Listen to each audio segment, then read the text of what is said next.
A Reed Media production presents The Turn of the Screw by Henry James. The story had held us round the fire, sufficiently breathless, but except the obvious remark that it was gruesome, as, on Christmas Eve in an old house, a strange tale should essentially be, I remember no comment uttered till somebody happened to say that it was the only case he had met in which such a visitation had fallen on a child.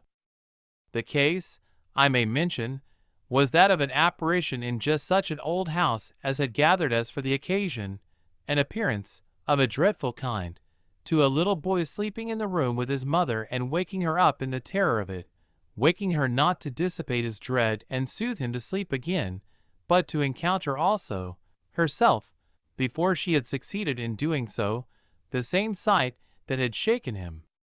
It was this observation that drew from Douglas, not immediately, but later in the evening, a reply that had the interesting consequence to which I call attention. Someone else told a story not particularly effective, which I saw he was not following. This I took for a sign that he had himself something to produce, and that we should only have to wait. We waited in fact till 2 nights later, but that same evening, before we scattered, he brought out what was in his mind. I quite agree, in regard to Griffin's ghost, or whatever it was, that its appearing first to the little boy, at so tender an age, adds a particular touch. But it's not the first occurrence of its charming kind that I know to have involved a child. If the child gives the effect another turn of the screw, what do you say to 2 children? We say, of course, somebody exclaimed, that they give 2 turns. Also that we want to hear about them. I can see Douglas there before the fire, to which he had got up to present his back, looking down at his interlocutor with his hands in his pockets. Nobody but me, till now, has ever heard. It's quite too horrible. This, naturally, was declared by several voices to give the thing the utmost price, and our friend, with quiet art, prepared his triumph by turning his eyes over the rest of us and going on. It's beyond everything. Nothing at all that I know touches it. For sheer terror? I remember asking. He seemed to say it was not so simple as that, to be really at a loss how to qualify it. He passed his hand over his eyes, made a little wincing grimace. For dreadfulness. Oh, how delicious! Cried one of the women. He took no notice of her. He looked at me, but as if, instead of me, he saw what he spoke of. For general uncanny ugliness and horror and pain. Well then, I said, just sit right down and begin. He turned round to the fire, gave a kick to a log, watched it an instant. Then as he faced us again, I can't begin. I shall have to send to town. There was a unanimous groan at this, and much reproach, after which, in his preoccupied way, he explained. The story's written. It's in a locked drawer. It has not been out for years. I could write to my man and enclose the key. He could send down the packet as he finds it. It was to me in particular that he appeared to propound this, appeared almost to appeal for aid not to hesitate. He had broken a thickness of ice, the formation of many a winter, had had his reasons for a long silence. The others resented postponement, but it was just his scruples that charmed me. I adjured him to write by the first post and to agree with us for an early hearing. Then I asked him if the experience in question had been his own. To this his answer was prompt. Oh, thank God, no. And is the record yours? You took the thing down? Nothing but the impression. I took that here. He tapped his heart. I've never lost it. Then your manuscript? Is in old, faded ink, and in the most beautiful hand. He hung fire again. A woman's. She has been dead these 20 years. She sent me the pages in question before she died. They were all listening now, and of course there was somebody to be arch, or at any rate to draw the inference. But if he put the inference by without a smile, it was also without irritation. She was a most charming person, but she was 10 years older than I. She was my sister's governess, he quietly said. She was the most agreeable woman I've ever known in her position. She would have been worthy of any whatever. It was long ago, and this episode was long before. I was at Trinity, and I found her at home on my coming down the second summer. I was much there that year. It was a beautiful one, and we had, in her off hours, some strolls and talks in the garden, talks in which she struck me as awfully clever and nice.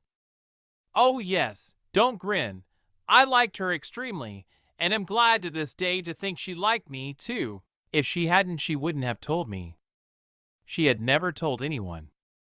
It wasn't simply that she said so, but that I knew she hadn't. I was sure, I could see. You'll easily judge why when you hear. Because the thing had been such a scare? He continued to fix me. You'll easily judge, he repeated. You will.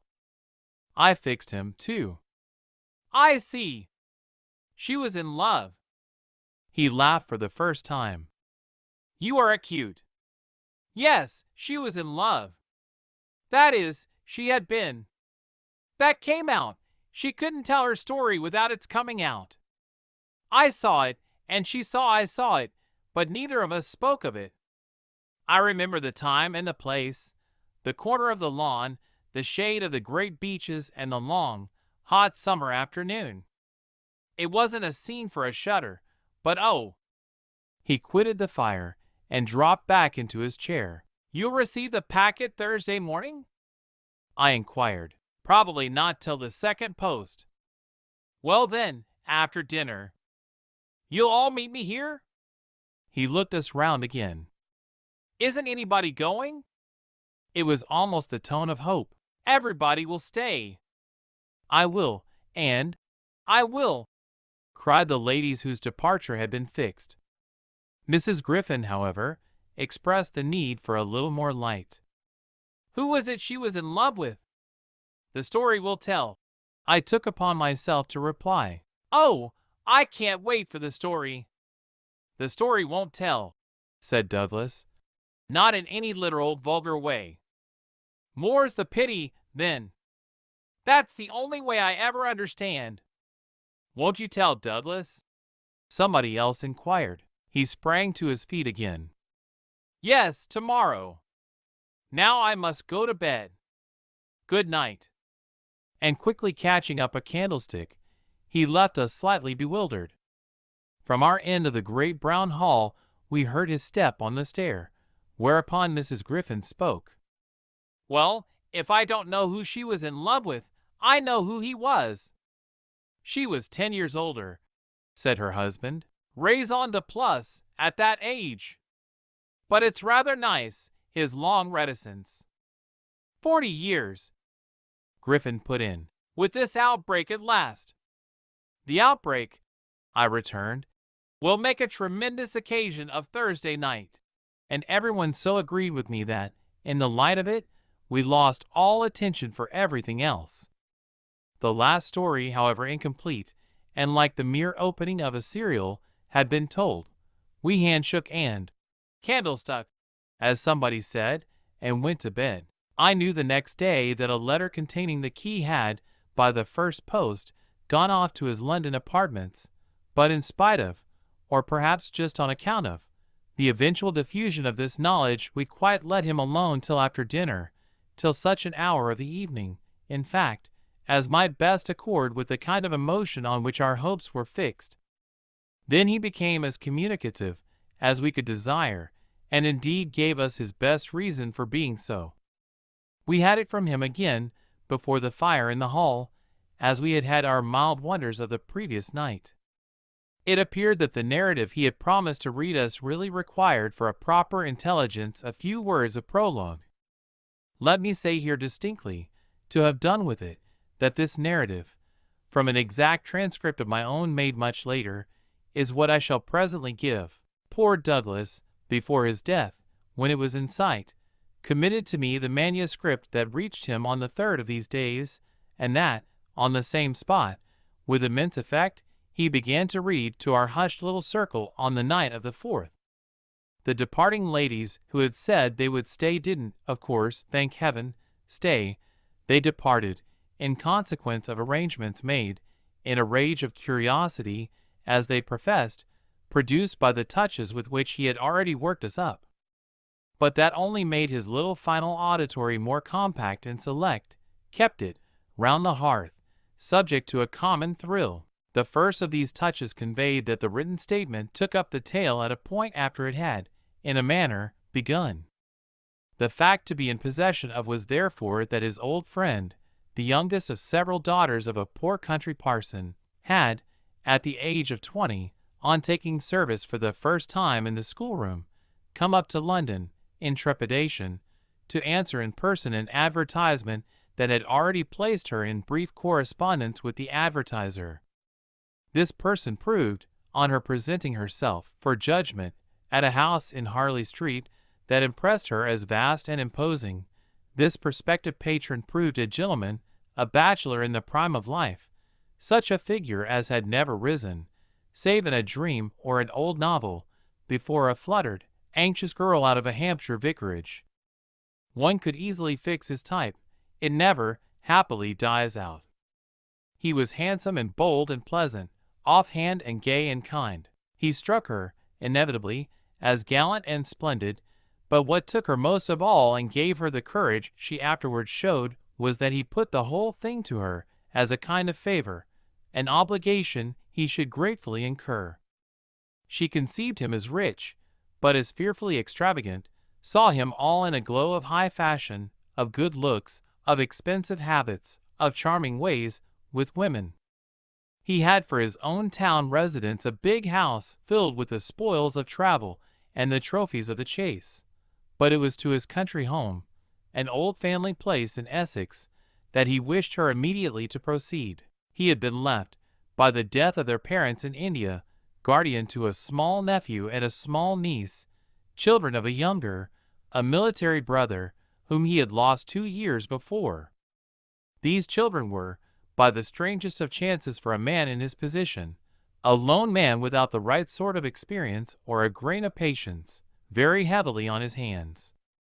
It had all been a great worry and, on his own part doubtless, a series of blunders, but he immensely pitied the poor chicks and had done all he could, had in particular sent them down to his other house, the proper place for them being of course the country, and kept them there, from the first, with the best people he could find to look after them, parting even with his own servants to wait on them, and going down himself, whenever he might, to see how they were doing. The awkward thing was that they had practically no other relations, and that his own affairs took up all his time. He had put them in possession of Bly, which was healthy and secure, and had placed at the head of their little establishment, but below stairs only, an excellent woman, Mrs. Groves, whom he was sure his visitor would like, and who had formerly been maid to his mother. She was now housekeeper, and was also acting for the time as superintendent to the little girl, of whom, without children of her own, she was, by good luck, extremely fond. There were plenty of people to help, but of course the young lady who should go down as governess would be in supreme authority.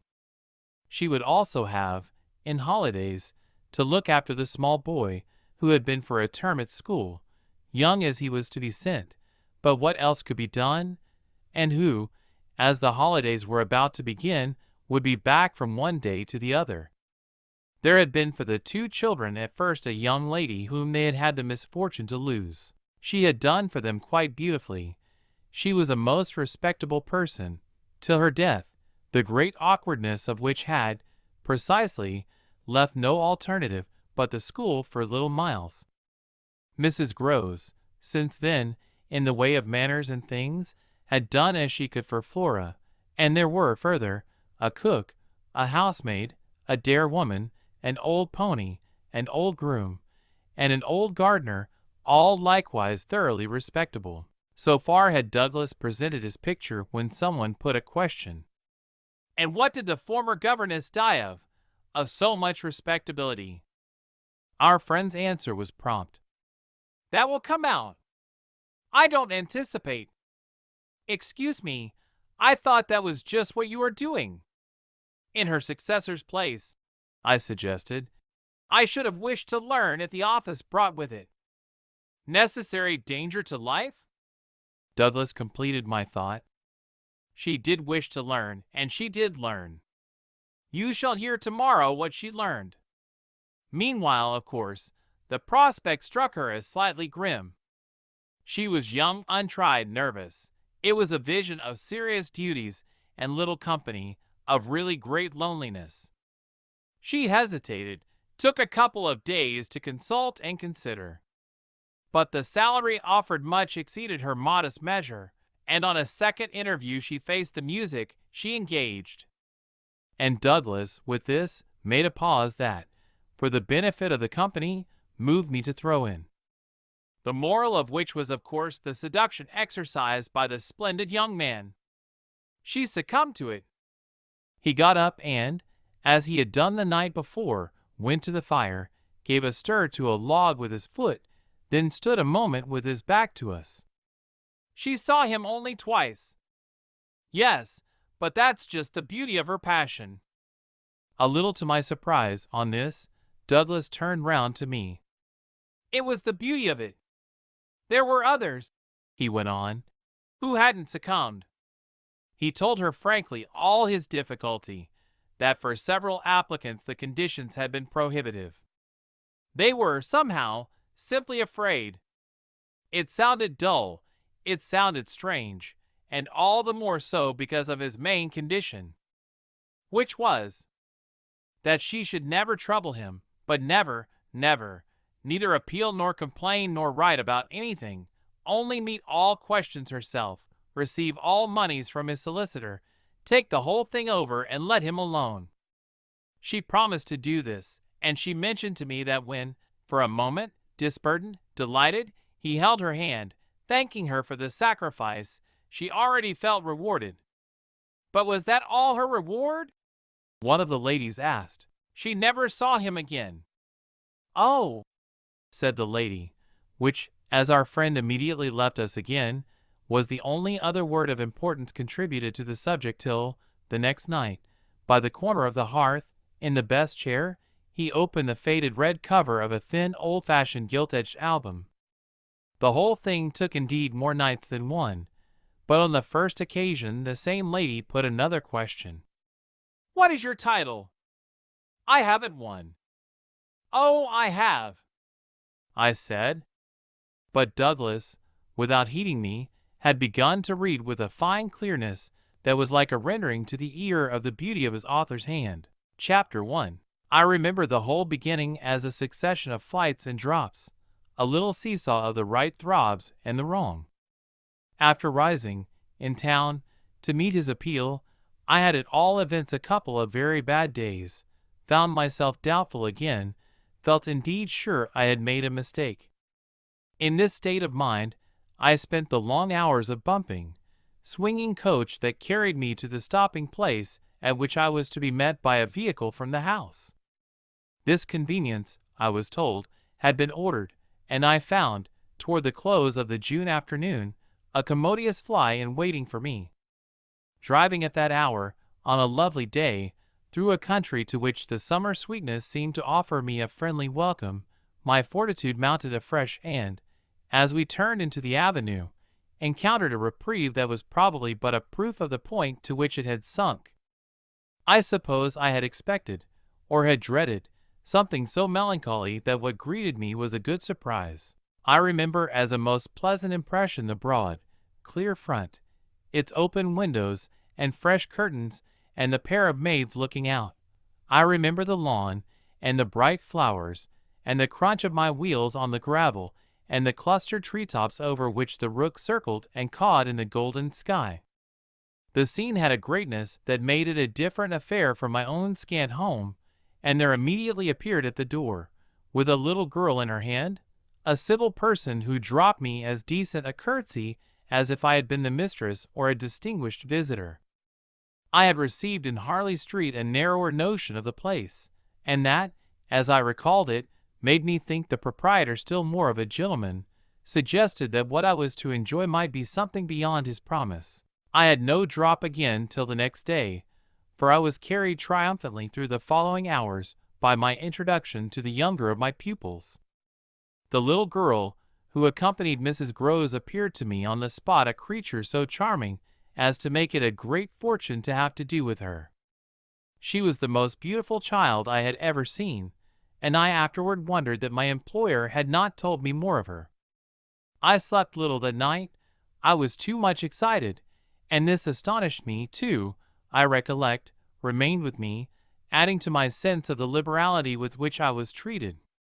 The large, impressive room, one of the best in the house, the great state bed, as I almost felt it, the full, figured draperies, the long glasses in which, for the first time, I could see myself from head to foot, all struck me, like the extraordinary charm of my small charge, as so many things thrown in. It was thrown in as well, from the first moment, that I should get on with Mrs. Groves in a relation over which, on my way, in the coach, I fear I had rather brooded.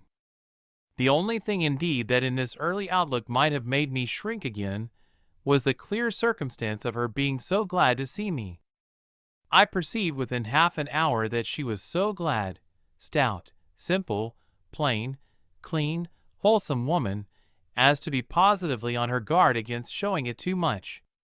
I wondered even then a little why she should wish not to show it, and that, with reflection, with suspicion, might of course have made me uneasy. But it was a comfort that there could be no uneasiness in a connection with anything so beatific as the radiant image of my little girl, the vision of whose angelic beauty had probably more than anything else to do with the restlessness that, before morning, made me several times rise and wander about my room to take in the whole picture in prospect, to watch, from my open window, the faint summer dawn, to look at such portions of the rest of the house as I could catch, and to listen while, in the fading dusk, the first birds began to twitter, for the possible recurrence of a sound or two, less natural and not without, but within, that I had fancied I heard.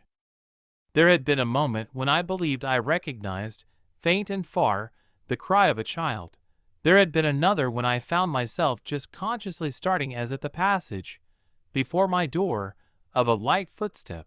But these fancies were not marked enough not to be thrown off, and it is only in the light, or the gloom, I should rather say, of other and subsequent matters, that they now come back to me. To watch, teach, form, little Flora would too evidently be the making of a happy and useful life. It had been agreed between us downstairs that after this first occasion I should have her as a matter of course at night, her small white bed being already arranged, to that end, in my room. What I had undertaken was the whole care of her, and she had remained, just this last time, with Mrs. Groves only as an effect of our consideration for my inevitable strangeness and her natural timidity. In spite of this timidity, which the child herself, in the oddest way in the world, had been perfectly frank and brave about, allowing it, without a sign of uncomfortable consciousness, with the deep, sweet serenity indeed of one of Raphael's holy infants, to be discussed, to be imputed to her, and to determine us, I feel quite sure she would presently like me. It was part of what I already liked Mrs. Groves herself for, the pleasure I could see her feel in my admiration and wonder as I sat at supper with 4 tall candles, and with my pupil, in a high chair and a bib, brightly facing me, between them, over bread and milk. There were naturally things that in Flora's presence could pass between us only as prodigious and gratified looks, obscure and roundabout allusions. And the little boy, does he look like her? Is he too so very remarkable? One wouldn't flatter a child. Oh, miss, most remarkable. If you think well of this one. And she stood there with a plate in her hand, beaming at our companion, who looked from one of us to the other with placid heavenly eyes that contained nothing to check us. Yes, if I do, you will be carried away by the little gentleman. Well, that, I think, is what I came for, to be carried away. I'm afraid, however, I remember feeling the impulse to add, I'm rather easily carried away. I was carried away in London. I can still see Mrs. Grose's broad face as she took this in. In Harley Street? In Harley Street. Well, miss, you're not the first, and you won't be the last. Oh, I've no pretension, I could laugh, to being the only one. My other pupil, at any rate, as I understand, comes back tomorrow? Not tomorrow, Friday, miss. He arrives, as you did, by the coach, under care of the guard, and is to be met by the same carriage. I forthwith expressed that the proper as well as the pleasant and friendly thing would be therefore that on the arrival of the public conveyance I should be in waiting for him with his little sister, an idea in which Mrs. Grose concurred so heartily that I somehow took her manner as a kind of comforting pledge, never falsified, thank heaven, that we should on every question be quite at one. Oh, she was glad I was there. What I felt the next day was, I suppose, nothing that could be fairly called a reaction from the cheer of my arrival. It was probably at the most only a slight oppression produced by a fuller measure of the scale, as I walked round them, gazed up at them, took them in, of my new circumstances. They had, as it were, an extent and mass for which I had not been prepared, and in the presence of which I found myself, freshly, a little scared as well as a little proud. Lessons, in this agitation, certainly suffered some delay. I reflected that my first duty was, by the gentlest arts I could contrive, to win the child into the sense of knowing me. I spent the day with her out of doors. I arranged with her, to her great satisfaction, that it should be she only, who might show me the place. She showed it step by step and room by room and secret by secret, with droll, delightful, childish talk about it, and with the result, in half an hour, of our becoming immense friends. Young as she was, I was struck, throughout our little tour, with her confidence and courage with the way, in empty chambers and dull corridors, on crooked staircases that made me pause, and even on the summit of an old machicolated square tower that made me dizzy, her morning music, her disposition to tell me so many more things than she asked, rang out and led me on. I have not seen Bly since the day I left it, and I dare say that to my older and more informed eyes it would now appear sufficiently contracted. But as my little conductress, with her hair of gold and her frock of blue, danced before me round corners and pattered down passages, I had the view of a castle of romance inhabited by a rosy sprite, such a place as would somehow, for diversion of the young idea, take all color out of storybooks and fairy tales. Wasn't it just a storybook over which I had fallen a doze and a dream? No, it was a big, ugly, antique, but convenient house, embodying a few features of a building still older, half replaced and half utilized, in which I had the fancy of our being almost as lost as a handful of passengers in a great drifting ship. Well, I was, strangely, at the helm. Chapter 2. This came home to me when, 2 days later, I drove over with Flora to meet, as Mrs. Grose said, the little gentleman, and all the more for an incident that, presenting itself the second evening, had deeply disconcerted me. The first day had been, on the whole, as I have expressed, reassuring, but I was to see it wind up in keen apprehension. The post-bag, that evening, it came late, contained a letter for me, which, however, in the hand of my employer, I found to be composed but of a few words enclosing another, addressed to himself, with a seal still unbroken. This, I recognize, is from the headmaster, and the headmaster's an awful bore. Read him, please, deal with him, but mind you don't report. Not a word. I'm off.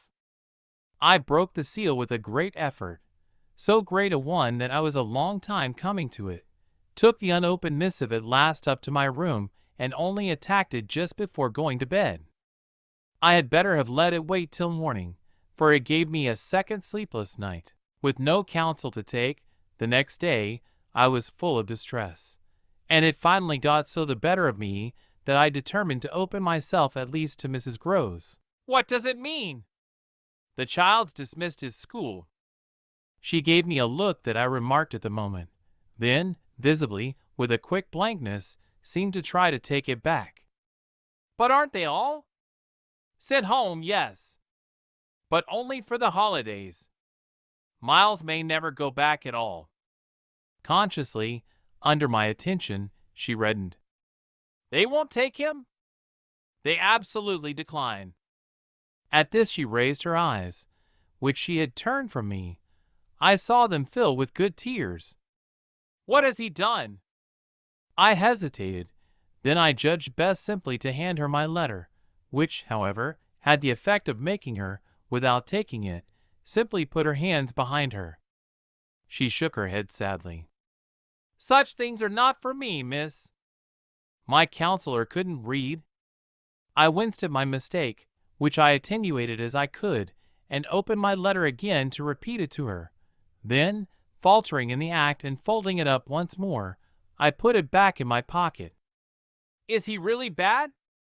The tears were still in her eyes. Do the gentlemen say so? They go into no particulars. They simply express their regret that it should be impossible to keep him. That can have only one meaning. Mrs. Groves listened with dumb emotion.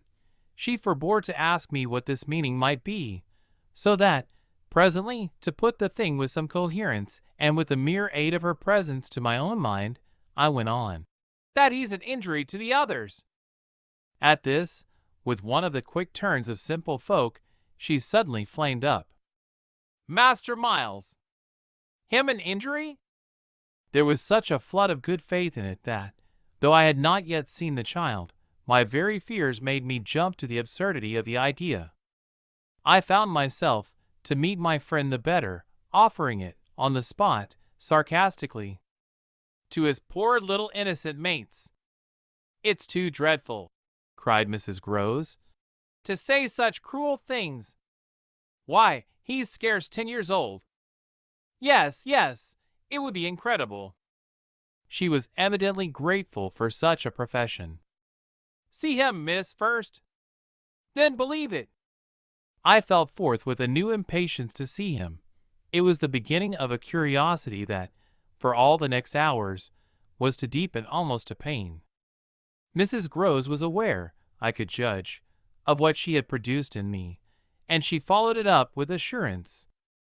You might as well believe it of the little lady. Bless her, she added the next moment. Look at her. I turned and saw that Flora, whom, 10 minutes before, I had established in the schoolroom with a sheet of white paper, a pencil, and a copy of Nice, Round Nose, now presented herself to view at the open door. She expressed in her little way an extraordinary detachment from disagreeable duties, looking to me, however, with a great childish light that seemed to offer it as a mere result of the affection she had conceived for my person, which had rendered necessary that she should follow me. I needed nothing more than this to feel the full force of Mrs. Groves's comparison, and, catching my pupil in my arms, covered her with kisses in which there was a sob of atonement. None the less, the rest of the day I watched for further occasion to approach my colleague, especially as, toward evening, I began to fancy she rather sought to avoid me. I overtook her, I remember, on the staircase. We went down together, and at the bottom I detained her, holding her there with a hand on her arm. I take what you said to me at Nude as a declaration that you've never known him to be bad. She threw back her head. She had clearly, by this time, and very honestly, adopted an attitude. Oh, never known him. I don't pretend that. I was upset again. Then you have known him? Yes, indeed, miss, thank God. On reflection, I accepted this. You mean that a boy who never is no boy for me. I held her tighter. You like them with the spirit to be naughty? Then, keeping pace with her answer, so do I eagerly brought out. But not to the degree to contaminate. To contaminate? My big word left her at a loss. I explained it. To corrupt. She stared, taking my meaning in, but it produced in her an odd laugh. Are you afraid he'll corrupt you? She put the question with such a fine bold humor that, with a laugh, a little silly doubtless, to match her own, I gave way for the time to the apprehension of ridicule. But the next day, as the hour for my drive approached, I cropped up in another place. What was the lady who was here before? The last governess? She was also young and pretty, almost as young and almost as pretty, miss, even as you. Ah, then, I hope her youth and her beauty helped her. I recollect throwing off. He seems to like us young and pretty. Oh, he did, Mrs. Groves assented. It was the way he liked everyone. She had no sooner spoken indeed than she caught herself up. I mean, that's his way, the master's. I was struck. But of whom did you speak first? She looked blank, but she colored. Why of him? Of the master? Of who else? There was so obviously no one else that the next moment I had lost my impression of her having accidentally said more than she meant, and I merely asked what I wanted to know. Did she see anything in the boy? That wasn't right. She never told me. I had a scruple, but I overcame it. Was she careful, particular? Mrs. Groves appeared to try to be conscientious. About some things, yes. But not about all? Again she considered. Well, miss, she's gone. I won't tell tales. I quite understand your feeling. I hastened to reply, but I thought it, after an instant, not opposed to this concession to pursue. Did she die here? No, she went off. I don't know what there was in this brevity of Mrs. Groves's that struck me as ambiguous. Went off to die. Mrs. Groves looked straight out of the window, but I felt that, hypothetically, I had a right to know what young persons engaged for Bly were expected to do. She was taken ill, you mean, and went home? She was not taken ill, so far as appeared in this house. She left it, at the end of the year, to go home, as she said, for a short holiday, to which the time she had put in had certainly given her a right.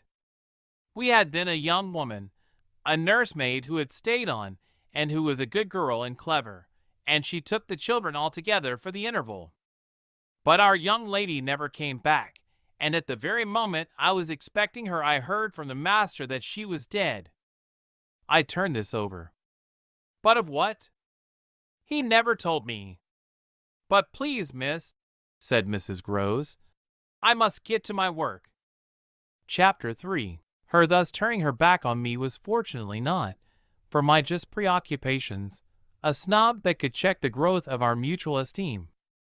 We met, after I had brought home little Miles, more intimately than ever on the ground of my stupefaction, my general emotion. So monstrous was I then ready to pronounce it that such a child as had now been revealed to me should be under an interdict. I was a little late on the scene, and I felt, as he stood wistfully looking out for me before the door of the inn at which the coach had put him down, that I had seen him, on the instant, without and within, in the great glow of freshness, the same positive fragrance of purity, in which I had, from the first moment, seen his little sister. He was incredibly beautiful, and Mrs. Groves had put her finger on it. Everything but a sort of passion of tenderness for him was swept away by his presence. What I then, and there took him to my heart for was something divine that I have never found to the same degree in any child, his indescribable little air of knowing nothing in the world but love. It would have been impossible to carry a bad name with a greater sweetness of innocence, and by the time I had got back to Bly with him, I remained merely bewildered. So far, that is, as I was not outraged by the sense of the horrible letter locked up in my room in a drawer. As soon as I could compass a private word with Mrs. Groves, I declared to her that it was grotesque. She promptly understood me. You mean the cruel charge? It doesn't live an instant. My dear woman, look at him. She smiled at my pretension to have discovered his charm. I assure you, miss, I do nothing else. What will you say, then? She immediately added. In answer to the letter? I had made up my mind. Nothing. And to his uncle? I was incisive. Nothing. And to the boy himself? I was wonderful. Nothing. She gave with her apron a great wipe to her mouth. Then I'll stand by you. We'll see it out. We'll see it out. I ardently echoed, giving her my hand to make it a vow. She held me there a moment, then whisked up her apron again with her detached hand. Would you mind, miss, if I used the freedom to kiss me? No. I took the good creature in my arms and, after we had embraced like sisters, felt still more fortified and indignant. This, at all events, was for the time, a time so full that, as I recall the way it went, it reminds me of all the art I now need to make it a little distinct. What I look back at with amazement is the situation I accepted. I had undertaken, with my companion, to see it out, and I was under a charm, apparently, that could smooth away the extent and the far and difficult connections of such an effort. I was lifted aloft on a great wave of infatuation and pity. I found it simple, in my ignorance, my confusion, and perhaps my conceit, to assume that I could deal with a boy whose education for the world was all on the point of beginning. I am unable even to remember at this day what proposal I framed for the end of his holidays, and the resumption of his studies. Lessons with me, indeed, that charming summer, we all had a theory that he was to have, but I now feel that, for weeks, the lessons must have been rather my own. I learned something, at first, certainly, that had not been one of the teachings of my small, smothered life. Learned to be amused, and even amusing, and not to think for the morrow. It was the first time, in a manner, that I had known space and air and freedom, all the music of summer and all the mystery of nature. And then there was consideration, and consideration was sweet. Oh, it was a trap, not designed, but deep, to my imagination, to my delicacy, perhaps to my vanity, to whatever in me was most excitable. The best way to picture it all is to say that I was off my guard. They gave me so little trouble. They were of a gentleness so extraordinary. I used to speculate, but even this with a dim disconnectedness, as to how the rough future, for all futures are rough, would handle them and might bruise them. They had the bloom of health and happiness, and yet, as if I had been in charge of a pair of little grandees, of princes of the blood, for whom everything, to be right, would have to be enclosed and protected, the only form that, in my fancy, the after years could take for them was that of a romantic, a really royal extension of the garden and the park. It may be, of course, above all, that what suddenly broke into this gives the previous time a charm of stillness, that hush in which something gathers or crouches. The change was actually like the spring of a beast. In the first weeks the days were long. They often, at their finest, gave me what I used to call my own hour, the hour when, for my pupils, tea-time and bedtime having come and gone, I had, before my final retirement, a small interval alone. Much as I liked my companions, this hour was the thing in the day I liked most, and I liked it best of all when, as the light faded, or rather, I should say, the day lingered and the last calls of the last bird sounded, in a flushed sky, from the old trees, I could take a turn into the grounds and enjoy, almost with a sense of property that amused and flattered me, the beauty and dignity of the place. It was a pleasure at these moments to feel myself tranquil and justified, doubtless, perhaps, also to reflect that by my discretion, my quiet good sense and general high propriety, I was giving pleasure, if he ever thought of it, to the person to whose pressure I had responded. What I was doing was what he had earnestly hoped and directly asked of me, and that I could, after all, do it proved even a greater joy than I had expected. I dare say I fancied myself, in short, a remarkable young woman and took comfort in the faith that this would more publicly appear. Well, I needed to be remarkable to offer a front to the remarkable things that presently gave their first sign. It was plump, One afternoon, in the middle of my very hour, the children were tucked away, and I had come out for my stroll. One of the thoughts that, as I don't in the least shrink now from noting, used to be with me in these wanderings was that it would be as charming as a charming story suddenly to meet someone. Someone would appear there at the turn of a path, and would stand before me and smile and approve. I didn't ask more than that. I only asked that he should know, and the only way to be sure he knew would be to see it, and the kind light of it, in his handsome face. That was exactly present to me, by which I mean the face was, when, on the first of these occasions, at the end of a long June day, I stopped short on emerging from one of the plantations, and coming into view of the house. What arrested me on the spot, and with a shock much greater than any vision had allowed for, was the sense that my imagination had, in a flash, turned real. He did stand there, but high up, beyond the lawn and at the very top of the tower to which, on that first morning, little Flora had conducted me.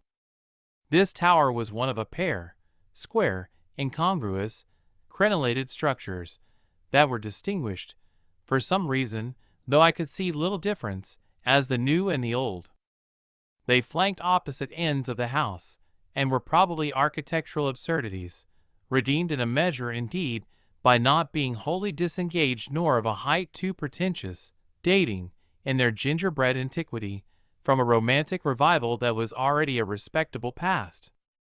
I admired them, had fancies about them, for we could all profit in a degree, especially when they loomed through the dusk, by the grandeur of their actual battlements. Yet it was not at such an elevation that the figure I had so often invoked seemed most in place. It produced in me, this figure, in the clear twilight, I remember, two distinct gasps of emotion, which were sharply the shock of my first, and that of my second surprise. My second was a violent perception of the mistake of my first. The man who met my eyes was not the person I had precipitately supposed. There came to me thus a bewilderment of vision of which, after these years, there is no living view that I can hope to give.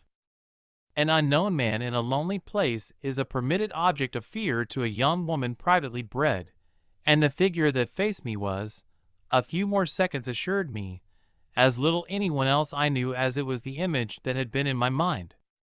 I had not seen it in Harley Street. I had not seen it anywhere.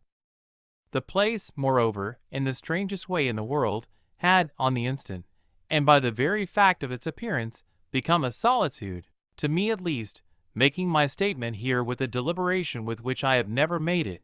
The whole feeling of the moment returns.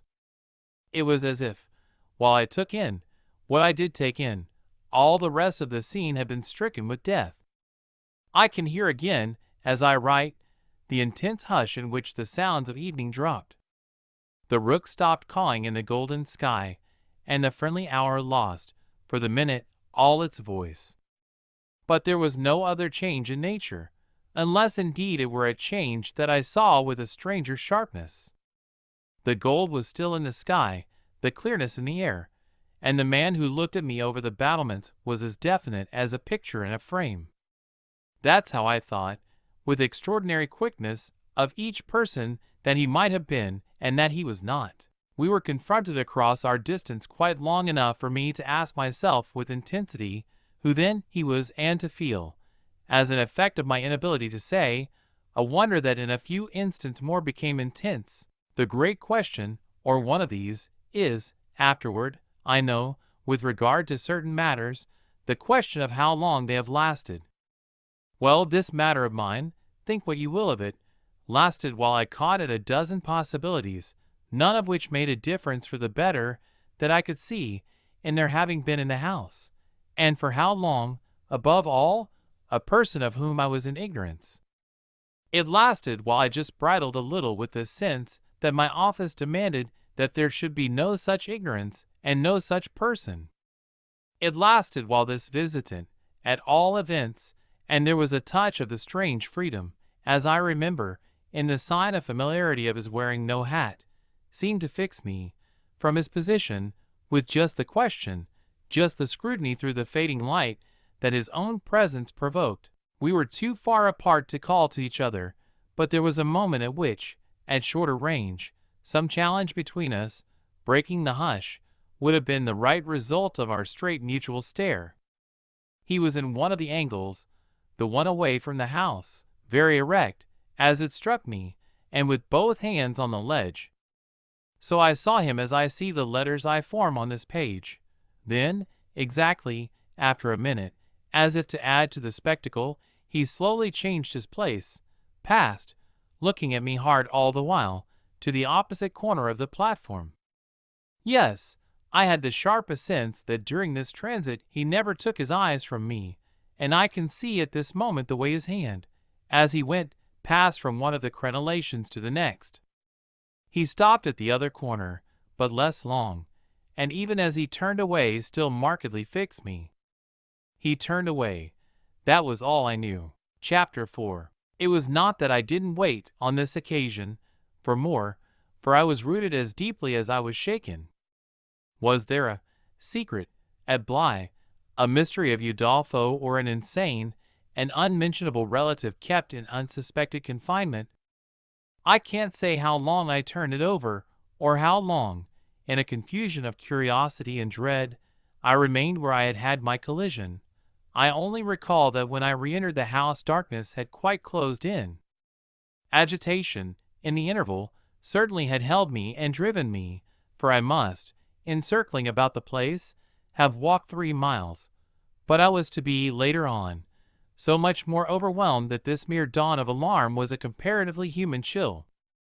The most singular part of it, in fact, singular as the rest had been, was the part one became, in the hall, aware of in meeting Mrs. Groves. This picture comes back to me in the general train, the impression, as I received it on my return, of the wide white-paneled space, bright in the lamplight, and with its portraits and red carpet, and of the good surprised look of my friend, which immediately told me she had missed me.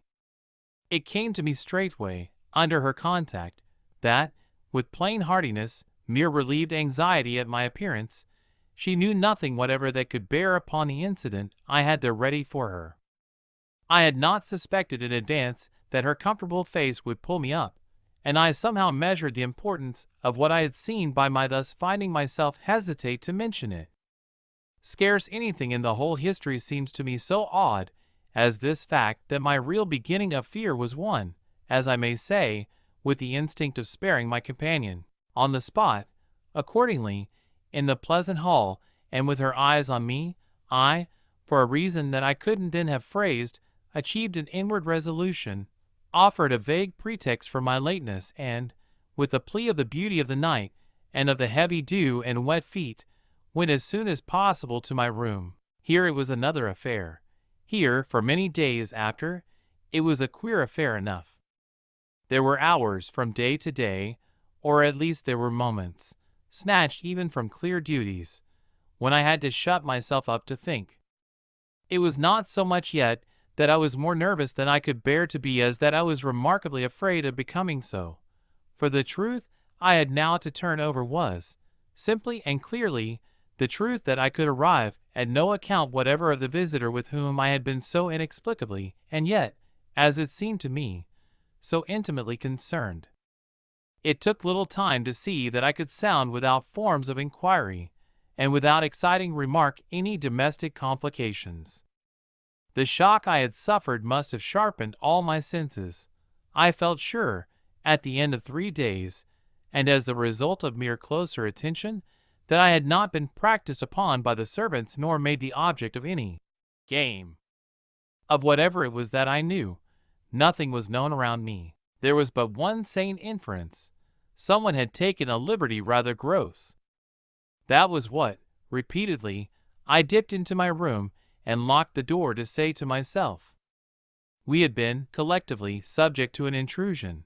Some unscrupulous traveler, curious in old houses, had made his way in unobserved, enjoyed the prospect from the best point of view, and then stolen out as he came. If he had given me such a bold hard stare, that was but a part of his indiscretion. The good thing, after all, was that we should surely see no more of him. This was not so good a thing, I admit, as not to leave me to judge that what, essentially, made nothing else much signify was simply my charming work. My charming work was just my life with Miles and Flora, and through nothing could I so like it as through feeling that I could throw myself into it in trouble. The attraction of my small charges was a constant joy, leading me to wonder afresh at the vanity of my original fears, the distaste I had begun by entertaining for the probable great prose of my office. There was to be no great prose, it appeared, and no long grind. So how could work not be charming that presented itself as daily beauty? It was all the romance of the nursery, and the poetry of the schoolroom. I don't mean by this, of course, that we studied only fiction and verse. I mean I can express no otherwise the sort of interest my companions inspired. How can I describe that except by saying that instead of growing used to them, and it's a marvel for a governess, I call the sisterhood to witness, I made constant fresh discoveries. There was one direction, assuredly, in which these discoveries stopped. Deep obscurity continued to cover the region of the boy's conduct at school. It had been promptly given me, I have noted, to face that mystery without a pang. Perhaps even it would be nearer the truth to say that, without a word, he himself had cleared it up. He had made the whole charge absurd. My conclusion bloomed there with the real rose flush of his innocence. He was only too fine and fair for the little horrid, unclean schoolworld, and he had paid a price for it. I reflected acutely that the sense of such differences, such superiorities of quality, always, on the part of the majority, which could include even stupid, sordid headmasters, turn infallibly to the vindictive. Both the children had a gentleness, it was their only fault, and it never made Miles a muff, that kept them, how shall I express it, almost impersonal and certainly quite unpunishable. They were like the cherubs of the anecdote, who had, morally, at any rate, nothing to whack. I remember feeling with Miles in especial as if he had had, as it were, no history. We expect of a small child a scant one, but there was in this beautiful little boy something extraordinarily sensitive, yet extraordinarily happy, that, more than in any creature of his age I have seen, struck me as beginning anew each day. He had never for a second suffered. I took this as a direct disproof of his having really been chastised. If he had been wicked, he would have caught it, and I should have caught it by the rebound. I should have found the trace. I found nothing at all, and he was therefore an angel. He never spoke of his school, never mentioned a comrade or a master, and I, for my part, was quite too much disgusted to allude to them. Of course I was under the spell, and the wonderful part is that, even at the time, I perfectly knew I was. But I gave myself up to it. It was an antidote to any pain, and I had more pains than one. I was in receipt in these days of disturbing letters from home, where things were not going well. But with my children, what things in the world mattered? That was the question I used to put to my scrappy retirements. I was dazzled by their loveliness. There was a Sunday, to get on, when it rained with such force, and for so many hours, that there could be no procession to church, in consequence of which, as the day declined, I had arranged with Mrs. Groves that, should the evening show improvement, we would attend together the late service. The rain happily stopped, and I prepared for our walk, which, through the park and by the good road to the village, would be a matter of 20 minutes. Coming downstairs to meet my colleague in the hall, I remembered a pair of gloves that had required 3 stitches and that had received them, with a publicity perhaps not edifying, while I sat with the children at their tea, served on Sundays, by exception, in that cold, clean temple of mahogany and brass, the grown-up dining room.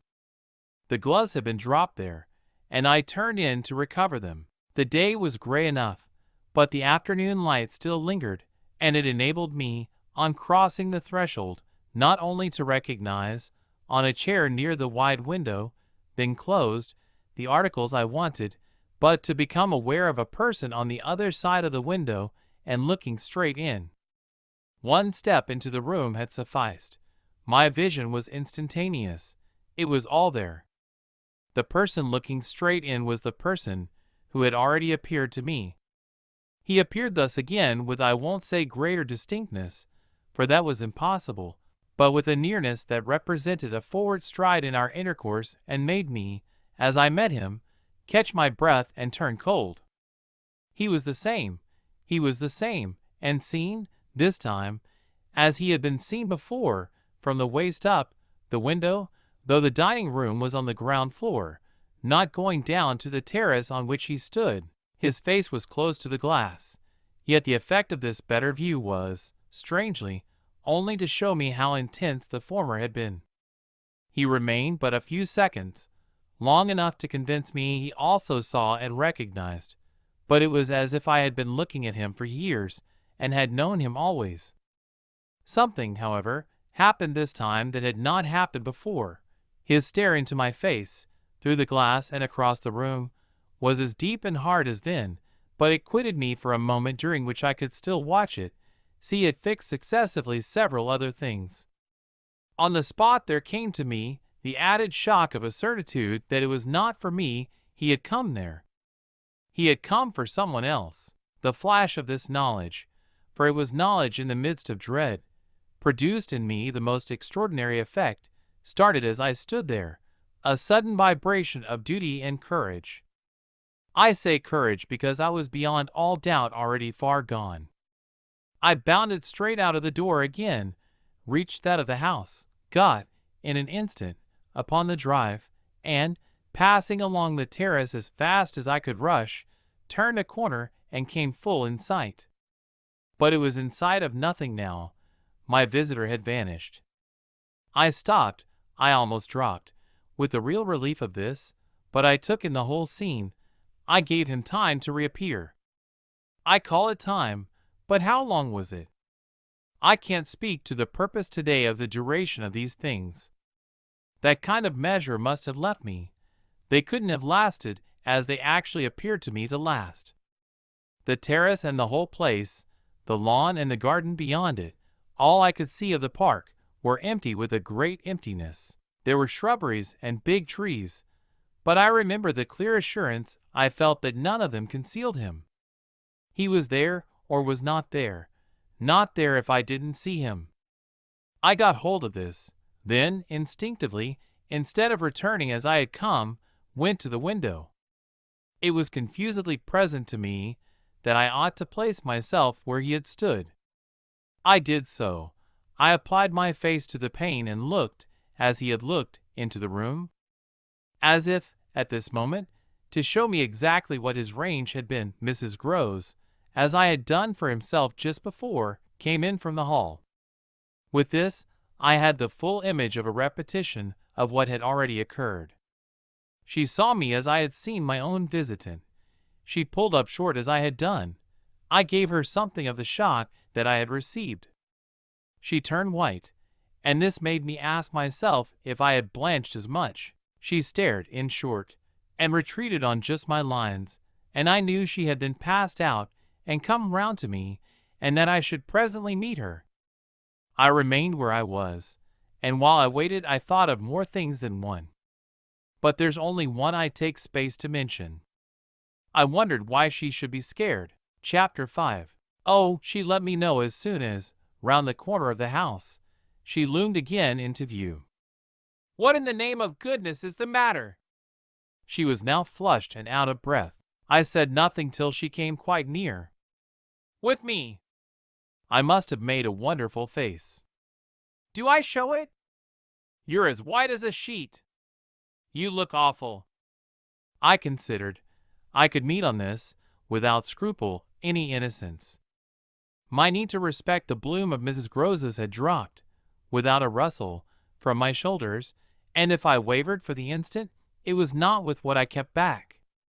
I put out my hand to her, and she took it. I held her hard a little, liking to feel her close to me. There was a kind of support in the shy heave of her surprise. You came for me for church, of course, but I can't go. Has anything happened? Yes. You must know now. Did I look very queer? Through this window? Dreadful. Well, I said, I've been frightened. Mrs. Grose's eyes expressed plainly that she had no wish to be, yet also that she knew too well her place not to be ready to share with me any marked inconvenience.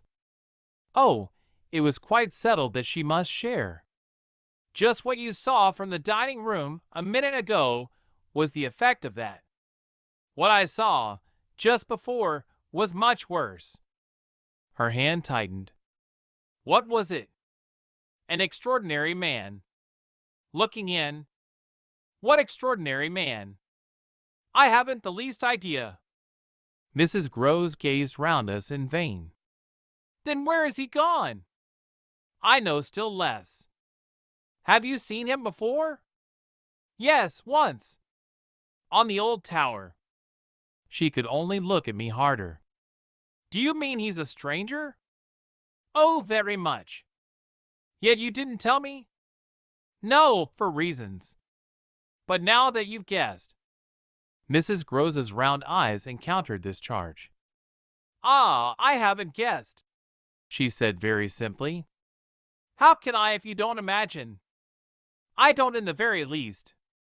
You've seen him nowhere but on the tower? And on this spot just now? Mrs. Grose looked round again. What was he doing on the tower? Only standing there and looking down at me. She thought a minute. Was he a gentleman? I found I had no need to think. No. She gazed in deeper wonder. No. Then nobody about the place? Nobody from the village? Nobody. I didn't tell you, but I made sure. She breathed a vague relief. This was, oddly, so much to the good. It only went indeed a little way. But if he isn't a gentleman, what is he? He's a horror. A horror? He's, God help me, if I know what he is. Mrs. Grose looked round once more. She fixed her eyes on the duskier distance, then, pulling herself together, turned to me with abrupt inconsequence. It's time we should be at church. Oh, I'm not fit for church. Won't it do you good? It won't do them. I nodded at the house. The children? I can't leave them now. You're afraid? I spoke boldly. I'm afraid of him. Mrs. Grose's large face showed me, at this, for the first time, the faraway faint glimmer of a consciousness more acute. I somehow made out in it the delayed dawn of an idea I myself had not given her, and that was as yet quite obscure to me. It comes back to me that I thought instantly of this as something I could get from her, and I felt it to be connected with the desire she presently showed to know more. When was it on the tower? About the middle of the month. At this same hour. Almost at dark, said Mrs. Grose. Oh, no, not nearly. I saw him as I see you. Then how did he get in? And how did he get out? I laughed. I had no opportunity to ask him. This evening, you see, I pursued, he has not been able to get in. He only peeps. I hope it will be confined to that. She had now let go my hand. She turned away a little. I waited an instant, then I brought out, Go to church. Goodbye. I must watch. Slowly she faced me again. Do you fear for them? We met in another long look. Don't you? Instead of answering, she came nearer to the window, and, for a minute, applied her face to the glass. You see how he could see. I meanwhile went on. She didn't move. How long was he here? Till I came out. I came to meet him. Mrs. Grose at last turned round, and there was still more in her face. I couldn't have come out. Neither could I. I laughed again. But I did come. I have my duty. So have I mine, she replied, after which she added, What is he like? I've been dying to tell you. But he's like nobody. Nobody? she echoed. He has no hat. Then seeing in her face that she already, in this, with a deeper dismay, found a touch of picture, I quickly added stroke to stroke. He has red hair, very red, close curling, and a pale face, long in shape, with straight, good features and little, rather queer whiskers that are as red as his hair. His eyebrows are somehow darker. They look particularly arched and as if they might move a good deal. His eyes are sharp, strange, awfully, but I only know clearly that they're rather small and very fixed. His mouth's wide, and his lips are thin, and except for his little whiskers, he's quite clean-shaven. He gives me a sort of sense of looking like an actor. An actor? It was impossible to resemble one less, at least, than Mrs. Groves at that moment. I've never seen one, but so I suppose them. He's tall, active, erect, I continued, but never, no, never, a gentleman.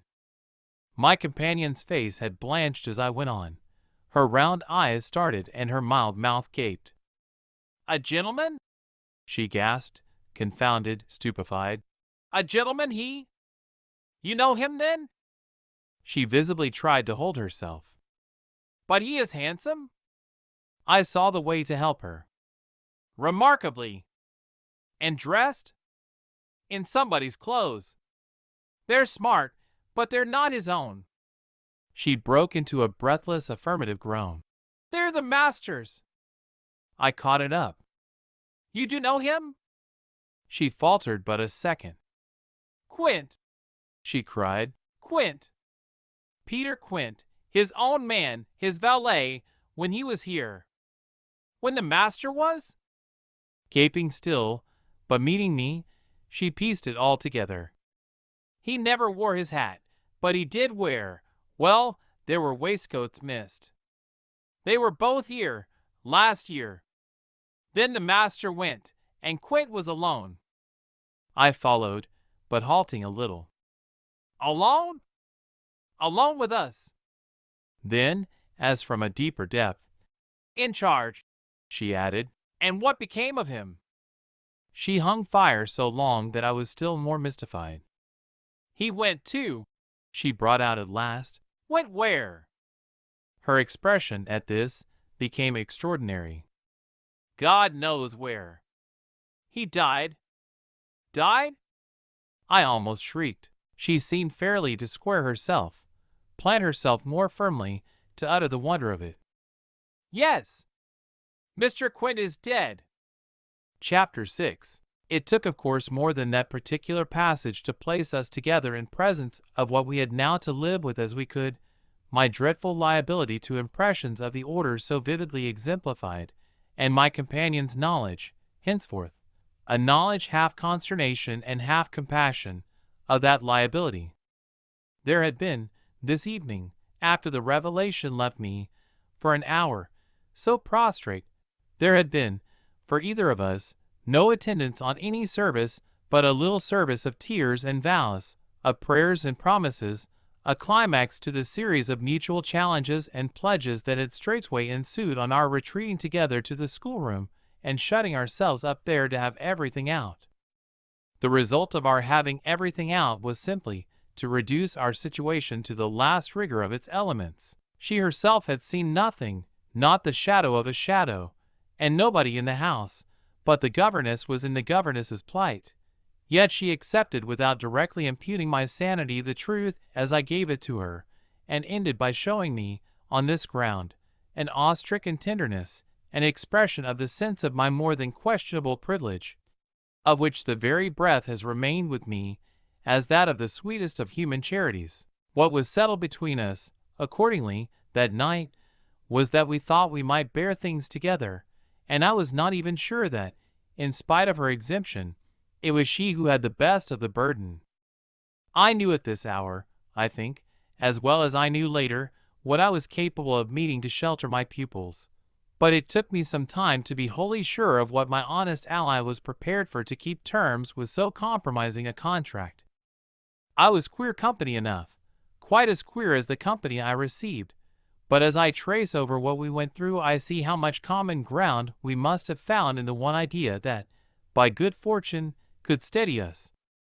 It was the idea, the second movement, that led me straight out, as I may say, of the inner chamber of my dread. I could take the air in the court, at least, and there Mrs. Groves could join me. Perfectly can I recall now the particular way strength came to me before we separated for the night. We had gone over and over every feature of what I had seen. He was looking for someone else, you say, someone who was not you. He was looking for little Miles. A portentous clearness now possessed me. That's whom he was looking for. But how do you know? I know. My exultation grew. And you know, my dear. She didn't deny this, but I felt, not even so much telling as that. She resumed in a moment, at any rate. What if he should see him? Little Miles? That's what he wants. She looked immensely scared again. The child? Heaven forbid. The man. He wants to appear to them. That he might was an awful conception, and yet, somehow, I could keep it at bay, which, moreover, as we lingered there, was what I succeeded in practically proving. I had an absolute certainty that I should see again what I had already seen, but something within me said that by offering myself bravely as the sole subject of such experience, by accepting, by inviting, by surmounting it all, I should serve as an expiatory victim and guard the tranquility of my companions. The children, in especial, I should thus fence about and absolutely save. I recall one of the last things I said that night to Mrs. Groves. It does strike me that my pupils have never mentioned. She looked at me hard as I musingly pulled up. His having been here, and the time they were with him? The time they were with him, and his name, his presence, his history, in any way. Oh, the little lady doesn't remember. She never heard or knew. The circumstances of his death? I thought with some intensity. Perhaps not. But Miles would remember. Miles would know. Ah, don't try him, broke from Mrs. Groves. I returned her the look she had given me. Don't be afraid. I continued to think. It is rather odd that he has never spoken of him. Never by the least allusion. And you tell me they were great friends? Oh, it wasn't him, Mrs. Groves with emphasis declared. It was Quint's own fancy. To play with him, I mean to spoil him. She paused a moment, then she added, Quint was much too free.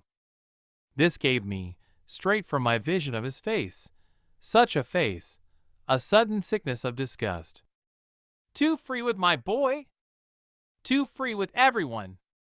I forbore, for the moment, to analyze this description further than by the reflection that a part of it applied to several of the members of the household, of the half-dozen maids and men who were still of our small colony. But there was everything, for our apprehension, in the lucky fact that no discomfortable legend, no perturbation of scullions, had ever, within anyone's memory, attached to the kind old place. It had neither bad name nor ill fame, and Mrs. Groves, most apparently, only desired to cling to me and to quake in silence. I even put her, the very last thing of all, to the test.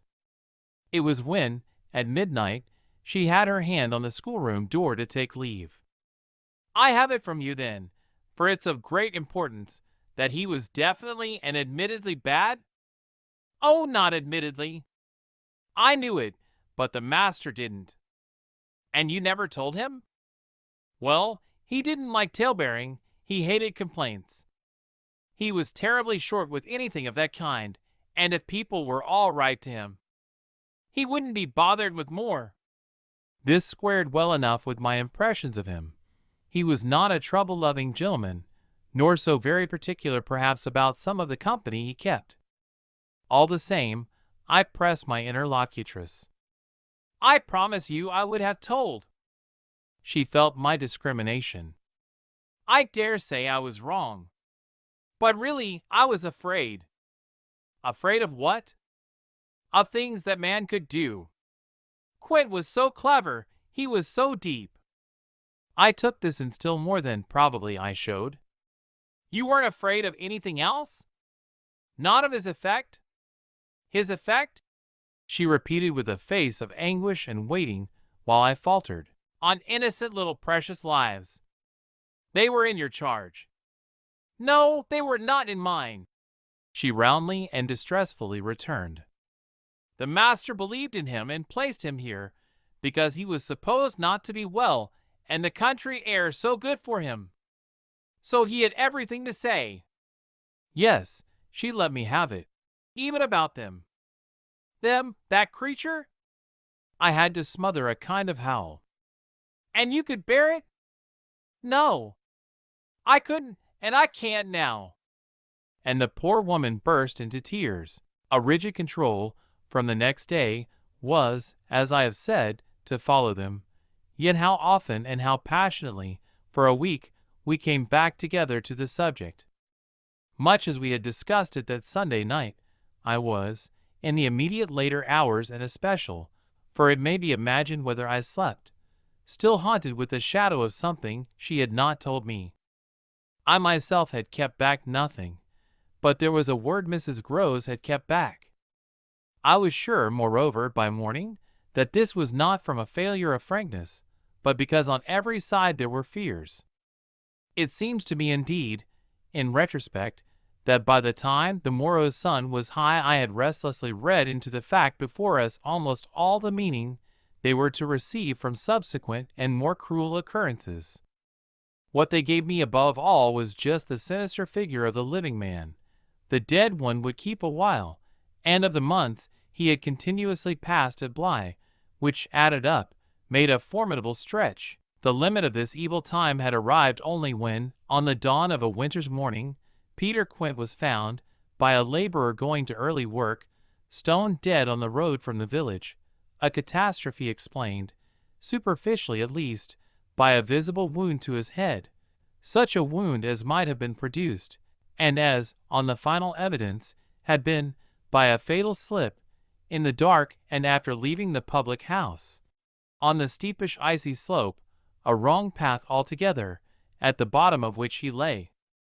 The icy slope, the turn mistaken at night, and in liquor, accounted for much, practically, in the end and after the inquest and boundless chatter, for everything. But there had been matters in his life, strange passages and perils, secret disorders, vices more than suspected, that would have accounted for a good deal more. I scarce know how to put my story into words that shall be a credible picture of my state of mind, but I was in these days literally able to find a joy in the extraordinary flight of heroism the occasion demanded of me. I now saw that I had been asked for a service admirable and difficult, and there would be a greatness in letting it be seen, oh, in the right quarter, that I could succeed where many another girl might have failed. It was an immense help to me. I confess I rather applaud myself as I look back, that I saw my service so strongly and so simply.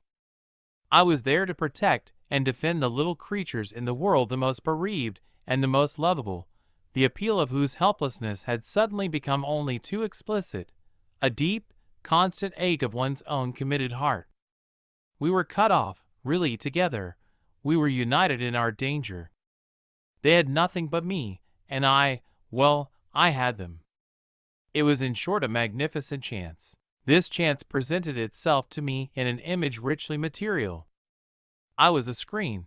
I was to stand before them. The more I saw, the less they would. I began to watch them in a stifled suspense, a disguised excitement that might well, had it continued too long, have turned to something like madness. What saved me, as I now see, was that it turned to something else altogether. It didn't last as suspense, it was superseded by horrible proofs. Proofs, I say, yes, from the moment I really took hold. This moment dated from an afternoon hour that I happened to spend in the grounds with the younger of my pupils alone. We had left Miles indoors, on the red cushion of a deep window seat. He had wished to finish a book, and I had been glad to encourage a purpose so laudable in a young man whose only defect was an occasional excess of the restless. His sister, on the contrary, had been alert to come out, and I strolled with her half an hour, seeking the shade, for the sun was still high and the day exceptionally warm. I was aware afresh, with her, as we went, of how, like her brother, she contrived, it was the charming thing in both children, to let me alone without appearing to drop me, and to accompany me without appearing to surround. They were never importunate, and yet never listless. My attention to them all really went to seeing them amuse themselves immensely without me. This was a spectacle they seemed actively to prepare, and that engaged me as an active admirer. I walked in a world of their invention. They had no occasion whatever to draw upon mine, so that my time was taken only with being, for them, some remarkable person or thing that the game of the moment required, and that was merely, thanks to my superior, my exalted stamp, a happy and highly distinguished sinecure. I forget what I was on the present occasion. I only remember that I was something very important and very quiet, and that Flora was playing very hard. We were on the edge of the lake, and, as we had lately begun geography, the lake was the Sea of Azov. Suddenly, in these circumstances, I became aware that, on the other side of the Sea of Azov, we had an interested spectator. The way this knowledge gathered in me was the strangest thing in the world, the strangest, that is, except the very much stranger in which it quickly merged itself.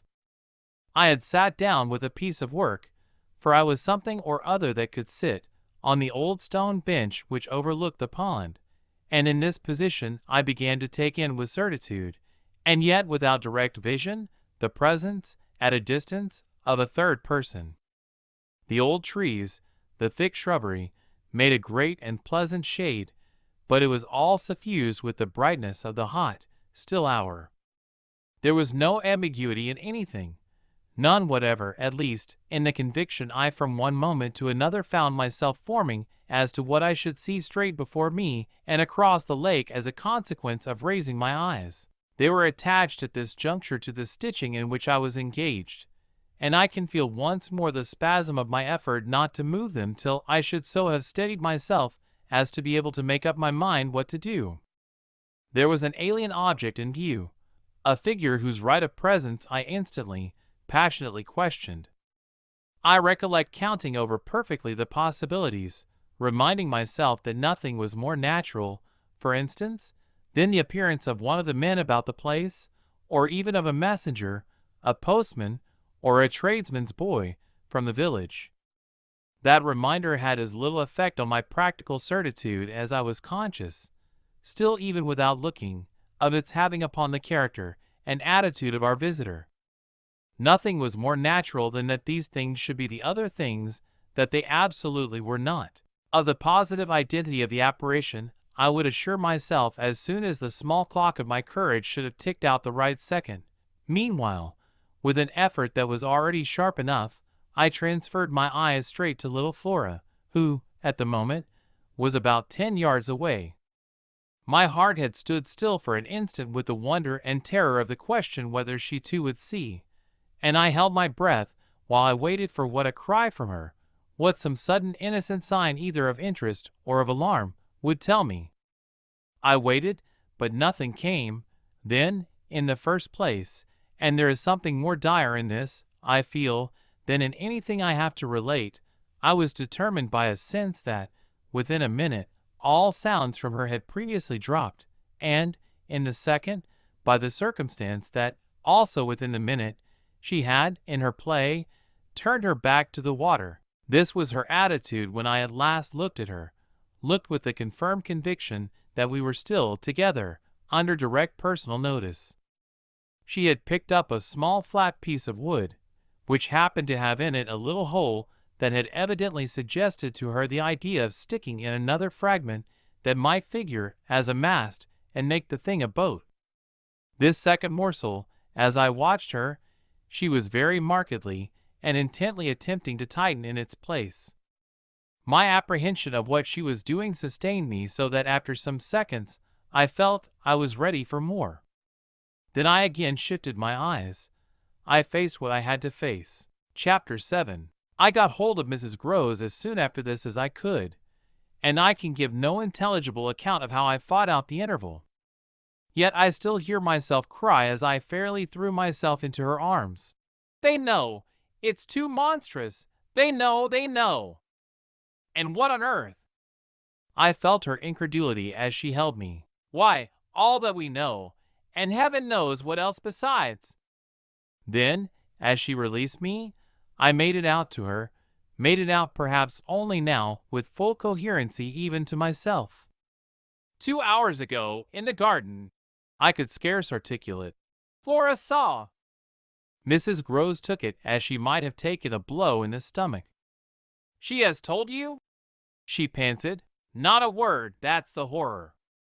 She kept it to herself. The child of 8, that child. Unutterable still, for me, was the stupefaction of it. Mrs. Groves, of course, could only gape the wider. Then how do you know? I was there. I saw with my eyes, saw that she was perfectly aware. Do you mean aware of him? No, of her. I was conscious as I spoke that I looked prodigious things, for I got the slow reflection of them in my companion's face. Another person, this time, but a figure of quite as unmistakable horror and evil, a woman in black, pale and dreadful, with such an air also, and such a face, on the other side of the lake. I was there with the child, quiet for the hour, and in the midst of it she came. Came how? From where? From where they come from. She just appeared and stood there, but not so near. And without coming nearer? Oh, for the effect and the feeling, she might have been as close as you. My friend, with an odd impulse, fell back a step. Was she someone you've never seen? Yes. But someone the child has. Someone you have. Then, to show how I had thought it all out, my predecessor, the one who died. Miss Jessel? Miss Jessel. You don't believe me? I pressed. She turned right and left in her distress. How can you be sure? This drew from me, in the state of my nerves, a flash of impatience. Then asked Flora, she's sure. But I had no sooner spoken than I caught myself up. No, for God's sake, don't. She'll say she isn't. She'll lie. Mrs. Groves was not too bewildered instinctively to protest. Ah, how can you? Because I'm clear. Flora doesn't want me to know. It's only then to spare you. No, no, there are depths, depths. The more I go over it, the more I see in it, and the more I see in it, the more I fear. I don't know what I don't see, what I don't fear. Mrs. Groves tried to keep up with me. You mean you're afraid of seeing her again? Oh, no, that's nothing, now. Then I explained. It's of not seeing her. But my companion only looked wan. I don't understand you. Why, it's that the child may keep it up, and that the child assuredly will, without my knowing it. At the image of this possibility Mrs. Groves for a moment collapsed, yet presently to pull herself together again, as if from the positive force of the sense of what, should we yield an inch, there would really be to give way to. Dear, dear, we must keep our heads. And after all, if she doesn't mind it. She even tried a grim joke. Perhaps she likes it. Like such things, a scrap of an infant. Isn't it just a proof of her blessed innocence? My friend bravely inquired. She brought me, for the instant, almost round. Oh, we must clutch at that. We must cling to it. If it isn't a proof of what you say, it's a proof of God knows what. For the woman's a horror of horrors. Mrs. Groves, at this, fixed her eyes a minute on the ground, then at last raising them. Tell me how you know, she said. Then you admit it's what she was? I cried. Tell me how you know. My friend simply repeated, "No." By seeing her. By the way she looked. At you, do you mean, so wickedly? Dear me, no, I could have borne that. She gave me never a glance. She only fixed the child. Mrs. Groves tried to see it. Fixed her? Ah, with such awful eyes. She stared at mine as if they might really have resembled them. Do you mean of dislike? God help us, no. Of something much worse. Worse than dislike. This left her indeed at a loss, with a determination indescribable, with a kind of fury of intention. I made her turn pale. Intention? To get hold of her. Mrs. Groves, her eyes just lingering on mine, gave a shudder and walked to the window, and while she stood there looking out, I completed my statement. That's what Flora knows. After a little she turned round. The person was in black, you say?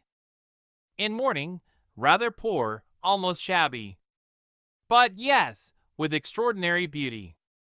I now recognized to what I had at last, stroke by stroke, brought the victim of my confidence, for she quite visibly weighed this. Oh, handsome, very, very, I insisted. Wonderfully handsome. But infamous. She slowly came back to me. Miss Jessel was infamous. She once more took my hand in both her own, holding it as tight as if to fortify me against the increase of alarm I might draw from this disclosure. They were both infamous, she finally said, so for a little we faced it once more together, and I found absolutely a degree of help in seeing it now so straight. I appreciate, I said, the great decency of your not having hitherto spoken, but the time has certainly come to give me the whole thing. She appeared to assent to this, but still only in silence, seeing which I went on. I must have it now. Of what did she die? Come, there was something between them.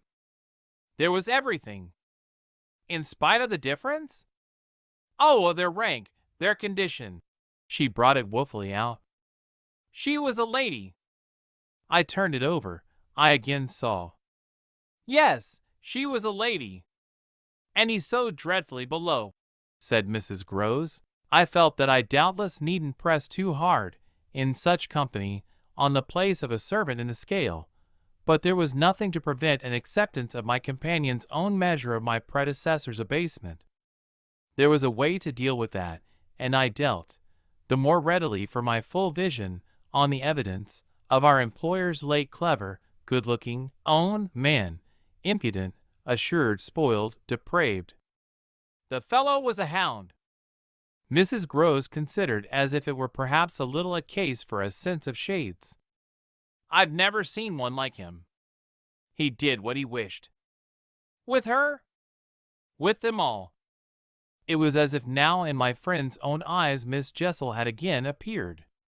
I seemed at any rate, for an instant, to see their evocation of her as distinctly as I had seen her by the pond, and I brought out with decision, it must have been also what she wished.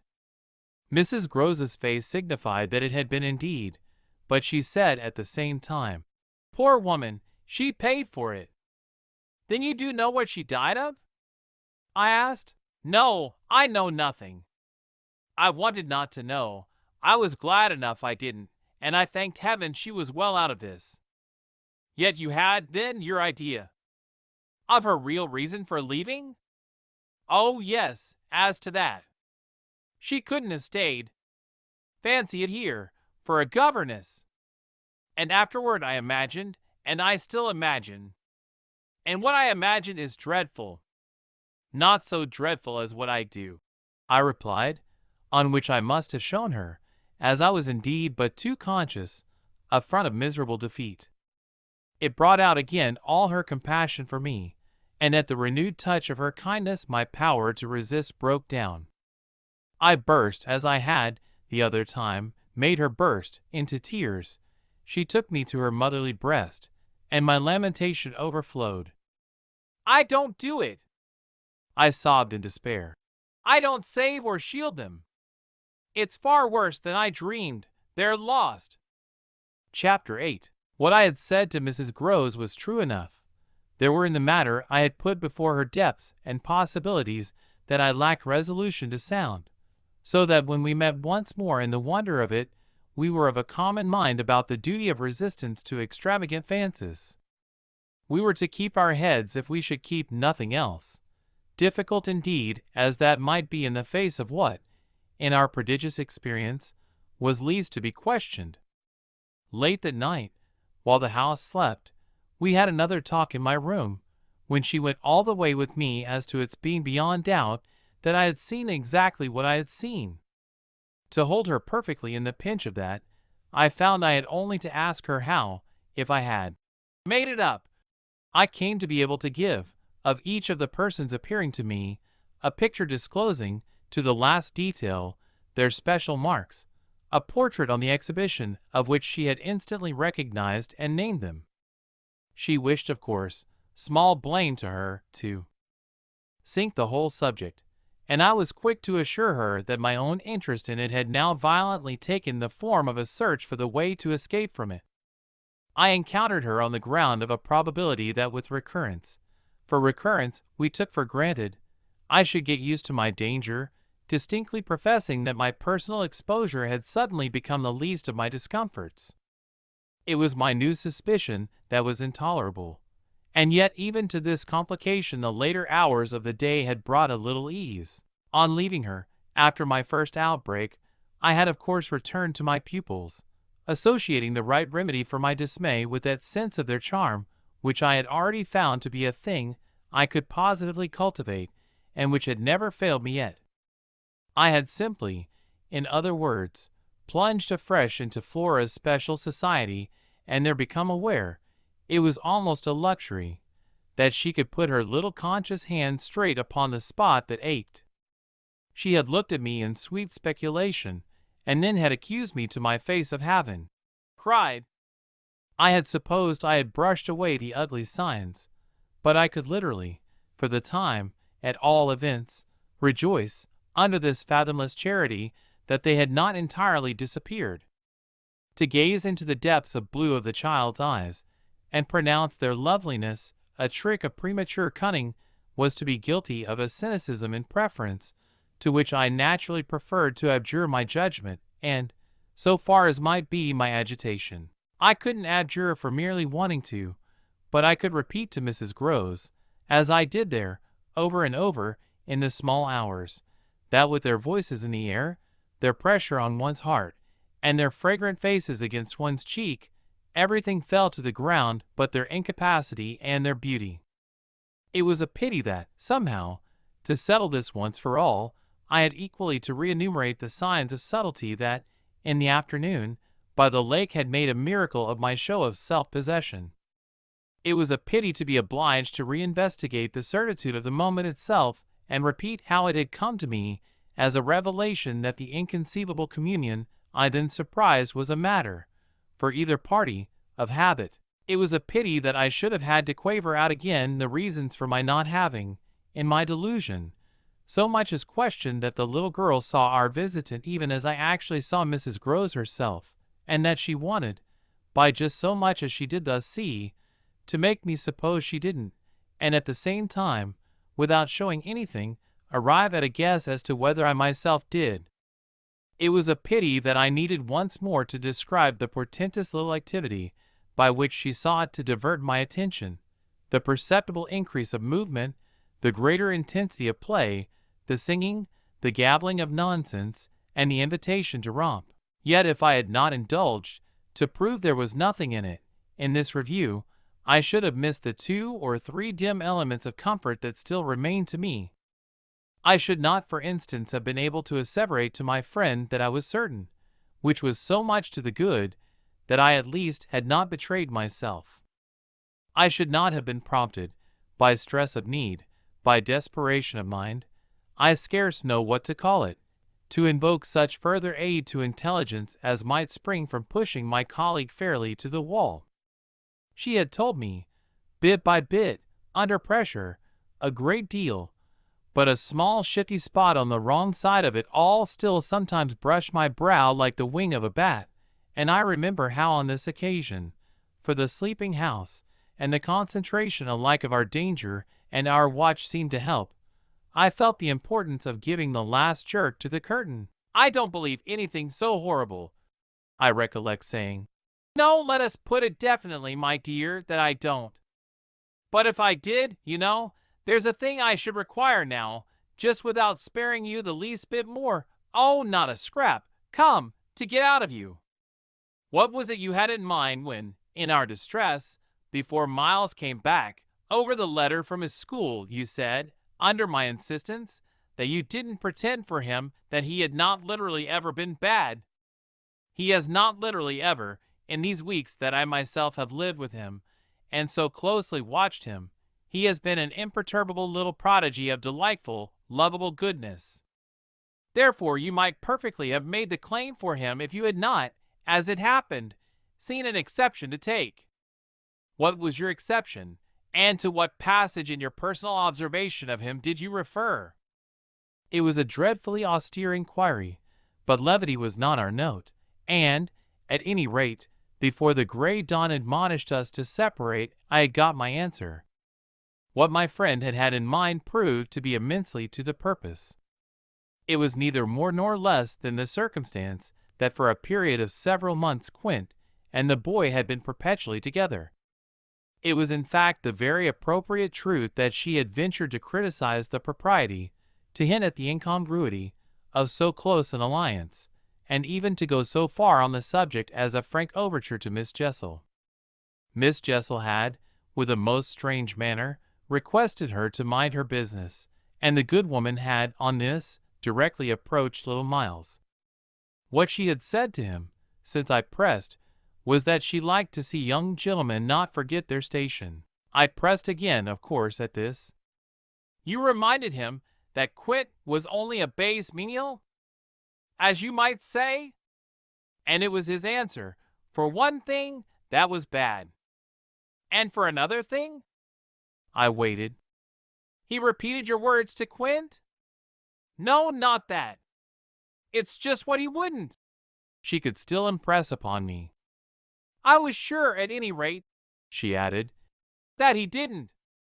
But he denied certain occasions." "What occasions?" "When they had been about together quite as if Quint were his tutor, and a very grand one, and Miss Jessel only for the little lady. When he had gone off with a fellow, I mean, and spent hours with him. He then prevaricated about it. He said he hadn't."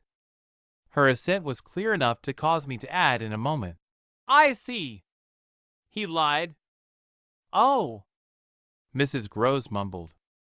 This was a suggestion that it didn't matter, which indeed she backed up by a further remark. "You see, after all, Miss Jessel didn't mind. She didn't forbid him." I considered. "Did he put that to you as a justification?"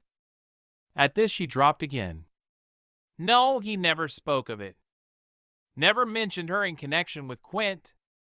She saw, visibly flushing, where I was coming out. "Well, he didn't show anything." "He denied?" she repeated. "He denied?" Lord, how I pressed her now. "So that you could see he knew what was between the two wretches?" "I don't know. I don't know." The poor woman groaned. "You do know, you dear thing," I replied. "Only you haven't my dreadful boldness of mind, and you keep back, out of timidity and modesty and delicacy, even the impression that, in the past, when you had, without my aid, to flounder about in silence, most of all made you miserable. But I shall get it out of you yet. There was something in the boy that suggested to you," I continued, "that he covered and concealed their relation." "Oh, he couldn't prevent." "You're learning the truth?" "I dare say. But heavens," I fell with vehemence a-thinking, "what it shows that they must, to that extent, have succeeded in making of him." "Ah, nothing that's not nice now," Mrs. Groves lugubriously pleaded. "I don't wonder you looked queer," I persisted, "when I mentioned to you the letter from his school." I doubt if I looked as queer as you, she retorted with homely force. And if he was so bad then as that comes to, how is he such an angel now? Yes, indeed, and if he was a fiend at school? How? Well, I said in my torment, you must put it to me again, but I shall not be able to tell you for some days. Only put it to me again, I cried in a way that made my friend stare. There are directions in which I must not for the present let myself go. Meanwhile, I returned to her first example, the one to which she had just previously referred, of the boy's happy capacity for an occasional slip. If Quint, on your remonstrance at the time you speak of, was a base menial, one of the things Miles said to you, I find myself guessing, was that you were another. Again her admission was so adequate that I continued. And you forgave him that? Wouldn't you? Oh, yes. And we exchanged there, in the stillness, a sound of the oddest amusement. Then I went on. At all events, while he was with the man, Miss Flora was with the woman. It suited them all. It suited me, too, I felt, only too well, by which I mean that it suited exactly the particularly deadly view I was in the very act of forbidding myself to entertain. But I so far succeeded in checking the expression of this view that I will throw, just here, no further light on it than may be offered by the mention of my final observation to Mrs. Groves. His having lied and been impudent are, I confess, less engaging specimens than I had hoped to have from you of the outbreak in him of the little natural man. Still, I mused, they must do, for they make me feel more than ever that I must watch.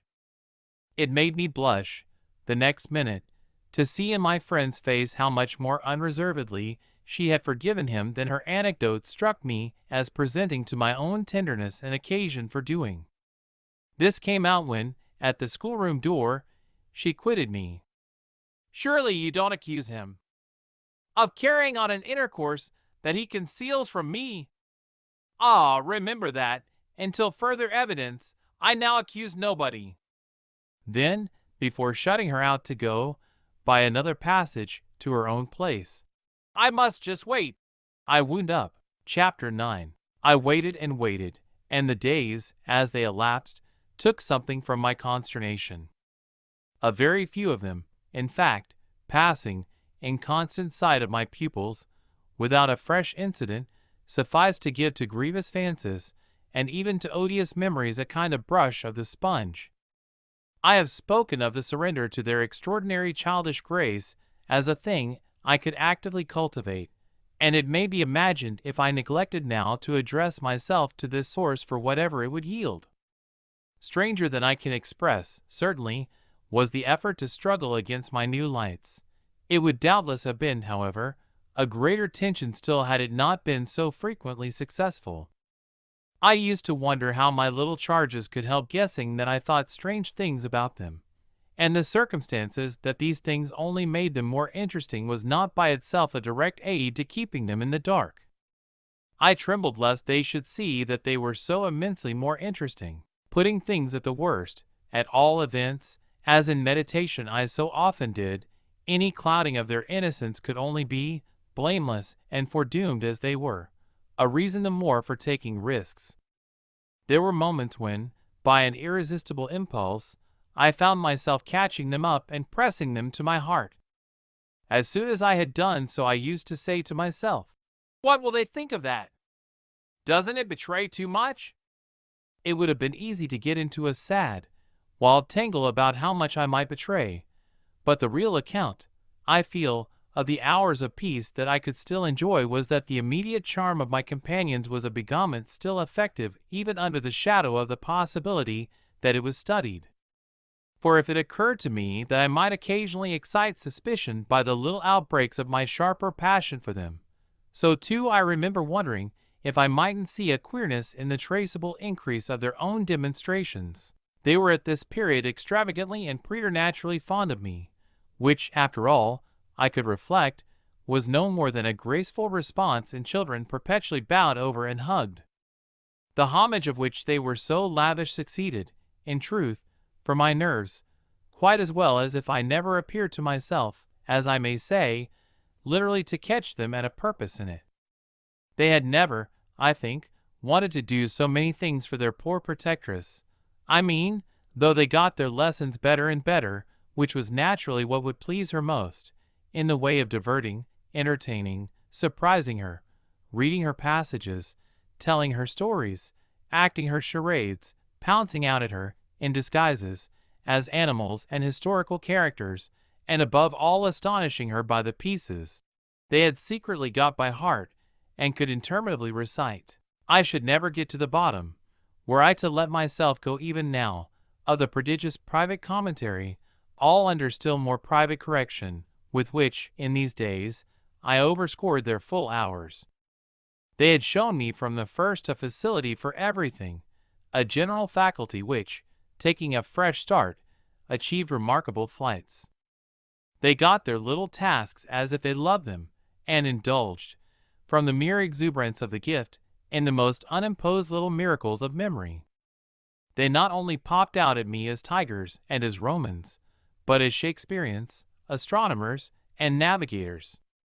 This was so singularly the case that it had presumably much to do with the fact as to which, at the present day, I am at a loss for a different explanation. I allude to my unnatural composure on the subject of another school for miles. What I remember is that I was content not, for the time, to open the question, and that contentment must have sprung from the sense of his perpetually striking show of cleverness. He was too clever for a bad governess, for a parson's daughter, to spoil, and the strangest if not the brightest thread in the pensive embroidery I just spoke of was the impression I might have got, if I had dared to work it out, that he was under some influence operating in his small intellectual life as a tremendous incitement. If it was easy to reflect, however, that such a boy could postpone school, it was at least as marked that for such a boy to have been kicked out by a schoolmaster was a mystification without end. Let me add that in their company now, and I was careful almost never to be out of it, I could follow no set very far. We lived in a cloud of music and love and success and private theatricals. The musical sense in each of the children was of the quickest, but the elder in especial had a marvelous knack of catching and repeating. The schoolroom piano broke into all gruesome fancies, and when that failed there were confabulations in corners, with a sequel of one of them going out in the highest spirits in order to come in as something new. I had had brothers myself, and it was no revelation to me that little girls could be slavish idolaters of little boys. What surpassed everything was that there was a little boy in the world who could have for the inferior age, sex, and intelligence so fine a consideration. They were extraordinarily at one, and to say that they never either quarreled or complained is to make the note of praise coarse for their quality of sweetness. Sometimes, indeed, when I dropped into coarseness, I perhaps came across traces of little understandings between them, by which one of them should keep me occupied, while the other slipped away. There is a naive side, I suppose, in all diplomacy, but if my pupils practiced upon me, it was surely with a minimum of grossness. It was all in the other quarter that, after a lull, the grossness broke out. I find that I really hang back, but I must take my plunge. In going on with the record of what was hideous at Bly, I not only challenged the most liberal faith, for which I little care, but, and this is another matter, I renew what I myself suffered, I again pushed my way through it to the end. There came suddenly an hour after which, as I look back, the affair seems to me to have been all pure suffering, but I have at least reached the heart of it, and the straightest road out is doubtless to advance. One evening, with nothing to lead up or to prepare it, I felt the cold touch of the impression that had breathed on me the night of my arrival, and which, much lighter than, as I have mentioned, I should probably have made little of in memory had my subsequent sojourn been less agitated. I had not gone to bed. I sat reading by a couple of candles. There was a roomful of old books at Bly, last-century fiction, some of it, which, to the extent of a distinctly deprecated renown, but never to so much as that of a stray specimen, had reached the sequestered home and appealed to the unavowed curiosity of my youth. I remember that the book I had in my hand was Fielding's Amelia, also that I was wholly awake.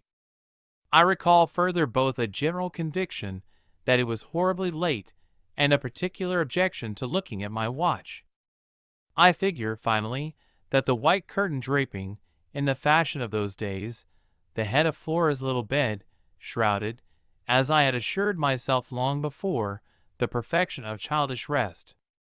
I recollect, in short, that, though I was deeply interested in my author, I found myself, at the turn of a page and with his spell all scattered, looking straight up from him and hard at the door of my room. There was a moment during which I listened, reminded of the faint sense I had had, the first night, of there being something undefinably astir in the house, and noted the soft breath of the open casement just move the half-drawn blind. Then, with all the marks of a deliberation that must have seemed magnificent had there been anyone to admire it, I laid down my book, rose to my feet, and, taking a candle, went straight out of the room and, from the passage, on which my light made little impression, noiselessly closed and locked the door. I can say now neither what determined nor what guided me, but I went straight along the lobby, holding my candle high, till I came within sight of the tall window that presided over the great turn of the staircase. At this point I precipitately found myself aware of three things. They were practically simultaneous, yet they had flashes of succession. My candle, under a bold flourish, went out, and I perceived, by the uncovered window, that the yielding dusk of earliest morning rendered it unnecessary.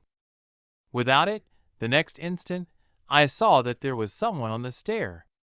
I speak of sequences, but I required no lapse of seconds to stiffen myself for a third encounter with Quint. The apparition had reached the landing halfway up, and was therefore on the spot nearest the window, where at sight of me, it stopped short and fixed me exactly as it had fixed me from the tower and from the garden. He knew me as well as I knew him, and so, in the cold, faint twilight, with a glimmer in the high glass and another on the polish of the oak stair below, we faced each other in our common intensity.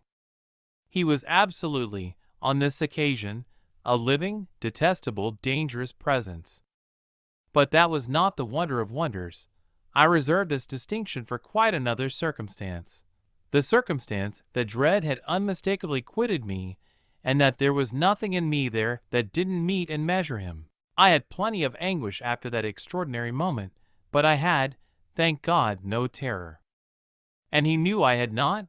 I found myself at the end of an instant magnificently aware of this.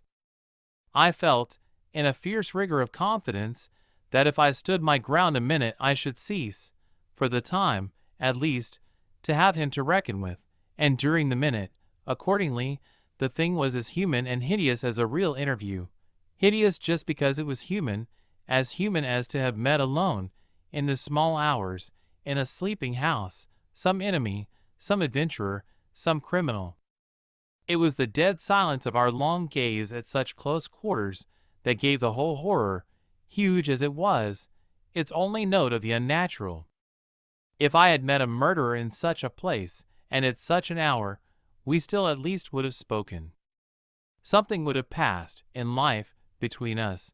If nothing had passed, one of us would have moved. The moment was so prolonged that it would have taken but little more to make me doubt if even I were in life. I can't express what followed it save by saying that the silence itself, which was indeed in a manner an attestation of my strength, became the element into which I saw the figure disappear, in which I definitely saw it turn as I might have seen the low wretch to which it had once belonged turn on receipt of an order, and pass, with my eyes on the villainous back that no hunch could have more disfigured, straight down the staircase, and into the darkness in which the next bend was lost. Chapter 10. I remained a while at the top of the stair, but with the effect presently of understanding that when my visitor had gone, he had gone. Then I returned to my room. The foremost thing I saw there by the light of the candle I had left burning was that Flora's little bed was empty, and on this I caught my breath with all the terror that, 5 minutes before, I had been able to resist. I dashed at the place in which I had left her lying and over which, for the small silk counterpane and the sheets were disarranged, the white curtains had been deceivingly pulled forward. Then my step, to my unutterable relief, produced an answering sound. I perceived an agitation of the window blind, and the child, ducking down, emerged rosily from the other side of it. She stood there in so much of her candor, and so little of her nightgown, with her pink bare feet and the golden glow of her curls. She looked intensely grave, and I had never had such a sense of losing an advantage acquired, the thrill of which had just been so prodigious, as on my consciousness that she addressed me with a reproach. "You naughty, where have you been?" Instead of challenging her own irregularity, I found myself arraigned and explaining. She herself explained, for that matter, with the loveliest, eagerest simplicity. She had known suddenly, as she lay there, that I was out of the room, and had jumped up to see what had become of me. I had dropped, with the joy of her reappearance, back into my chair, feeling then, and then only, a little faint, and she had pattered straight over to me, thrown herself upon my knee, given herself to be held with the flame of the candle full in the wonderful little face that was still flushed with sleep. I remember closing my eyes an instant, yieldingly, consciously, as before the excess of something beautiful that shone out of the blue of her own. "You were looking for me out of the window?" I said. "You thought I might be walking in the grounds?" "Well, I thought someone was." She never blanched as she smiled out that at me. Oh, how I looked at her now. "And did you see anyone?" "Ah, no," she returned, almost with the full privilege of childish inconsequence, resentfully, though with a long sweetness in her little drawl of the negative. At that moment, in the state of my nerves, I absolutely believed she lied, and if I once more closed my eyes, it was before the dazzle of the 3 or 4 possible ways in which I might take this up. One of these, for a moment, tempted me with such singular intensity that, to withstand it, I must have gripped my little girl with a spasm that, wonderfully, she submitted to without a cry or a sign of fright. Why not break out at her on the spot, and have it all over, give it to her straight in her lovely little lighted face? You see, you know that you do, and that you already quite suspect I believe it. Therefore, why not frankly confess it to me, so that we may at least live with it together and learn perhaps, in the strangeness of our fate, where we are and what it means?" This solicitation dropped, alas, as it came. If I could immediately have succumbed to it, I might have spared myself. Well, you'll see what. Instead of succumbing, I sprang again to my feet, looked at her bed, and took a helpless middle way. "Why did you pull the curtain over the place to make me think you were still there?" Flora luminously considered, after which, with her little divine smile, "Because I don't like to frighten you." "But if I had, by your idea, gone out?" She absolutely declined to be puzzled. She turned her eyes to the flame of the candle as if the question were as irrelevant, or at any rate as impersonal, as Mrs. Marset or 9 times 9. "Oh, but she quite adequately answered, "that you might come back, you dear, and that you have." And after a little, when she had got into bed, I had, for a long time, by almost sitting on her to hold her hand, to prove that I recognized the pertinence of my return. You may imagine the general complexion, from that moment, of my nights. I repeatedly sat up till I didn't know when. I selected moments when my roommate unmistakably slept, and, stealing out, took noiseless turns in the passage and even pushed as far as to where I had last met Quint. But I never met him there again, and I may as well say at once that I on no other occasion saw him in the house. I just missed, on the staircase, on the other hand, a different adventure. Looking down it from the top, I once recognized the presence of a woman seated on one of the lower steps with her back presented to me, her body half bowed and her head, in an attitude of woe, in her hands. I had been there but an instant, however, when she vanished without looking round at me. I knew, none the less, exactly what dreadful face she had to show, and I wondered whether, if instead of being above I had been below, I should have had, for going up, the same nerve I had lately shown Quint. Well, there continued to be plenty of chance for nerve. On the 11th night after my latest encounter with that gentleman, they were all numbered now. I had an alarm that perilously skirted it, and that indeed, from the particular quality of its unexpectedness, proved quite my sharpest shock. It was precisely the first night during this series that, weary with watching, I had felt that I might again without laxity lay myself down at my old hour.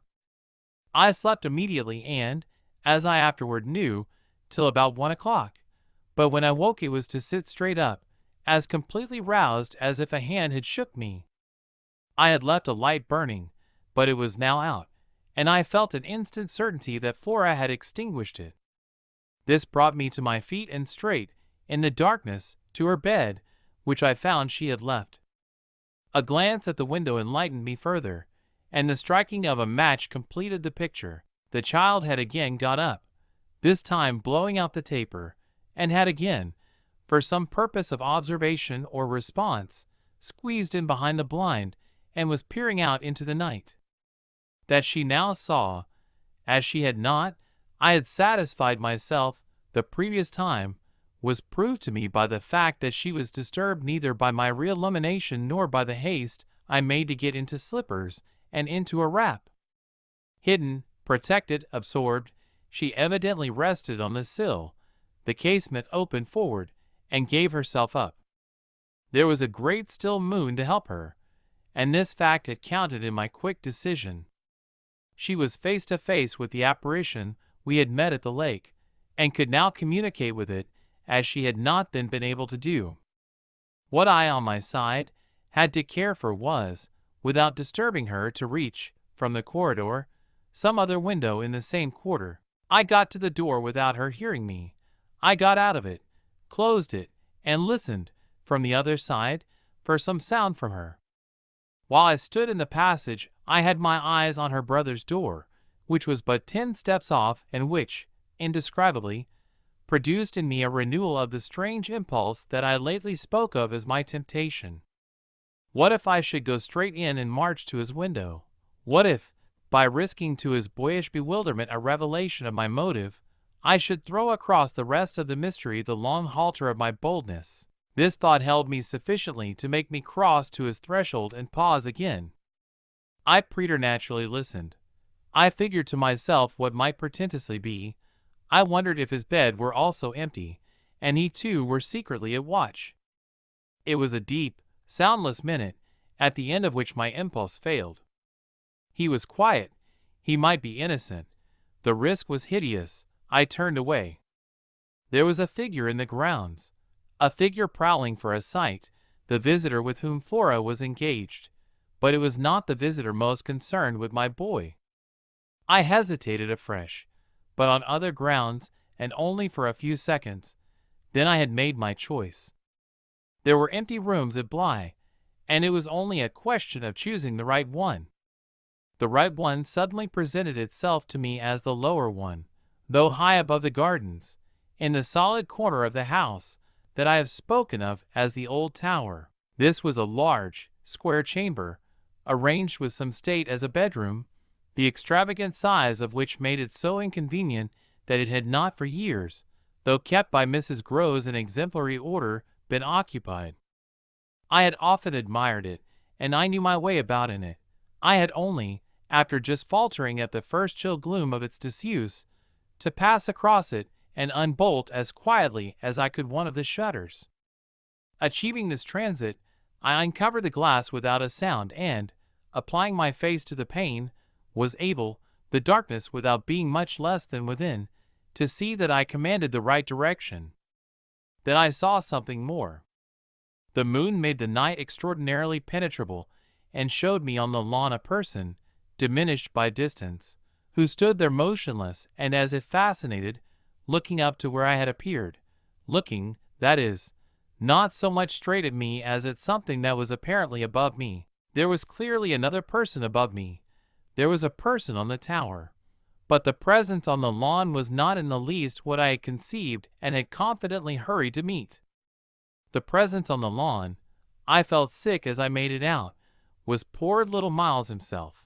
Chapter 11. It was not till late next day that I spoke to Mrs. Groves.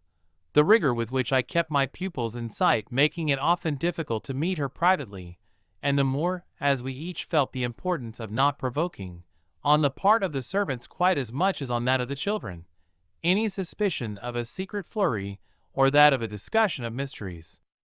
I drew a great security in this particular from her mere smooth aspect. There was nothing in her fresh face to pass on to others my horrible confidences. She believed me, I was sure, absolutely. If she hadn't, I don't know what would have become of me, for I couldn't have borne the business alone.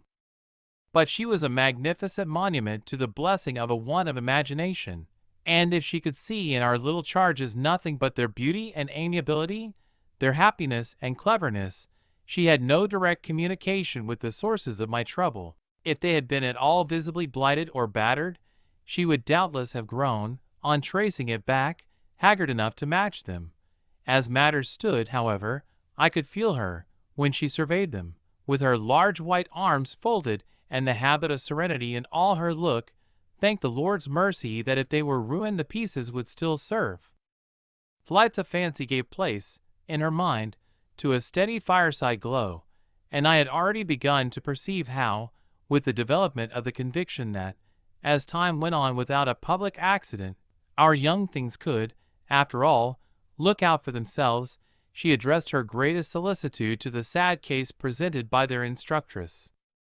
That, for myself, was a sound simplification. I could engage that, to the world, my face should tell no tales, but it would have been, in the conditions, an immense added strain to find myself anxious about hers. At the hour I now speak of she had joined me, under pressure, on the terrace, where, with the lapse of the season, the afternoon sun was now agreeable, and we sat there together while, before us, at a distance, but within call if we wished, the children strolled to and fro in one of their most manageable moods. They moved slowly, in unison, below us, over the lawn, the boy, as they went, reading aloud from a storybook and passing his arm round his sister to keep her quite in touch. Mrs. Groves watched them with positive placidity. Then I caught the suppressed intellectual creak with which she conscientiously turned to take from me a view of the back of the tapestry. I had made her a receptacle of lurid things, but there was an odd recognition of my superiority, my accomplishments, and my function, in her patience under my pain. She offered her mind to my disclosures as, had I wished to mix a witch's broth and proposed it with assurance, she would have held out a large clean saucepan. This had become thoroughly her attitude by the time that, in my recital of the events of the night, I reached the point of what Miles had said to me when, after seeing him, at such a monstrous hour, almost on the very spot where he happened now to be, I had gone down to bring him in, choosing then, at the window, with a concentrated need of not alarming the house, rather that method than a signal more resonant. I had left her meanwhile in little doubt of my small hope of representing with success even to her actual sympathy my sense of the real splendor of the little inspiration with which, after I had got him into the house, the boy met my final articulate challenge. As soon as I appeared in the moonlight on the terrace, he had come to me as straight as possible, on which I had taken his hand without a word and led him, through the dark spaces, up the staircase where Quint had so hungrily hovered for him, along the lobby where I had listened and trembled, and so to his forsaken room. Not a sound, on the way, had passed between us, and I had wondered, oh, how I had wondered, if he were groping about in his little mind for something plausible and not too grotesque. It would tax his invention, certainly, and I felt, this time, over his real embarrassment, a curious thrill of triumph. It was a sharp trap for the inscrutable. He couldn't play any longer at innocence. So how the deuce would he get out of it? There beat in me indeed, with the passionate throb of this question an equal dumb appeal as to how the deuce I should. I was confronted at last, as never yet, with all the risk attached even now to sounding my own horrid note. I remember in fact that as we pushed into his little chamber, where the bed had not been slept in at all and the window, uncovered to the moonlight, made the place so clear that there was no need of striking a match, I remember how I suddenly dropped, sank upon the edge of the bed from the force of the idea that he must know how he really, as they say, had me. He could do what he liked, with all his cleverness to help him, so long as I should continue to defer to the old tradition of the criminality of those caretakers of the young who ministered to superstitions and fears. He had me indeed, and in a cleft stick, for who would ever absolve me, who would consent that I should go unhung, if, by the faintest tremor of an overture, I were the first to introduce into our perfect intercourse an element so dire? No, no, it was useless to attempt to convey to Mrs. Groves, just as it is scarcely less so to attempt to suggest here, how, in our short, stiff brush in the dark, he fairly shook me with admiration. I was of course thoroughly kind and merciful. Never yet had I placed on his little shoulders hands of such tenderness as those with which, while I rested against the bed, I held him there well under fire. I had no alternative but, in form at least, to put it to him. You must tell me now, and all the truth. What did you go out for? What were you doing there? I can still see his wonderful smile, the whites of his beautiful eyes, and the uncovering of his little teeth shine to me in the dusk. If I tell you why, will you understand? My heart, at this, leaped into my mouth. Would he tell me why? I found no sound on my lips to press it, and I was aware of replying only with a vague, repeated, grimacing nod. He was gentleness itself, and while I wagged my head at him, he stood there more than ever a little fairy prince. It was his brightness indeed that gave me a respite. Would it be so great if he were really going to tell me? Well, he said at last, just exactly in order that you should do this. Do what? Think me, for a change, bad. I shall never forget the sweetness and gaiety with which he brought out the word, nor how, on top of it, he bent forward and kissed me. It was practically the end of everything. I met his kiss and I had to make, while I folded him for a minute in my arms, the most stupendous effort not to cry. He had given exactly the account of himself that permitted least of my going behind it, and it was only with the effect of confirming my acceptance of it that, as I presently glanced about the room, I could say, "Then you didn't undress at all?" He fairly glittered in the gloom. "Not at all. I sat up and read." "And when did you go down?" "At midnight." "When I'm bad, I am bad." I see, it's charming. But how could you be sure I would know it?"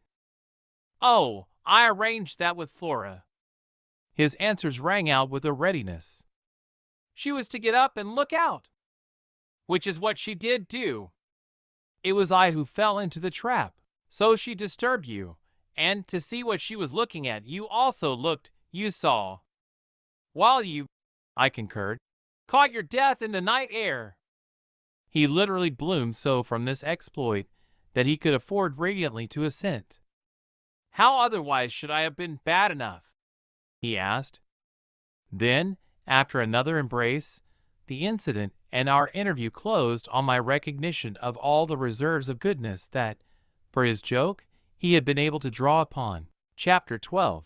The particular impression I had received proved in the morning light, I repeat, not quite successfully presentable to Mrs. Groves, though I reinforced it with the mention of still another remark that he had made before we separated. "It all lies in half a dozen words," I said to her. "Words that really settle the matter. Think you know what I might do? He threw that off to show me how good he is. He knows down to the ground what he might do. That's what he gave them a taste of at school." "Lord, you do change," cried my friend. "I don't change. I simply make it out. The four, depend upon it, perpetually meet. If on either of these last nights you had been with either child, you would clearly have understood. The more I've watched and waited, the more I've felt that if there were nothing else to make it sure, it would be made so by the systematic silence of each.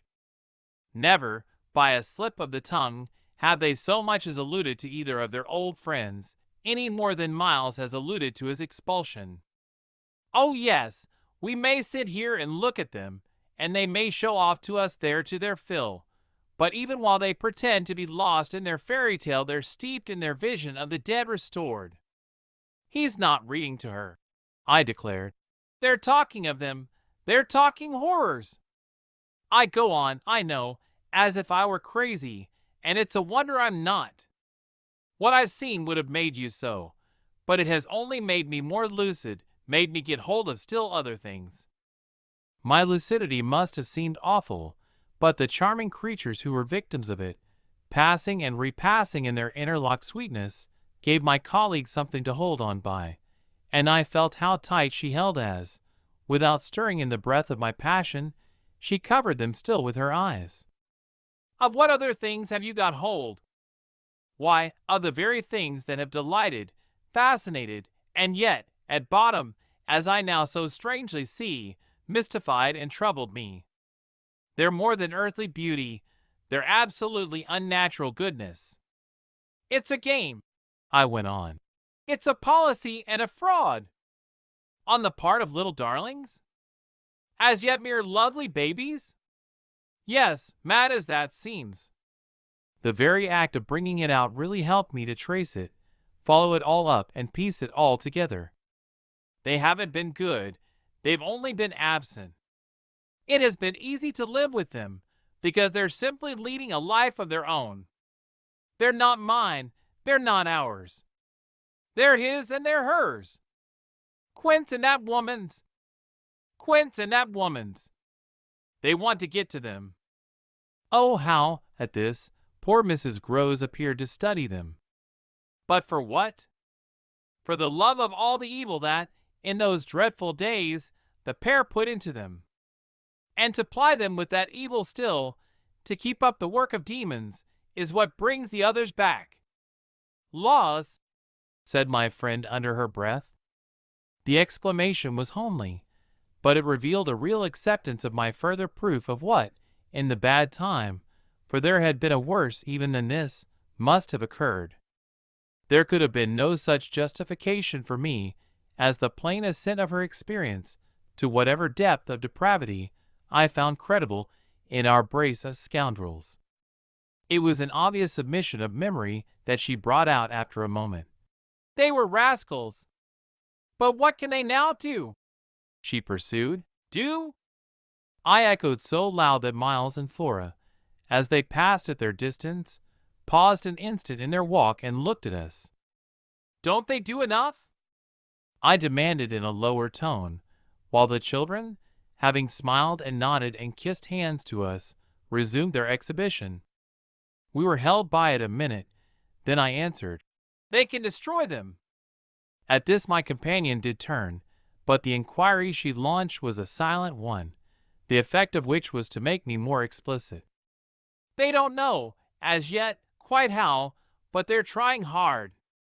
They're seen only across, as it were, and beyond, in strange places and on high places, the top of towers, the roof of houses, the outside of windows, the further edge of pools, but there's a deep design on either side to shorten the distance and overcome the obstacle, and the success of the tempters is only a question of time.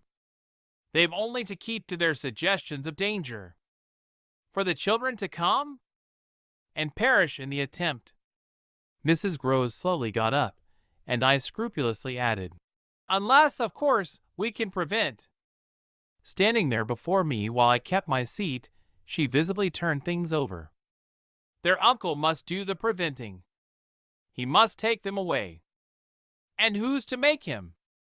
She had been scanning the distance, but she now dropped on me a foolish face. You, miss. By writing to him that his house is poisoned and his little nephew and niece mad? But if they are, miss? And if I am myself, you mean? That's charming news to be sent him by a governess whose prime undertaking was to give him no worry. Mrs. Groves considered, following the children again. Yes, he do hate worry. That was the great reason why those fiends took him in so long. No doubt, though his indifference must have been awful. As I'm not a fiend, at any rate, I shouldn't take him in. My companion, after an instant, and for all answer, sat down again and grasped my arm. Make him at any rate come to you. I stared. To me? I had a sudden fear of what she might do. Him? He ought to be here. He ought to help. I quickly rose, and I think I must have shown her a queerer face than ever yet. You see me asking him for a visit? No, with her eyes on my face she evidently couldn't. Instead of it even, as a woman reads another, she could see what I myself saw, his derision, his amusement, his contempt for the breakdown of my resignation at being left alone and for the fine machinery I had set in motion to attract his attention to my slighted charms. She didn't know, no one knew, how proud I had been to serve him and to stick to our terms. Yet she nonetheless took the measure, I think, of the warning I now gave her. If you should so lose your head as to appeal to him for me. She was really frightened. Yes, miss. I would leave, on the spot, both him and you. Chapter 13. It was all very well to join them, but speaking to them proved quite as much as ever an effort beyond my strength, offered, in close quarters, difficulties as insurmountable as before. This situation continued a month, and with new aggravations and particular notes, the note above all, sharper and sharper, of the small ironic consciousness on the part of my pupils. It was not, I am as sure today as I was sure then, my mere infernal imagination. It was absolutely traceable that they were aware of my predicament, and that this strange relation made, in a manner, for a long time, the air in which we moved. I don't mean that they had their tongues in their cheeks or did anything vulgar, for that was not one of their dangers. I do mean, on the other hand, that the element of the unnamed and untouched became, between us, greater than any other, and that so much avoidance could not have been so successfully effected without a great deal of tacit arrangement. It was as if, at moments, we were perpetually coming into sight of subjects before which we must stop short, turning suddenly out of alleys that we perceived to be blind, closing with a little bang that made us look at each other, for, like all bangs, it was something louder than we had intended, the doors we had indiscreetly opened. All roads lead to Rome, and there were times when it might have struck us that almost every branch of study or subject of conversation skirted forbidden ground. Forbidden ground was the question of the return of the dead in general, and of whatever, in especial, might survive, in memory, of the friends little children had lost. There were days when I could have sworn that one of them had, with a small invisible nudge, said to the other, She thinks she'll do it this time, but she won't. To do it would have been to indulge, for instance, and for once in a way, in some direct reference to the lady who had prepared them for my discipline. They had a delightful endless appetite for passages in my own history, to which I had again and again treated them.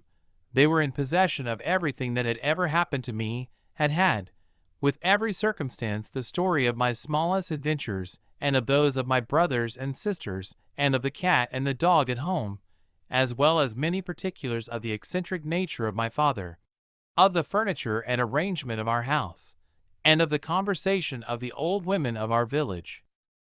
There were things enough, taking one with another, to chatter about, if one went very fast and knew by instinct when to go round.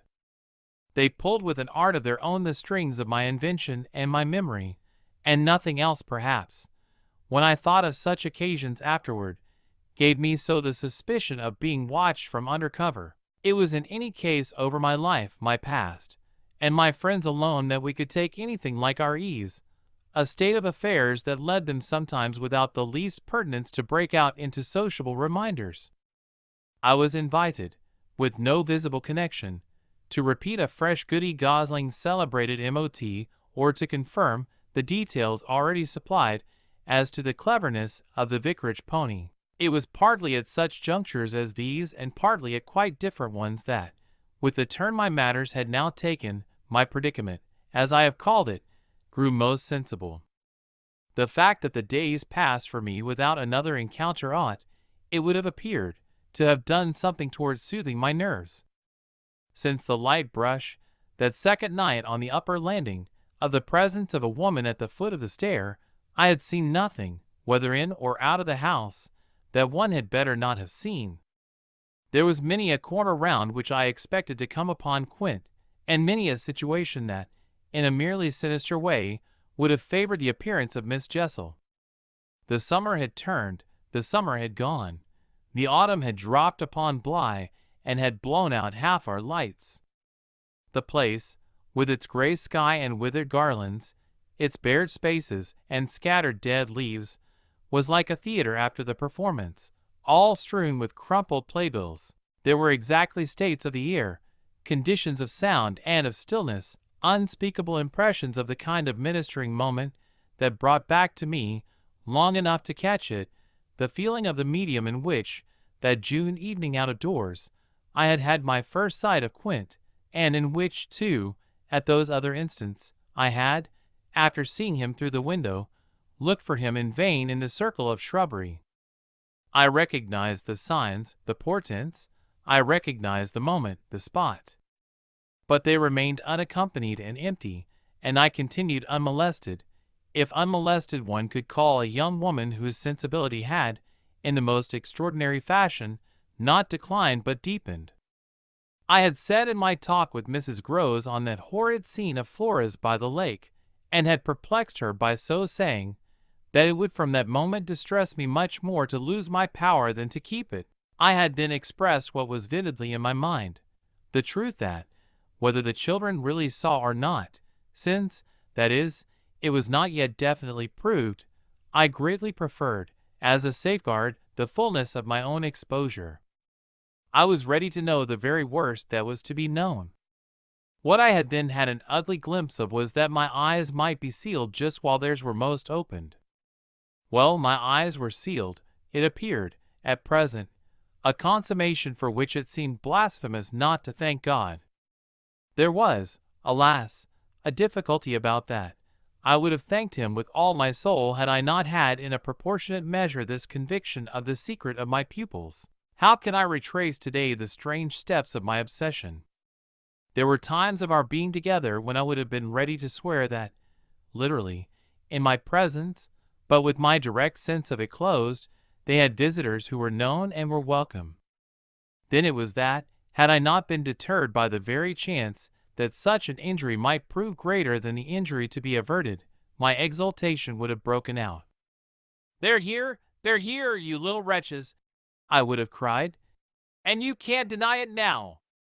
The little wretches denied it with all the added volume of their sociability and their tenderness, in just the crystal depths of which, like the flash of a fish in a stream, the mockery of their advantage peeped up. The shock, in truth, had sunk into me still deeper than I knew on the night when, looking out to see either Quint or Miss Jessel under the stars, I had beheld the boy over whose rest I watched, and who had immediately brought in with him, had straightway, there, turned it on me, the lovely upward look with which, from the battlements above me, the hideous apparition of Quint had played. If it was a question of a scare, my discovery on this occasion had scared me more than any other, and it was in the condition of nerves produced by it that I made my actual inductions. They harassed me so that sometimes, at odd moments, I shut myself up audibly to rehearse. It was at once a fantastic relief and a renewed despair, the manner in which I might come to the point.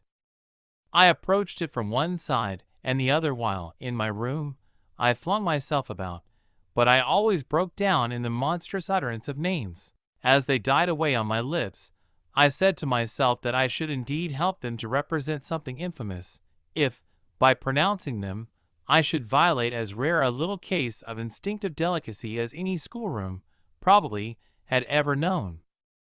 When I said to myself, "They have the manners to be silent, and you, trusted as you are, the baseness to speak," I felt myself crimson, and I covered my face with my hands.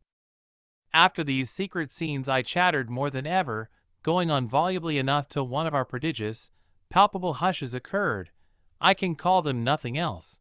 The strange, dizzy lift or swim, I try for terms, into a stillness, a pause of all life, that had nothing to do with the more or less noise that at the moment we might be engaged in making, and that I could hear through any deepened exhilaration or quickened recitation or louder strum of the piano.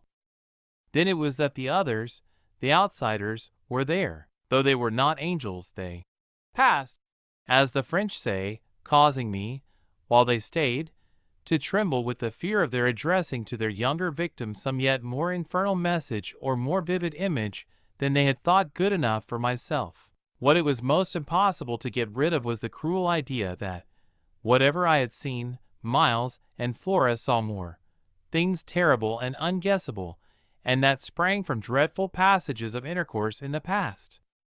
Such things naturally left on the surface, for the time, a chill which we vociferously denied that we felt, and we had, all three, with repetition, got into such splendid training that we went, each time, almost automatically, to mark the close of the incident, through the very same movements.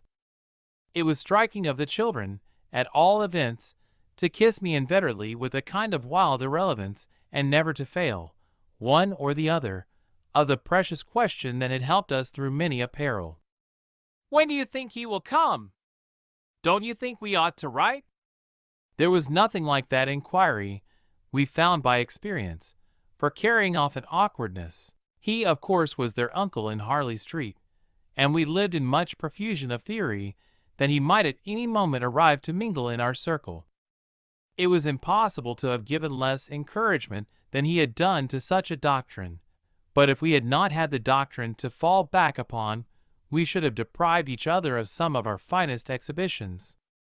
He never wrote to them. That may have been selfish, but it was a part of the flattery of his trust of me, for the way in which a man pays his highest tribute to a woman is apt to be but by the more festal celebration of one of the sacred laws of his comfort. And I held that I carried out the spirit of the pledge given not to appeal to him, when I let my charges understand that their own letters were but charming literary exercises. They were too beautiful to be posted. I kept them myself.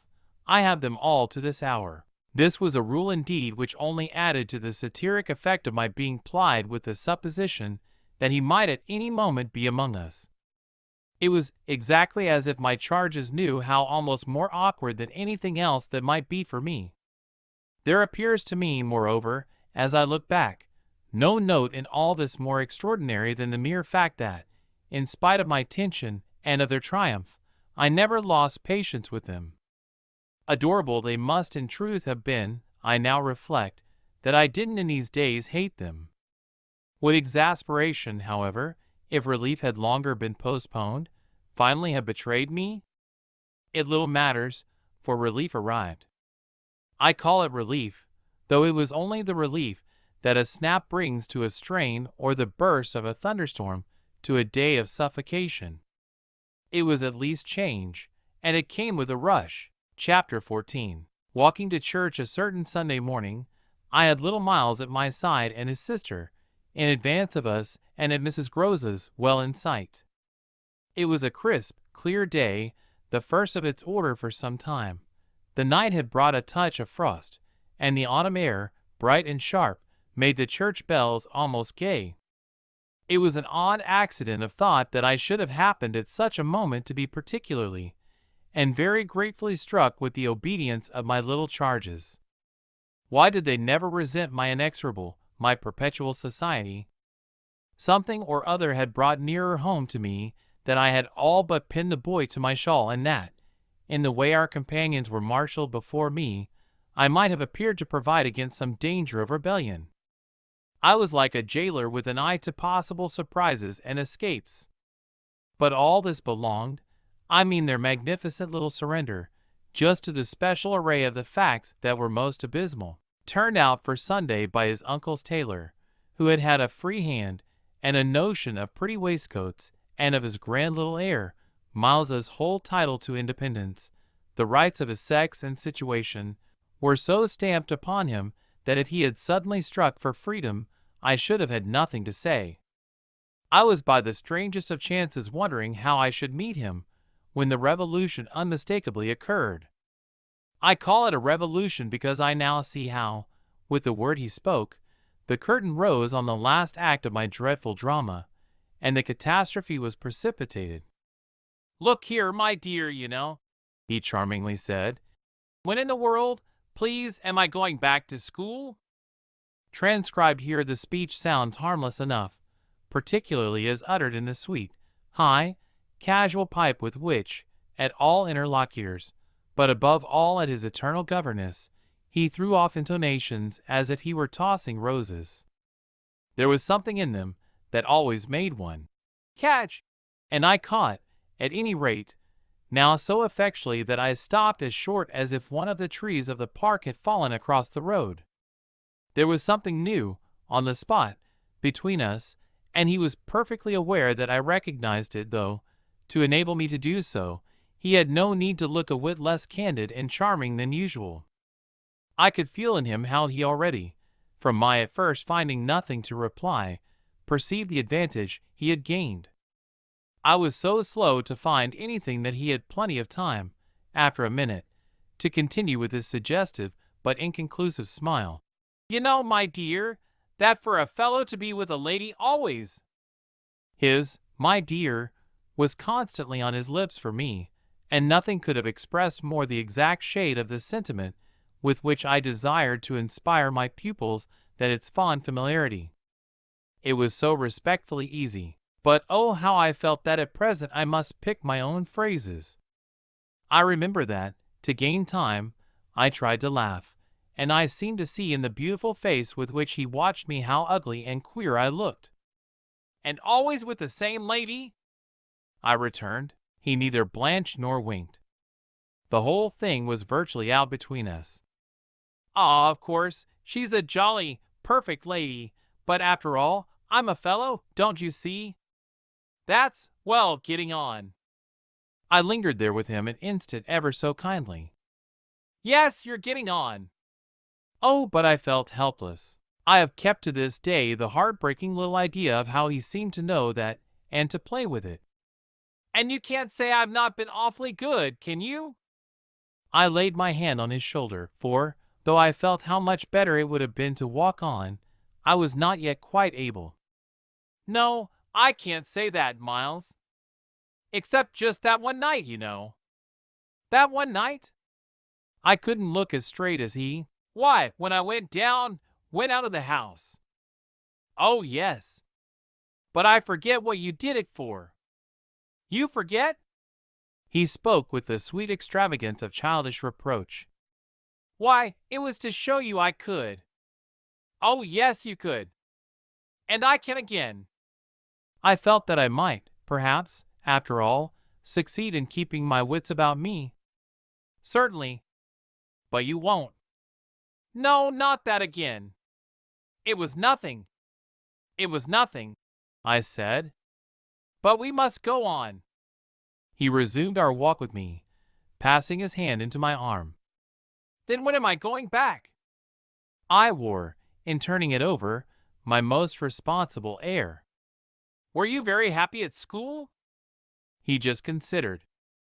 "Oh, I'm happy enough anywhere." "Well then," I quavered, "if you're just as happy here." "Ah, but that isn't everything. Of course you know a lot. But you hint that you know almost as much?"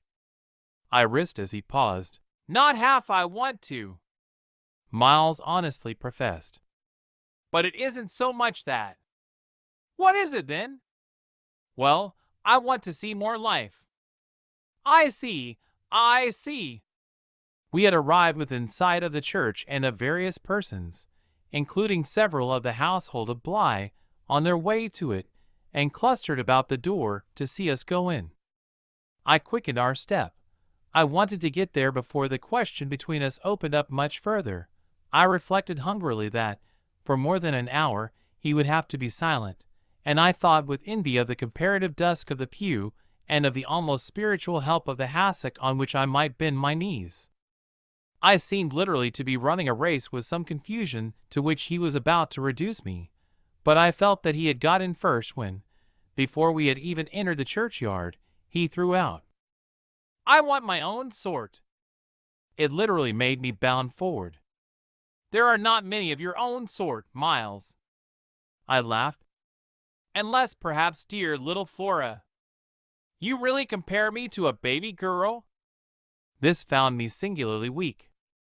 "Don't you, then, love our sweet Flora?" "If I didn't, and you too, if I didn't," he repeated as if retreating for a jump, yet leaving his thoughts so unfinished that, after we had come into the gate, another stop, which he imposed on me by the pressure of his arm, had become inevitable. Mrs. Groves and Flora had passed into the church, the other worshippers had followed, and we were, for the minute, alone among the old, thick graves. We had paused, on the path from the gate, by a low, oblong, table-like tomb. "Yes, if you didn't." He looked, while I waited, at the graves. "Well, you know what." But he didn't move, and he presently produced something that made me drop straight down on the stone slab, as if suddenly to rest. "Does my uncle think what you think?" I markedly rested. "How do you know what I think?" "Ah, well, of course I don't, for it strikes me you never tell me. But I mean, does he know?" "Know what, Miles?" "Why, the way I'm going on." I perceived quickly enough that I could make, to this inquiry, no answer that would not involve something of a sacrifice of my employer. Yet it appeared to me that we were all, at Bly, sufficiently sacrificed to make that venial. "I don't think your uncle much cares." Miles, on this, stood looking at me. "Then don't you think he can be made to?" "In what way?" "Why, by his coming down." "But who'll get him to come down?" "I will," the boy said with extraordinary brightness and emphasis. He gave me another look charged with that expression, and then marched off alone into church. Chapter 15. The business was practically settled from the moment I never followed him. It was a pitiful surrender to agitation, but my being aware of this had somehow no power to restore me. I only sat there on my tomb and read into what my little friend had said to me the fullness of its meaning. By the time I had grasped the whole of which I had also embraced, for absence, the pretext that I was ashamed to offer my pupils and the rest of the congregation such an example of delay. What I said to myself above all was that Miles had got something out of me, and that the proof of it, for him, would be just this awkward collapse. He had got out of me that there was something I was much afraid of, and that he should probably be able to make use of my fear to gain, for his own purpose, more freedom. My fear was of having to deal with the intolerable question of the grounds of his dismissal from school, for that was really but the question of the horrors gathered behind. That his uncle should arrive to treat with me of these things was a solution that, strictly speaking, I ought now to have desired to bring on, but I could so little face the ugliness and the pain of it that I simply procrastinated and lived from hand to mouth. The boy, to my deep discomposure, was immensely in the right, was in a position to say to me, "Either you clear up with my guardian the mystery of this interruption of my studies, or you cease to expect me to lead with you a life that's so unnatural for a boy." What was so unnatural for the particular boy I was concerned with was this sudden revelation of a consciousness and a plan. That was what really overcame me, what prevented my going in. I walked round the church, hesitating, hovering. I reflected that I had already, with him, hurt myself beyond repair. Therefore I could patch up nothing, and it was too extreme an effort to squeeze beside him into the pew. He would be so much more sure than ever to pass his arm into mine, and make me sit there for an hour in close, silent contact with his commentary on our talk. For the first minute since his arrival, I wanted to get away from him. As I paused beneath the high east window and listened to the sounds of worship, I was taken with an impulse that might master me, I felt, completely should I give it the least encouragement. I might easily put an end to my predicament by getting away altogether. Here was my chance. There was no one to stop me. I could give the whole thing up, turn my back and retreat. It was only a question of hurrying again, for a few preparations, to the house which the attendance at church of so many of the servants would practically have left unoccupied. No one, in short, could blame me if I should just drive desperately off. What was it to get away if I got away only till dinner? That would be in a couple of hours, at the end of which, I had the acute prevision, my little pupils would play at innocent wonder about my non-appearance in their train. "What did you do, you naughty bad thing? Why in the world, to worry us so, and take our thoughts off too, don't you know? Did you desert us at the very door?" I couldn't meet such questions nor, as they asked them, their false little lovely eyes. Yet it was all so exactly what I should have to meet that, as the prospect grew sharp to me, I at last let myself go. I got, so far as the immediate moment was concerned, away. I came straight out of the churchyard and, thinking hard, retraced my steps through the park. It seemed to me that by the time I reached the house, I had made up my mind I would fly. The Sunday stillness both of the approaches and of the interior, in which I met no one, fairly excited me with a sense of opportunity. Were I to get off quickly, this way, I should get off without a scene, without a word. My quickness would have to be remarkable, however, and the question of a conveyance was the great one to settle. Tormented, in the hall, with difficulties and obstacles, I remember sinking down at the foot of the staircase, suddenly collapsing there on the lowest step, and then, with a revulsion, recalling that it was exactly where more than a month before, in the darkness of night, and just so bowed with evil things, I had seen the spectre of the most horrible of women. At this I was able to straighten myself. I went the rest of the way up. I made, in my bewilderment, for the schoolroom, where there were objects belonging to me that I should have to take. But I opened the door to find again, in a flash, my eyes unsealed. In the presence of what I saw I reeled straight back upon my resistance. Seated at my own table in clear noonday light, I saw a person whom, without my previous experience, I should have taken at the first blush for some housemaid who might have stayed at home to look after the place, and who, availing herself of rare relief from observation and of the schoolroom table and my pens, ink, and paper, had applied herself to the considerable effort of a letter to her sweetheart. There was an effort in the way that, while her arms rested on the table, her hands with evident weariness supported her head. But at the moment I took this and I had already become aware that, in spite of my entrance, her attitude strangely persisted. Then it was, with the very act of its announcing itself, that her identity flared up in a change of posture. She rose, not as if she had heard me, but with an indescribable grand melancholy of indifference and detachment, and, within a dozen feet of me, stood there as my vile predecessor. Dishonored and tragic, she was all before me. But even as I fixed and, for memory, secured it, the awful image passed away.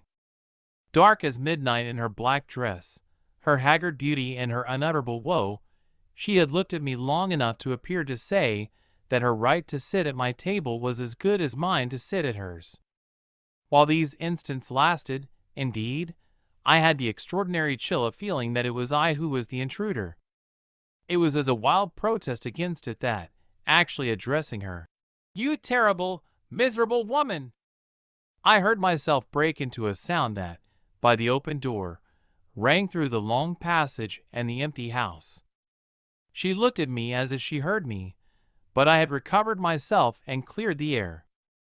There was nothing in the room the next minute but the sunshine and a sense that I must stay. Chapter 16. I had so perfectly expected that the return of my pupils would be marked by a demonstration that I was freshly upset at having to take into account that they were dumb about my absence.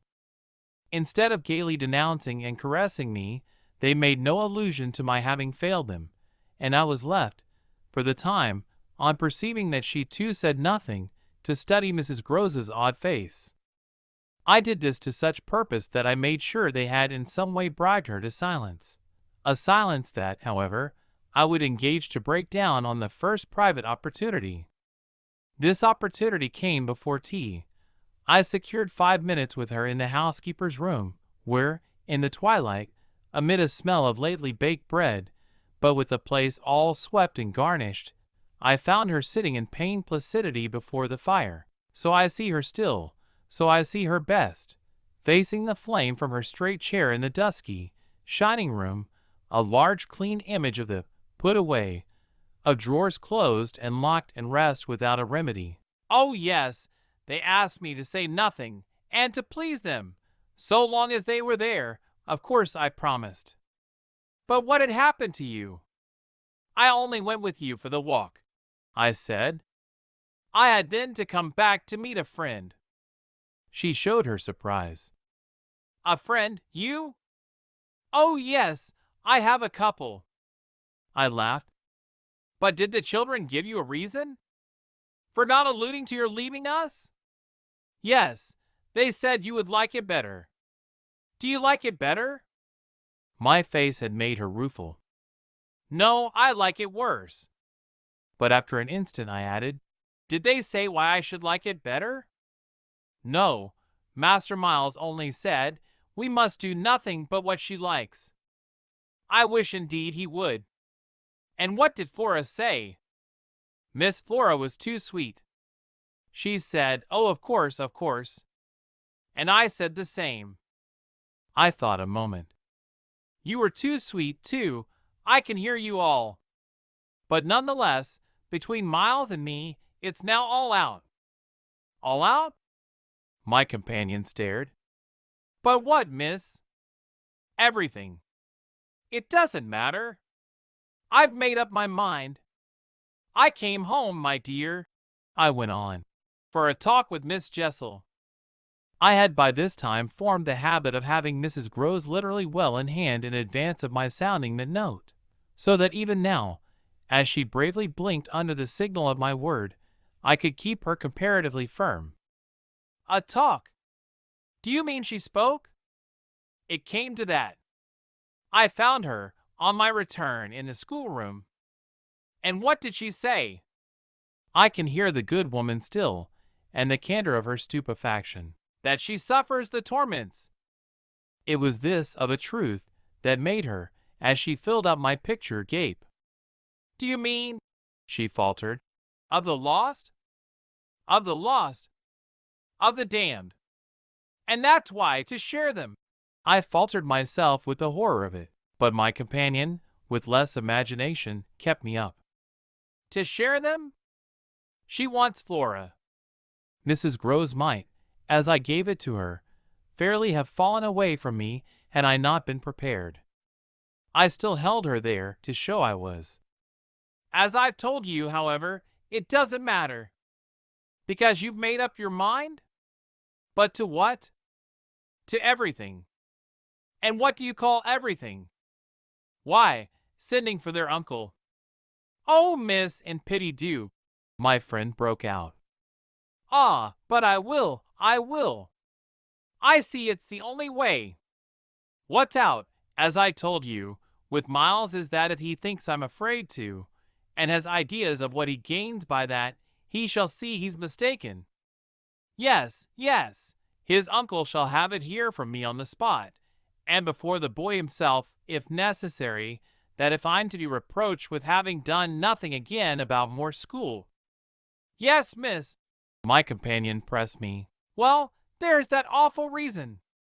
There were now clearly so many of these for my poor colleague that she was excusable for being vague. But a which?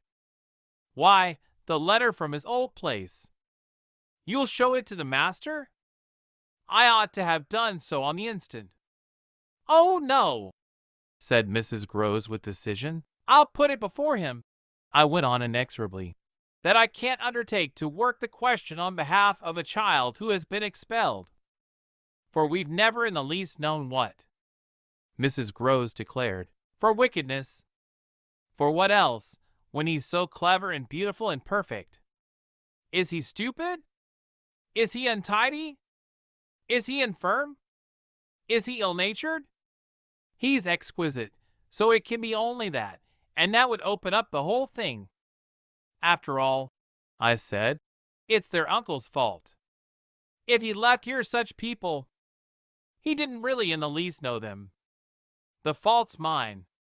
She had turned quite pale. Well, you shan't suffer, I answered. The children shan't, she emphatically returned. I was silent a while. We looked at each other. Then what am I to tell him? You needn't tell him anything. I'll tell him. I measured this. Do you mean you'll write? Remembering she couldn't, I caught myself up. How do you communicate? I tell the bailiff. He writes. And should you like him to write our story? My question had a sarcastic force that I had not fully intended, and it made her, after a moment, inconsequently break down. The tears were again in her eyes. Ah, miss, you right. Well, tonight, I at last answered, and on this we separated. Chapter 17. I went so far, in the evening, as to make a beginning.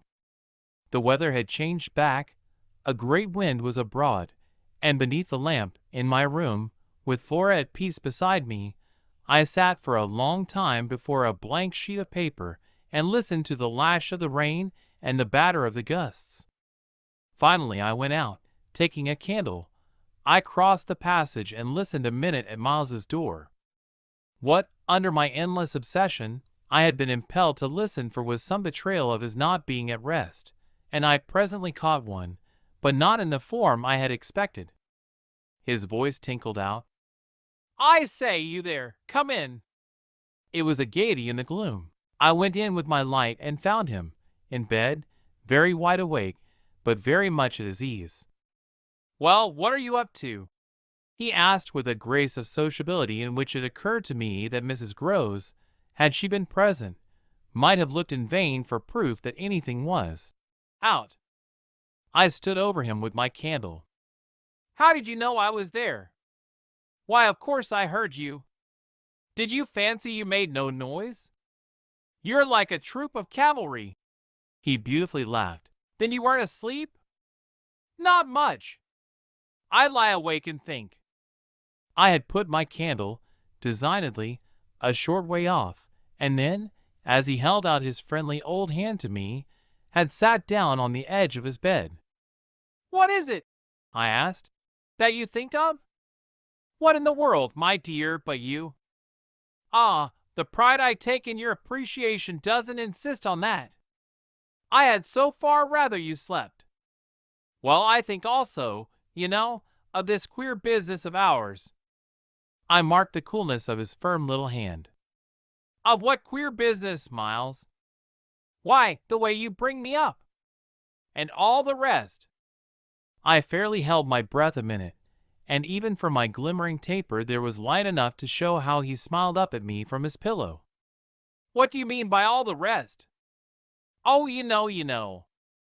I could say nothing for a minute, though I felt, as I held his hand, and our eyes continued to meet, that my silence had all the air of admitting his charge, and that nothing in the whole world of reality was perhaps at that moment so fabulous as our actual relation. Certainly you shall go back to school, I said, if it be that troubles you. But not to the old place. We must find another, a better. How could I know it did trouble you, this question, when you never told me so, never spoke of it at all? His clear, listening face, framed in its smooth whiteness, made him for the minute as appealing as some wistful patient in a children's hospital, and I would have given, as the resemblance came to me, all I possessed on earth really to be the nurse or the sister of charity who might have helped to cure him. Well, even as it was, I perhaps might help. Do you know you've never said a word to me about your school, I mean the old one, never mentioned it in any way? He seemed to wonder. He smiled with the same loveliness. But he clearly gained time. He waited. He called for guidance. Haven't I? It wasn't for me to help him. It was for the thing I had met. Something in his tone, and the expression of his face, as I got this from him, set my heart aching with such a pang as it had never yet known. So unutterably touching was it to see his little brain puzzled and his little resources taxed to play, under the spell laid on him, a part of innocence and consistency. No, never, from the hour you came back. You've never mentioned to me one of your masters, one of your comrades, nor the least little thing that ever happened to you at school. Never, little Miles, no, never, have you given me an inkling of anything that may have happened there. Therefore you can fancy how much I'm in the dark. Until you came out, that way, this morning, you had, since the first hour I saw you, scarce even made a reference to anything in your previous life. You seemed so perfectly to accept the present. It was extraordinary how my absolute conviction of his secret precocity, or whatever I might call the poison of an influence that I dared but half to phrase, made him, in spite of the faint breath of his inward trouble, appear as accessible as an older person, imposed him almost as an intellectual equal. I thought you wanted to go on as you are. It struck me that at this he just faintly colored. He gave, at any rate, like a convalescent slightly fatigued, a languid shake of his head. I don't. I want to get away. You're tired of Bly? Oh, no, I like Bly. Well, then? Oh, you know what a boy wants. I felt that I didn't know so well as Miles, and I took temporary refuge. You want to go to your uncle? Again, at this, with his sweet ironic face, he made a movement on the pillow. Aw, you can't get off with that. I was silent a little, and it was I now, I think, who changed color. My dear, I don't want to get off. You can't, even if you do. You can't. He lay beautifully staring. My uncle must come down, and you must completely settle things. If we do, I returned with some spirit, you may be sure it will be to take you quite away. Well, don't you understand that that's exactly what I'm working for? You'll have to tell him about the way you've let it all drop. You'll have to tell him a tremendous lot. The exultation with which he uttered this helped me somehow, for the instant, to meet him rather more. And how much will you, Miles, have to tell him? There are things he'll ask you. He turned it over. Very likely. But what things? The things you've never told me. To make up his mind what to do with you. He can't send you back.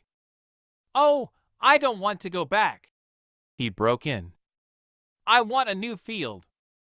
He said it with admirable serenity, with positive unimpeachable gaiety, and doubtless it was that very note that most evoked for me the poignancy, the unnatural childish tragedy, of his probable reappearance at the end of 3 months with all this bravado and still more dishonor. It overwhelmed me now that I should never be able to bear that, and it made me let myself go. I threw myself upon him, and in the tenderness of my pity I embraced him. Dear little Miles, dear little Miles.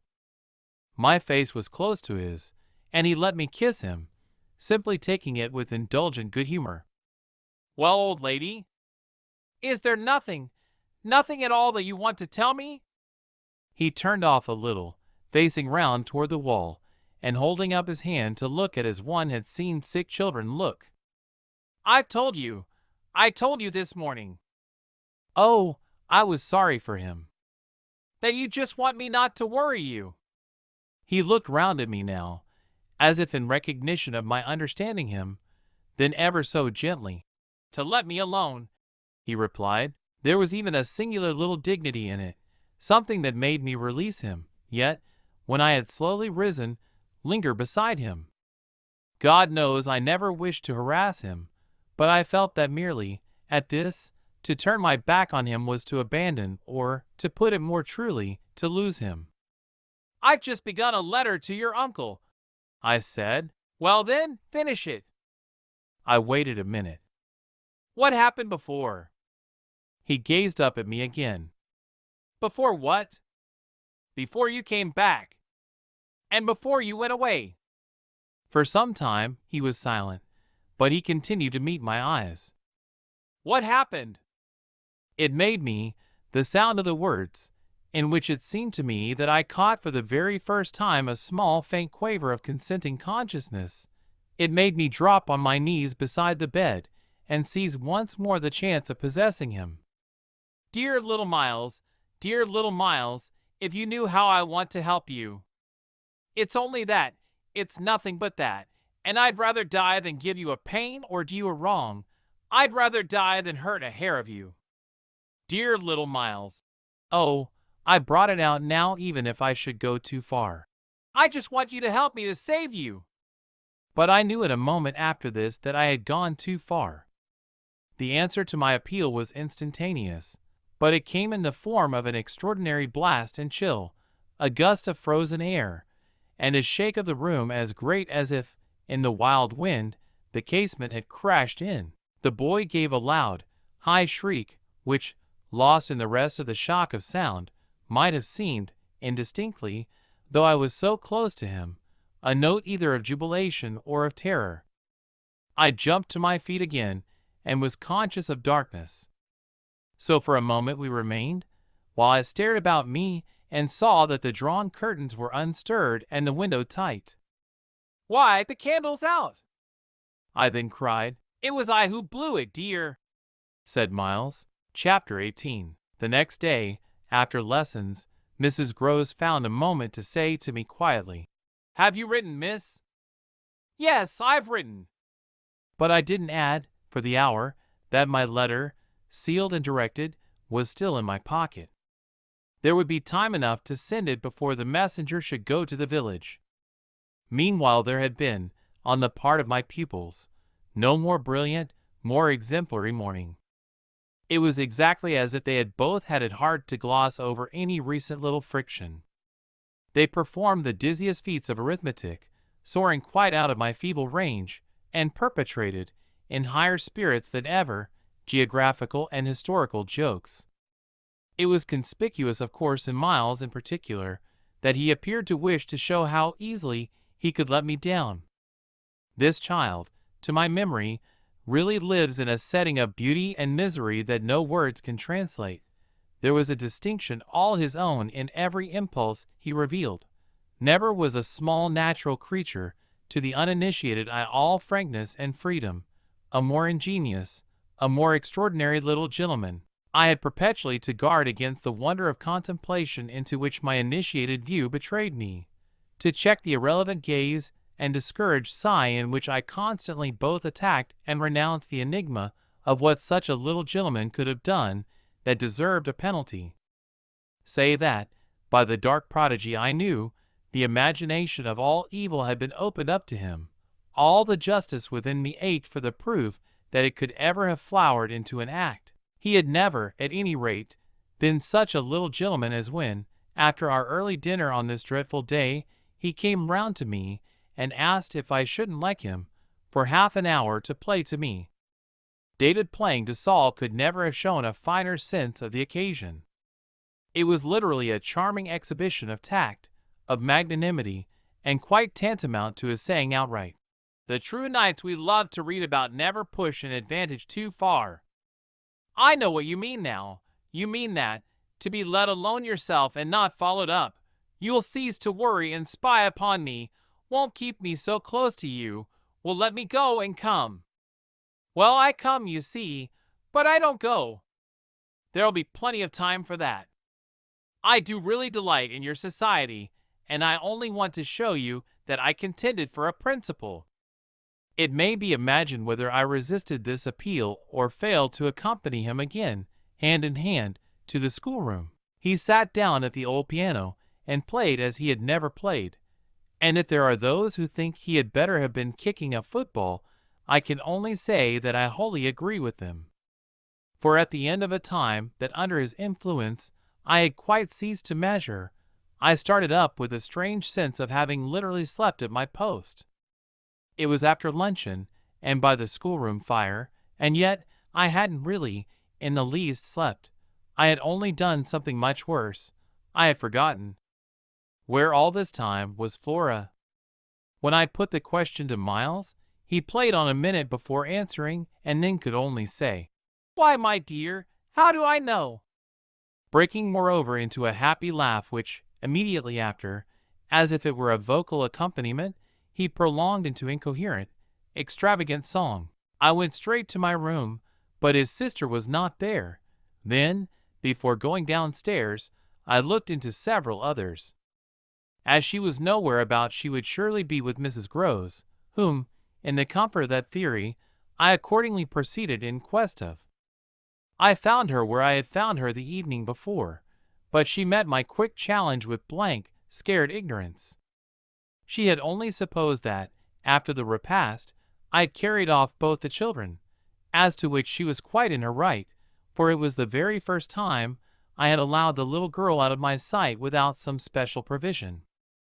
Of course now indeed she might be with the maids, so that the immediate thing was to look for her without an air of alarm. This we promptly arranged between us, but when, 10 minutes later, and in pursuance of our arrangement, we met in the hall, it was only to report on either side that after guarded inquiries we had altogether failed to trace her. For a minute there, apart from observation, we exchanged mute alarms, and I could feel with what high interest my friend returned me all those I had from the first given her. "She'll be above," she presently said, "in one of the rooms you haven't searched." "No, she's at a distance." I had made up my mind. "She has gone out." Mrs. Groves stared. "Without a hat?" I naturally also looked volumes. "Isn't that woman always without one?" "She's with her?" "She's with her," I declared. "We must find them." My hand was on my friend's arm, but she failed for the moment, confronted with such an account of the matter, to respond to my pressure. She communed, on the contrary, on the spot, with her uneasiness. "And where's Master Miles?" "Oh, he's with Quint. They're in the schoolroom." "Lord, miss!" My view, I was myself aware, and therefore I suppose my tone, had never yet reached so calm an assurance. "The trick's played," I went on. "They've successfully worked their plan. He found the most divine little way to keep me quiet while she went off." "Divine?" Mrs. Groves bewilderedly echoed. "Infernal, then," I almost cheerfully rejoined. "He has provided for himself as well." "But come!" She had helplessly gloomed at the upper regions. "You leave him?" "So long with Quint." "Yes, I don't mind that now." She always ended, at these moments, by getting possession of my hand, and in this manner she could at present still stay me. But after gasping an instant at my sudden resignation, "Because of your letter?" she eagerly brought out. I quickly, by way of answer, felt for my letter, drew it forth, held it up, and then, freeing myself, went and laid it on the great hall table. "Luke will take it," I said as I came back. I reached the house door and opened it. I was already on the steps. My companion still demurred. The storm of the night and the early morning had dropped, but the afternoon was damp and gray. I came down to the drive while she stood in the doorway. "You go with nothing on?" "What do I care when the child has nothing?" "I can't wait to dress," I cried, "and if you must do so, I leave you. Try meanwhile yourself upstairs." "With them?" Oh, on this, the poor woman promptly joined me. Chapter 19. We went straight to the lake, as it was called at Bly, and I dare say rightly called, though I reflect that it may in fact have been a sheet of water less remarkable than it appeared to my untraveled eyes. My acquaintance with sheets of water was small, and the pool of Bly, at all events on the few occasions of my consenting, under the protection of my pupils, to affront its surface in the old flat-bottomed boat moored there for our use, had impressed me both with its extent and its agitation. The usual place of embarkation was half a mile from the house, but I had an intimate conviction that, wherever Flora might be, she was not near home. She had not given me the slip for any small adventure, and, since the day of the very great one that I had shared with her by the pond, I had been aware, in our walks, of the quarter to which she most inclined. This was why I had now given to Mrs. Grose's steps so marked a direction that made her, when she perceived it, oppose a resistance that showed me she was freshly mystified. "You're going to the water, miss? You think she's in?" "She may be, though the depth is, I believe, nowhere very great. But what I judge most likely is that she's on the spot from which, the other day, we saw together what I told you." "When she pretended not to see? With that astounding self-possession? I've always been sure she wanted to go back alone. And now her brother has managed it for her." Mrs. Grose still stood where she had stopped. "You suppose they really talk of them? I could meet this with a confidence. They say things that, if we heard them, would simply appall us. And if she is there—" "Yes." "Then Miss Jessel is?" "Beyond a doubt." "You shall see." "Oh, thank you," my friend cried, planted so firm that, taking it in, I went straight on without her. By the time I reached the pool, however, she was close behind me, and I knew that, whatever, to her apprehension, might befall me, the exposure of my society struck her as her least danger. She exhaled a moan of relief as we at last came in sight of the greater part of the water, without a sight of the child.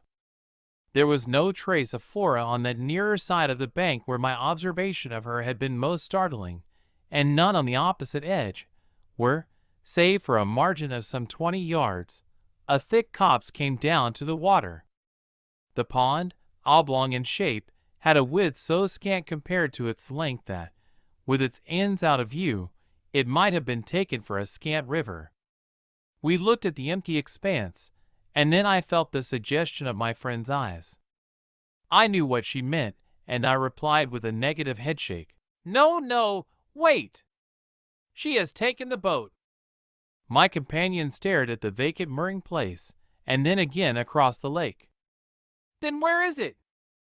"Our not seeing it is the strongest of proofs. She has used it to go over, and then has managed to hide it. All alone, that child." "She's not alone, and at such times she's not a child. She's an old, old woman." I scanned all the visible shore while Mrs. Grose took again, into the queer element I offered her, one of her plunges of submission. Then I pointed out that the boat might perfectly be in a small refuge formed by one of the recesses of the pool, an indentation masked, for the hither side, by a projection of the bank, and by a clump of trees growing close to the water. "But if the boat's there, where on earth's she?" my colleague anxiously asked. "That's exactly what we must learn." And I started to walk further. "By going all the way round?" "Certainly, far as it is. It will take us but 10 minutes, but it's far enough to have made the child prefer not to walk. She went straight over." "Laws!" cried my friend again. The chain of my logic was ever too much for her. It dragged her at my heels even now, and when we had got halfway round, a devious, tiresome process, on ground much broken and by a path choked with overgrowth, I paused to give her breath. I sustained her with a grateful arm, assuring her that she might hugely help me, and this started us afresh, so that in the course of but few minutes more we reached a point from which we found the boat to be where I had supposed it. It had been intentionally left as much as possible out of sight, and was tied to one of the stakes of a fence that came, just there, down to the brink, and that had been an assistance to disembarking. I recognized, as I looked at the pair of short, thick oars, quite safely drawn up, the prodigious character of the feat for a little girl, but I had lived, by this time, too long among wonders, and had panted to too many livelier measures. There was a gate in the fence, through which we passed, and that brought us, after a trifling interval, more into the open. Then, "There she is!" we both exclaimed at once. Flora, a short way off, stood before us on the grass and smiled as if her performance was now complete. The next thing she did, however, was to stoop straight down and pluck, quite as if it were all she was there for, a big ugly spray of withered fern. I instantly became sure she had just come out of the copse. She waited for us, not herself taking a step, and I was conscious of the rare solemnity with which we presently approached her. She smiled and smiled, and we met, but it was all done in a silence by this time flagrantly ominous. Mrs. Groves was the first to break the spell.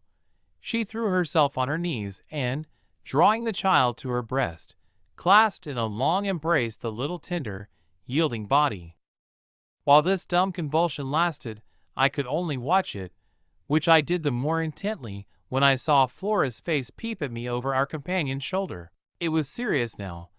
The flicker had left it, but it strengthened the pang with which I at that moment envied Mrs. Groves the simplicity of her relation. Still, all this while, nothing more passed between us save that Flora had let her foolish fern again drop to the ground. What she and I had virtually said to each other was that pretexts were useless now. When Mrs. Groves finally got up, she kept the child's hand, so that the two were still before me, and the singular reticence of our communion was even more marked in the frank look she launched me. "I'll be hanged," it said, "if I'll speak." It was Flora who, gazing all over me in candid wonder, was the first. She was struck with our bareheaded aspect. "Why, where are your things?" "Where yours are, my dear," I promptly returned. She had already got back her gaiety, and appeared to take this as an answer quite sufficient. "And where's Miles?" she went on. There was something in the small valor of it that quite finished me. These 3 words from her were, in a flash like the glitter of a drawn blade, the jostle of the cup that my hand, for weeks and weeks, had held high and full to the brim that now, even before speaking, I felt overflow in a deluge. "I'll tell you if you'll tell me," I heard myself say, then heard the tremor in which it broke. "Well, what?" Mrs. Groves's suspense blazed at me, but it was too late now, and I brought the thing out handsomely. "Where, my pet, is Miss Jessel?" Chapter 20. Just as in the churchyard with Miles, the whole thing was upon us. Much as I had made of the fact that this name had never once, between us, been sounded, the quick, smitten glare with which the child's face now received it fairly likened my breach of the silence to the smash of a pane of glass. It added to the interposing cry, as if to stay the blow, that Mrs. Groves, at the same instant, uttered over my violence, the shriek of a creature scared, or rather wounded, which, in turn, within a few seconds, was completed by a gasp of my own. I seized my colleague's arm. "She's there! She's there!" Miss Jessel stood before us on the opposite bank exactly as she had stood the other time, and I remember, strangely, as the first feeling now produced in me, my thrill of joy at having brought on a proof. She was there, and I was justified. She was there, and I was neither cruel nor mad. She was there for poor scared Mrs. Groves, but she was there most for Flora, and no moment of my monstrous time was perhaps so extraordinary as that in which I consciously threw out to her, with the sense that, pale and ravenous demon as she was, she would catch and understand it, an inarticulate message of gratitude. She rose erect on the spot my friend and I had lately quitted, and there was not, in all the long reach of her desire, an inch of her evil that fell short. This first vividness of vision and emotion were things of a few seconds, during which Mrs. Groves's days blink across to where I pointed struck me as a sovereign sign that she too at last saw, just as it carried my own eyes precipitately to the child. The revelation then of the manner in which Flora was affected startled me, in truth, far more than it would have done to find her also merely agitated, for direct dismay was of course not what I had expected. Prepared and on her guard as our pursuit had actually made her, she would repress every betrayal, and I was therefore shaken, on the spot, by my first glimpse of the particular one for which I had not allowed to see her, without a convulsion of her small pink face, not even feigned to glance in the direction of the prodigy I announced, but only, instead of that, turn at me an expression of hard, still gravity, an expression absolutely new and unprecedented, and that appeared to read and accuse and judge me. This was a stroke that somehow converted the little girl herself into the very presence that could make me quail. I quailed even though my certitude that she thoroughly saw was never greater than at that instant, and in the immediate need to defend myself I called it passionately to witness. "She's there, you little unhappy thing, there, and you see her as well as you see me."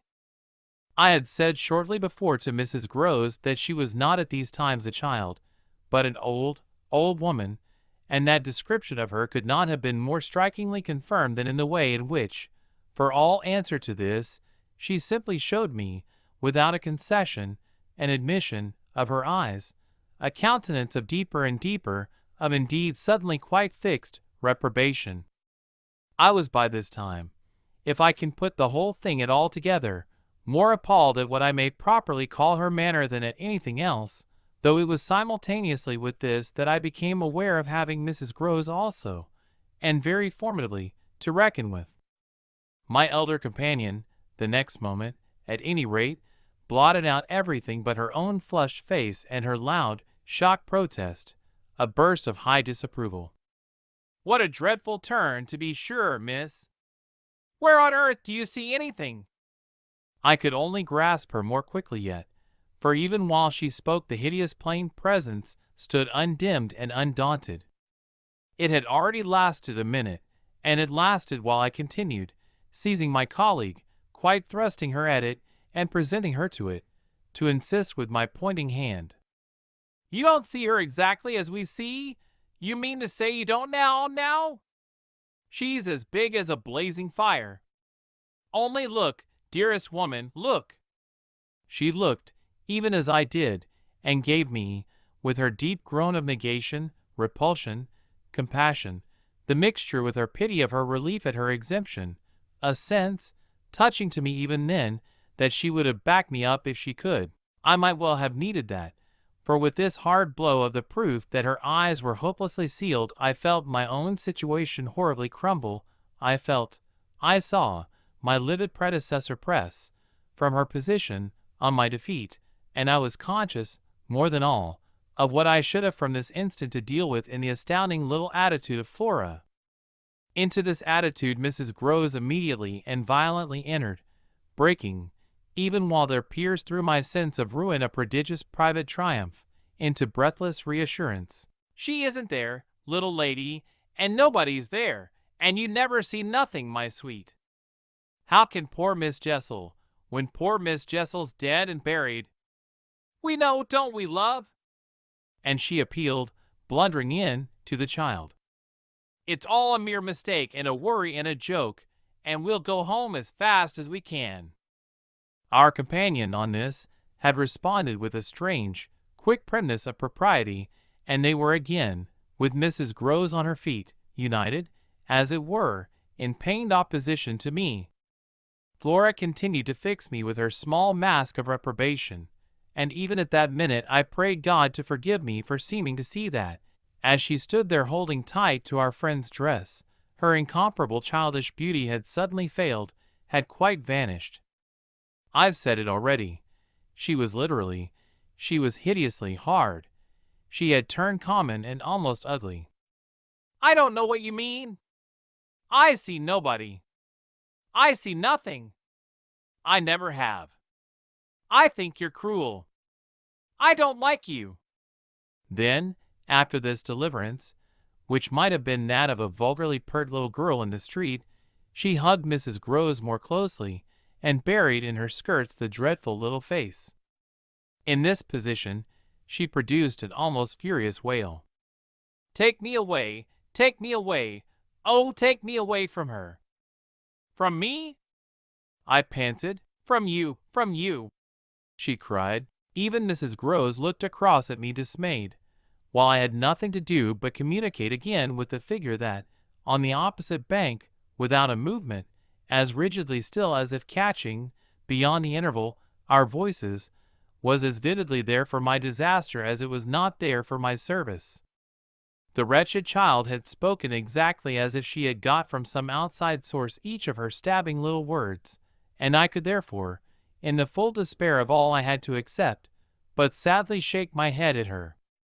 If I had ever doubted, all my doubt would at present have gone. I've been living with the miserable truth, and now it has only too much closed round me. Of course I've lost you. I've interfered, and you've seen, under her dictation, with which I faced, over the pool again, our infernal witness, the easy and perfect way to meet it. I've done my best, but I've lost you. Goodbye. For Mrs. Groves, I had an imperative, and almost frantic, "Go, go!" Before which, in infinite distress, but mutely possessed of the little girl and clearly convinced, in spite of her blindness, that something awful had occurred and some collapse engulfed us, she retreated, by the way we had come, as fast as she could move. Of what first happened when I was left alone, I had no subsequent memory. I only knew that at the end of, I suppose, a quarter of an hour, an odorous dampness and roughness, chilling and piercing my trouble, had made me understand that I must have thrown myself, on my face, on the ground and given way to a wildness of grief. I must have lain there long and cried and sobbed, for when I raised my head the day was almost done. I got up and looked a moment, through the twilight, at the great pool and its blank, haunted edge, and then I took, back to the house, my dreary and difficult course. When I reached the gate in the fence, the boat, to my surprise, was gone, so that I had a fresh reflection to make on Flora's extraordinary command of the situation. She passed the night, by the most tacit, and I should add, were not the words so grotesque a false note, the happiest of arrangements, with Mrs. Groves. I saw neither of them on my return, but on the other hand, as by an ambiguous compensation, I saw a great deal of Miles. I can use no other phrase, so much of him that it was as if it were more than it had ever been. No evening I had passed at Bly had the portentous quality of this one, in spite of which, and in spite also of the deeper depths of consternation that had opened beneath my feet, there was literally, in the ebbing actual, an extraordinarily sweet sadness.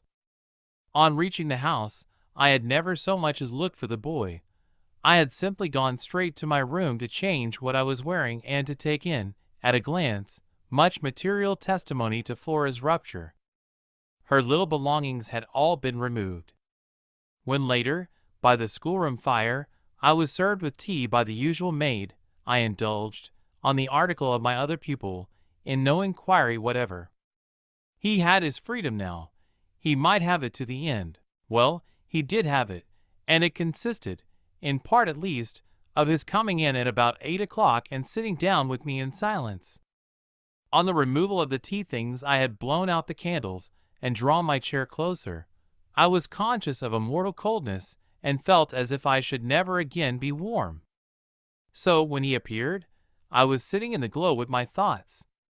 He paused a moment by the door, as if to look at me, then, as if to share them, came to the other side of the hearth and sank into a chair. We sat there in absolute stillness, yet he wanted, I felt, to be with me. Chapter 21. Before a new day, in my room, had fully broken, my eyes opened to Mrs. Groves, who had come to my bedside with worse news. Flora was so markedly feverish that an illness was perhaps at hand. She had passed a night of extreme unrest, a night agitated above all by fears that had for their subject not in the least her former, but wholly her present, governess. It was not against the possible re-entrance of Miss Jessel on the scene that she protested, it was conspicuously and passionately against mine.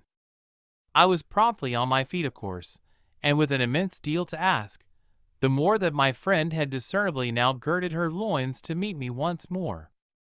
This I felt as soon as I had put to her the question of her sense of the child's sincerity as against my own. She persists in denying to you that she saw, or has ever seen, anything. My visitor's trouble, truly, was great. Ah, miss, it isn't a matter on which I can push her. Yet it isn't either, I must say, as if I much needed to. It has made her, every inch of her, quite old. Oh, I see her perfectly from here. She resents, for all the world like some high little personage, the imputation on her truthfulness and, as it were, her respectability. Miss Jessel, indeed, she's respectable, the chit. The impression she gave me there yesterday was, I assure you, the very strangest of all. It was quite beyond any of the others. I did put my foot in it. She'll never speak to me again. Hideous and obscure as it all was, it held Mrs. Groves briefly silent. Then she granted my point with a frankness which, I made sure, had more behind it. I think indeed, miss, she never will. She do have a grand manner about it. And that manner, I summed it up, is practically what's the matter with her now. Oh, that manner, I could see in my visitor's face, and not a little else besides. She asks me every 3 minutes if I think you're coming in. I see, I see. I, too, on my side, had so much more than worked it out. Has she said to you since yesterday, except to repudiate her familiarity with anything so dreadful, a single other word about Miss Jessel? Not one, miss. And of course you know, my friend added, I took it from her, by the lake, that, just then and there at least, there was nobody. Rather. And, naturally, you take it from her still. I don't contradict her. What else can I do? Nothing in the world. You the cleverest little person to deal with.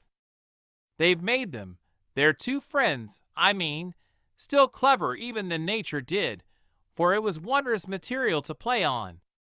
Flora has now her grievance, and she'll work it to the end. Yes, miss, but to what end? Why, that of dealing with me to her uncle. She'll make me out to him the lowest creature. I winced at the fair show of the scene in Mrs. Groves's face. She looked for a minute as if she sharply saw them together. And him who thinks so well of you. He has an odd way, it comes over me now, I laughed, of proving it. But that doesn't matter. What Flora wants, of course, is to get rid of me. My companion bravely concurred. Never again to so much as look at you. So that what you've come to me now for, I asked, is to speed me on my way? Before she had time to reply, however, I had her in check. I've a better idea, the result of my reflections. My going would seem the right thing, and on Sunday I was terribly near it. Yet that won't do. It's you who must go. You must take Flora. My visitor, at this, did speculate. But where in the world? Away from here. Away from them. Away, even most of all now from me. Straight to her uncle. Only to tell on you? No, not only. To leave me, in addition, with my remedy. She was still vague. And what is your remedy? Your loyalty, to begin with. And then Miles's. She looked at me hard. Do you think he won't, if he has the chance, turn on me? Yes, I venture still to think it. At all events, I want to try. Get off with his sister as soon as possible and leave me with him alone. I was amazed, myself, at the spirit I had still in reserve, and therefore perhaps a trifle the more disconcerted at the way in which, in spite of this fine example of it, she hesitated. There's one thing, of course, I went on. They mustn't, before she goes, see each other for 3 seconds. Then it came over me that, in spite of Flora's presumable sequestration from the instant of her return from the pool, it might already be too late. Do you mean, I anxiously asked, that they have met? At this she quite flushed. Ah, miss, I'm not such a fool as that. If I've been obliged to leave her 3 or 4 times, it has been each time with one of the maids, and at present, though she's alone, she's locked in safe. And yet, there were too many things. And yet what? Well, are you so sure of the little gentleman? I'm not sure of anything but you. But I have, since last evening, a new hope. I think he wants to give me an opening. I do believe that, poor little exquisite wretch, he wants to speak. Last evening, in the firelight and the silence, he sat with me for 2 hours as if it were just coming. Mrs. Groves looked hard through the window at the gray, gathering day. And did it come? No, though I waited and waited, I confess it didn't, and it was without a breach of the silence or so much as a faint allusion to his sister's condition and absence that we had last kissed for good night. All the same, I continued, I can't, if her uncle sees her, consent to his seeing her brother without my having given the boy, and most of all because things have got so bad, a little more time. My friend appeared on this ground more reluctant than I could quite understand. What do you mean by more time? Well, a day or two, really to bring it out. He'll then be on my side, of which you see the importance. If nothing comes, I shall only fail, and you will, at the worst, have helped me by doing, on your arrival in town, whatever you may have found possible. So I put it before her, but she continued for a little so inscrutably embarrassed that I came again to her aid. Unless, indeed, I wound up, you really want not to go. I could see it, in her face, at last clear itself. She put out her hand to me as a pledge. I'll go. I'll go this morning. I wanted to be very just. If you should wish still to wait, I would engage she shouldn't see me. No, it's the place itself. She must leave it. She held me a moment with heavy eyes, then brought out the rest. Your idea is the right one. I myself, miss. Well, I can't stay. The look she gave me with it made me jump at possibilities.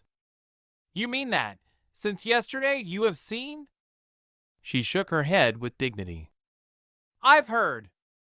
From that child, horrors. There, she sighed with tragic relief. On my honor, miss, she says things. But at this evocation she broke down. She dropped, with a sudden sob, upon my sofa and, as I had seen her do before, gave way to all the grief of it. It was quite in another manner that I, for my part, let myself go. Oh, thank God! She sprang up again at this, drying her eyes with a groan. Thank God? It so justifies me. It does that, miss. I couldn't have desired more emphasis, but I just hesitated. She's so horrible? I saw my colleague scarce knew how to put it. Really shocking. And about me? About you, miss, since you must have it. It's beyond everything, for a young lady, and I can't think wherever she must have picked up. The appalling language she applied to me? I can, then. I broke in with a laugh that was doubtless significant enough. It only, in truth, left my friend still more grave. Well, perhaps I ought to also, since I've heard some of it before. Yet I can't bear it. The poor woman went on while, with the same movement, she glanced, on my dressing table, at the face of my watch. But I must go back. I kept her, however. Ah, if you can't bear it? How can I stop with her, you mean? Why, just for that, to get her away. Far from this, she pursued, far from them. She made me different. She made me free. I seized her almost with joy. Then, in spite of yesterday, you believe in such doings? Her simple description of them required, in the light of her expression, to be carried no further, and she gave me the whole thing as she had never done. I believe. Yes, it was a joy, and we were still shoulder to shoulder. If I might continue sure of that, I should care but little what else happened. My support in the presence of disaster would be the same as it had been in my early need of confidence, and if my friend would answer for my honesty, I would answer for all the rest. On the point of taking leave of her, nonetheless, I was to some extent embarrassed. There's one thing, of course, it occurs to me to remember. My letter, giving the alarm, will have reached town before you. I now perceived still more how she had been beating about the bush, and how weary at last it had made her. Your letter won't have got there. Your letter never went. What then became of it? Goodness knows. Master Miles, do you mean he took it? I gasped. She hung fire, but she overcame her reluctance. I mean that I saw yesterday, when I came back with Miss Flora, that it wasn't where you had put it. Later in the evening, I had the chance to question Luke, and he declared that he had neither noticed nor touched it. We could only exchange, on this, one of our deeper mutual soundings, and it was Mrs. Groves who first brought up the plum with an almost elated, "You see?" "Yes, I see that if Miles took it instead, he probably will have read it and destroyed it." "And don't you see anything else?" I faced her a moment with a sad smile. "It strikes me that by this time your eyes are open even wider than mine." They proved to be so indeed, but she could still blush, almost to show it. "I make out now what he must have done at school." And she gave, in her simple sharpness, an almost droll disillusioned nod. "He stole." I turned it over. I tried to be more judicial. "Well, perhaps." She looked as if she found me unexpectedly calm. "He stole letters." She couldn't know my reasons for a calmness after all pretty shallow, so I showed them off as I might. "I hope that it was to more purpose than in this case.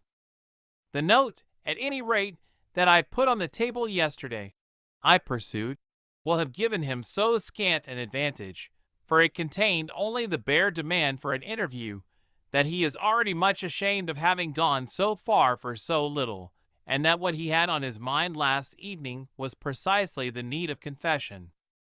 I seemed to myself, for the instant, to have mastered it, to see it all. "Leave us, leave us!" I was already, at the door, hurrying her off. "I'll get it out of him. He'll meet me. He'll confess. If he confesses, he's saved. And if he's saved, then you are?" The dear woman kissed me on this, and I took her farewell. "I'll save you without him," she cried as she went.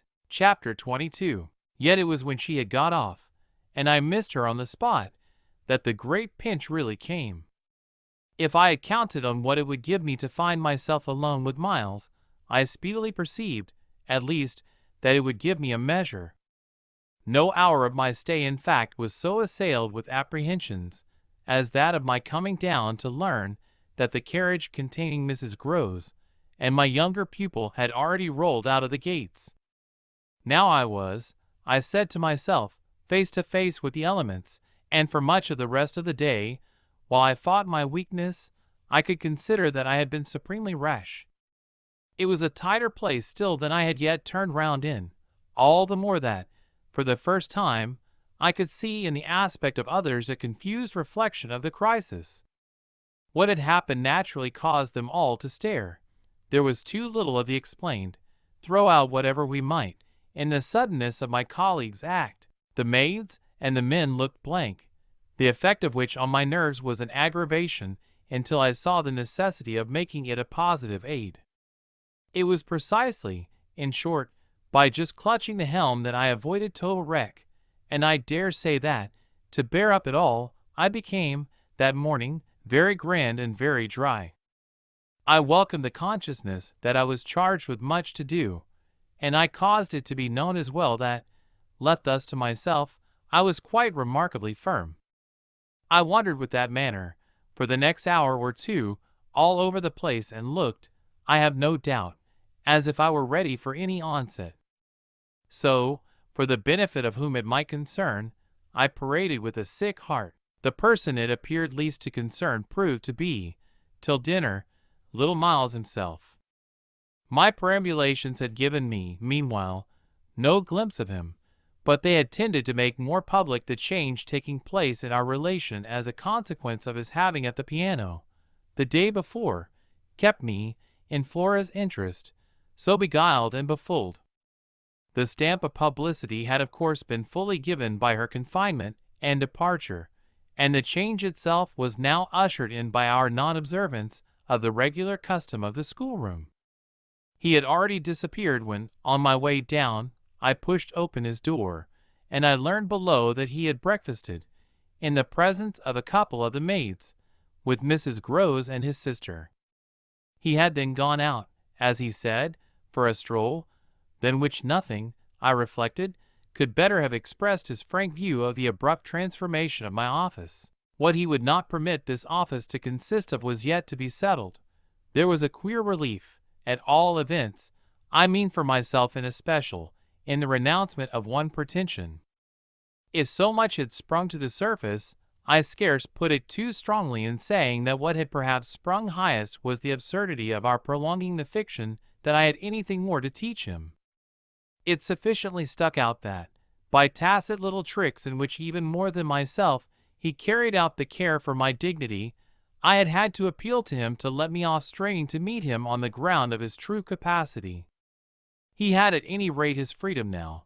I was never to touch it again, as I had amply shown, moreover, when, on his joining me in the schoolroom the previous night, I had uttered, on the subject of the interval just concluded, neither challenge nor hint.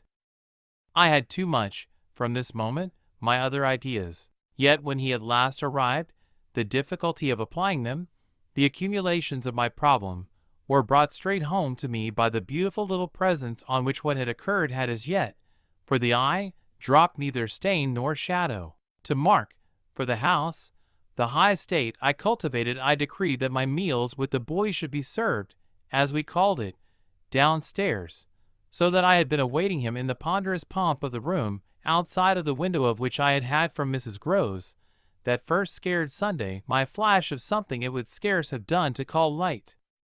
Here at present I felt afresh, for I had felt it again and again, how my equilibrium depended on the success of my rigid will, the will to shut my eyes as tight as possible to the truth that what I had to deal with was, revoltingly, against nature.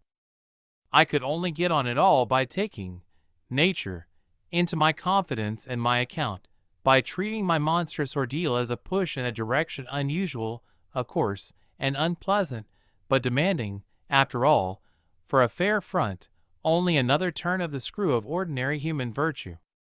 No attempt, none the less, could well require more tact than just this attempt to supply, oneself, all the nature. How could I put even a little of that article into a suppression of reference to what had occurred? How, on the other hand, could I make reference without a new plunge into the hideous obscure? Well, a sort of answer, after a time, had come to me, and it was so far confirmed as that I was met, incontestably, by the quickened vision of what was rare in my little companion. It was indeed as if he had found even now, as he had so often found at lessons, still some other delicate way to ease me off. Wasn't there light in the fact which, as we shared our solitude, broke out with a specious glitter it had never yet quite worn? The fact that, opportunity aiding, precious opportunity which had now come, it would be preposterous, with a child so endowed, to forego the help one might wrest from absolute intelligence? What had his intelligence been given him for but to save him? Mightn't one, to reach his mind, risk the stretch of an angular arm over his character? It was as if, when we were face to face in the dining room, he had literally shown me the way. The roast mutton was on the table, and I had dispensed with attendance. Miles, before he sat down, stood a moment with his hands in his pockets and looked at the joint, on which he seemed on the point of passing some humorous judgment. But what he presently produced was, "I say, my dear, is she really very awfully ill?" "Little Flora?" "Not so bad, but that she'll presently be better. London will set her up." Bligh had ceased to agree with her. Come here and take your mutton. He alertly obeyed me, carried the plate carefully to his seat, and, when he was established, went on. Did Bly disagree with her so terribly suddenly? Not so suddenly as you might think. One had seen it coming on. Then why didn't you get her off before? Before what? Before she became too ill to travel. I found myself prompt. She is not too ill to travel. She only might have become so if she had stayed. This was just the moment to seize. The journey will dissipate the influence. Oh, I was grand. And carry it off. I see, I see. Miles, for that matter, was grand too. He settled to his repast with a charming little table manner that, from the day of his arrival, had relieved me of all grossness of admonition. Whatever he had been driven from school for, it was not for ugly feeding. He was irreproachable, as always, today, but he was unmistakably more conscious. He was discernibly trying to take for granted more things than he found, without assistance, quite easy, and he dropped into peaceful silence while he felt his situation. Our meal was of the briefest, mine a vain pretense, and I had the things immediately removed. While this was done, Miles stood again with his hands in his little pockets and his back to me, stood and looked out of the wide window through which, that other day, I had seen what pulled me up. We continued silent while the maid was with us, as silent, it whimsically occurred to me, as some young couple who, on their wedding journey, at the inn, feel shy in the presence of the waiter. He turned round only when the waiter had left us. Well, so we're alone. Chapter 23. Oh, more or less.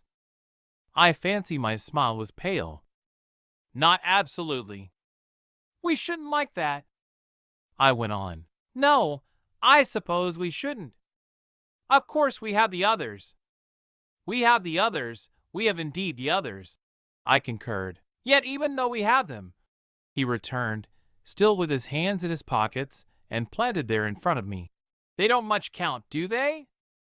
I made the best of it, but I felt one.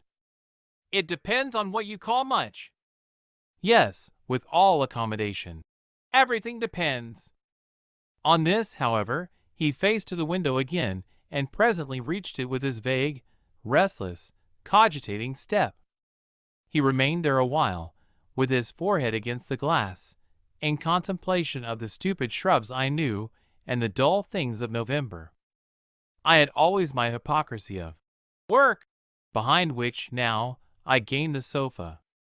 Steadying myself with it there, as I had repeatedly done at those moments of torment that I have described as the moments of my knowing the children to be given to something from which I was barred, I sufficiently obeyed my habit of being prepared for the worst. But an extraordinary impression dropped on me as I extracted a meaning from the boy's embarrassed back, none other than the impression that I was not barred now.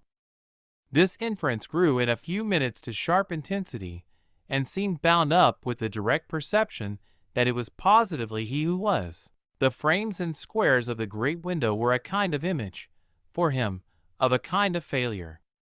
I felt that I saw him, at any rate, shut in or shut out. He was admirable, but not comfortable. I took it in with a throb of hope. Wasn't he looking, through the haunted pane, for something he couldn't see? And wasn't it the first time in the whole business that he had known such a lapse? The first, the very first. I found it a splendid portent. It made him anxious, though he watched himself.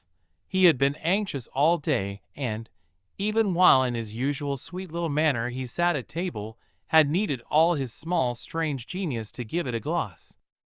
When he at last turned round to meet me, it was almost as if this genius had succumbed. Well, I think I'm glad Bly agrees with me. You would certainly seem to have seen, these 24 hours, a good deal more of it than for some time before. I hope, I went on bravely, that you've been enjoying yourself. Oh yes, I've been ever so far, all roundabout, miles and miles away. I've never been so free. He had really a manner of his own, and I could only try to keep up with him. "Well, do you like it?" He stood there smiling. Then at last he put into 2 words. "Do you?" More discrimination than I had ever heard 2 words contain. Before I had time to deal with that, however, he continued as if with the sense that this was an impertinence to be softened. "Nothing could be more charming than the way you take it. For of course, if we're alone together now, it's you that are alone most. But I hope," he threw in, "you don't particularly mind?" "Having to do with you?" I asked. "My dear child, how can I help minding? Though I've renounced all claim to your company, you're so beyond me, I at least greatly enjoy it. What else should I stay on for?" He looked at me more directly, and the expression of his face, graver now, struck me as the most beautiful I had ever found in it. "You stay on just for that?" "Certainly. I stay on as your friend and from the tremendous interest I take in you till something can be done for you that may be more worth your while. That needn't surprise you." My voice trembled so that I felt it impossible to suppress the shake. "Don't you remember how I told you, when I came and sat on your bed the night of the storm, that there was nothing in the world I wouldn't do for you?" "Yes, yes." He, on his side, more and more visibly nervous, had a tone to master, but he was so much more successful than I that, laughing out through his gravity, he could pretend we were pleasantly jesting. "Only that, I think, was to get me to do something for you." "It was partly to get you to do something," I conceded. "But you know you didn't do it." "Oh, yes," he said with the brightest superficial eagerness. "You wanted me to tell you something. That's it. Out, straight out. What you have on your mind, you know." "Ah, then, is that what you've stayed over for?" He spoke with a gaiety through which I could still catch the finest little quiver of resentful passion, but I can't begin to express the effect upon me of an implication of surrender even so faint. It was as if what I had yearned for had come at last only to astonish me. "Well, yes, I may as well make a clean breast of it. It was precisely for that." He waited so long that I supposed it for the purpose of repudiating the assumption on which my action had been founded, but what he finally said was, "Do you mean now here? There couldn't be a better place or time." He looked round him uneasily, and I had the rare, oh, the queer, impression of the very first symptom I had seen in him of the approach of immediate fear. It was as if he were suddenly afraid of me, which struck me indeed as perhaps the best thing to make him. Yet in the very pang of the effort I felt it vain to try sternness, and I heard myself the next instant so gentle as to be almost grotesque. "You want so to go out again?" "Awfully." He smiled at me heroically, and the touching little bravery of it was enhanced by his actually flushing with pain. He had picked up his hat, which he had brought in, and stood twirling it in a way that gave me, even as I was just nearly reaching port, a perverse horror of what I was doing. To do it in any way was an act of violence, for what did it consist of but the obtrusion of the idea of grossness and guilt on a small helpless creature who had been for me a revelation of the possibilities of beautiful intercourse? Wasn't it base to create for a being so exquisite a mere alien awkwardness? I suppose I now read into our situation a clearness it couldn't have had at the time, for I seemed to see our poor eyes already lighted with some spark of a prevision of the anguish that was to come. So we circled about, with terrors and scruples, like fighters not daring to close. But it was for each other we feared. That kept us a little longer suspended and unbruised. "I'll tell you everything," Miles said. "I mean, I'll tell you anything you like. You'll stay on with me, and we shall both be all right, and I will tell you, I will. But not now." "Why not now?" My insistence turned him from me and kept him once more at his window in a silence during which, between us, you might have heard a pin drop. Then he was before me again with the air of a person for whom, outside, someone who had frankly to be reckoned with was waiting. I have to see Luke. I had not yet reduced him to quite so vulgar a lie, and I felt proportionately ashamed. But, horrible as it was, his lies made up my truth. I achieved thoughtfully a few loops of my knitting. Well then, go to Luke, and I'll wait for what you promise. Only, in return for that, satisfy, before you leave me, one very much smaller request. He looked as if he felt he had succeeded enough to be able still a little to bargain. Very much smaller? Yes, a mere fraction of the whole. Tell me, oh, my work preoccupied me, and I was offhand. If, yesterday afternoon, from the table in the hall you took, my letter. Chapter 24. My sense of how he received this suffered for a minute from something that I can describe only as a fierce split of my attention, a stroke that at first, as I sprang straight up, reduced me to the mere blind movement of getting hold of him, drawing him close, and, while I just fell for support against the nearest piece of furniture, instinctively keeping him with his back to the window. The appearance was full upon us that I had already had to deal with here. Peter Quint had come into view like a sentinel before a prison. The next thing I saw was that, from outside, he had reached the window, and then I knew that, close to the glass and glaring in through it, he offered once more to the room his white face of damnation. It represents but grossly what took place within me at the sight to say that on the second my decision was made. Yet I believe that no woman so overwhelmed ever in so short a time recovered her grasp of the act. It came to me in the very horror of the immediate presence that the act would be, seeing and facing what I saw and faced, to keep the boy himself unaware. The inspiration, I can call it by no other name, was that I felt how voluntarily, how transcendently I might.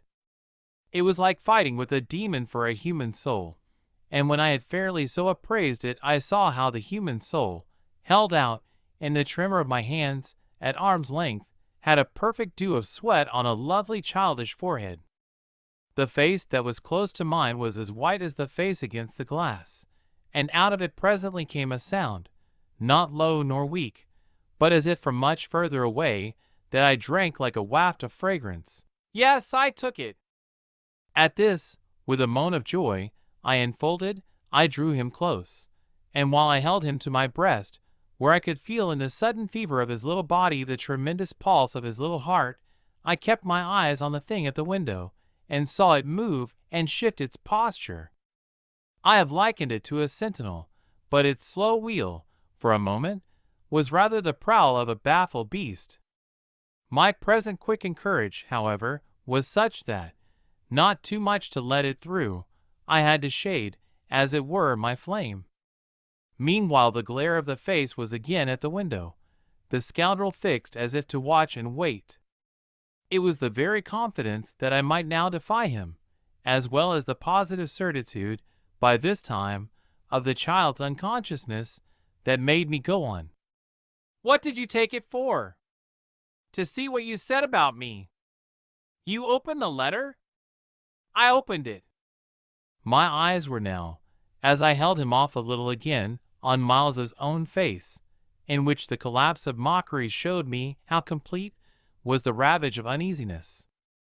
What was prodigious was that at last, by my success, his sense was sealed and his communication stopped.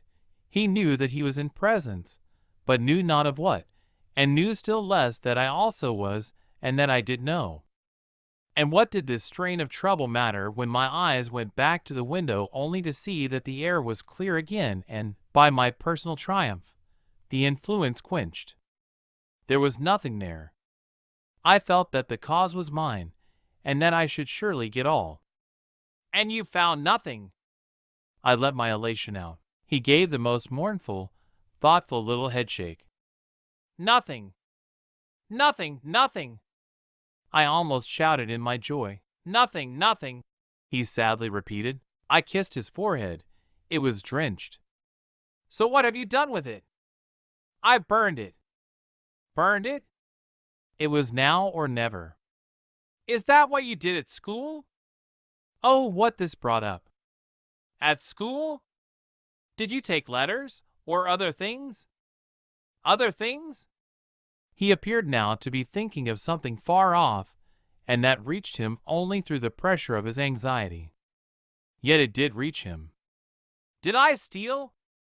I felt myself redden to the roots of my hair, as well as wonder if it were more strange to put to a gentleman such a question, or to see him take it with allowances that gave the very distance of his fall in the world. Was it for that you mightn't go back?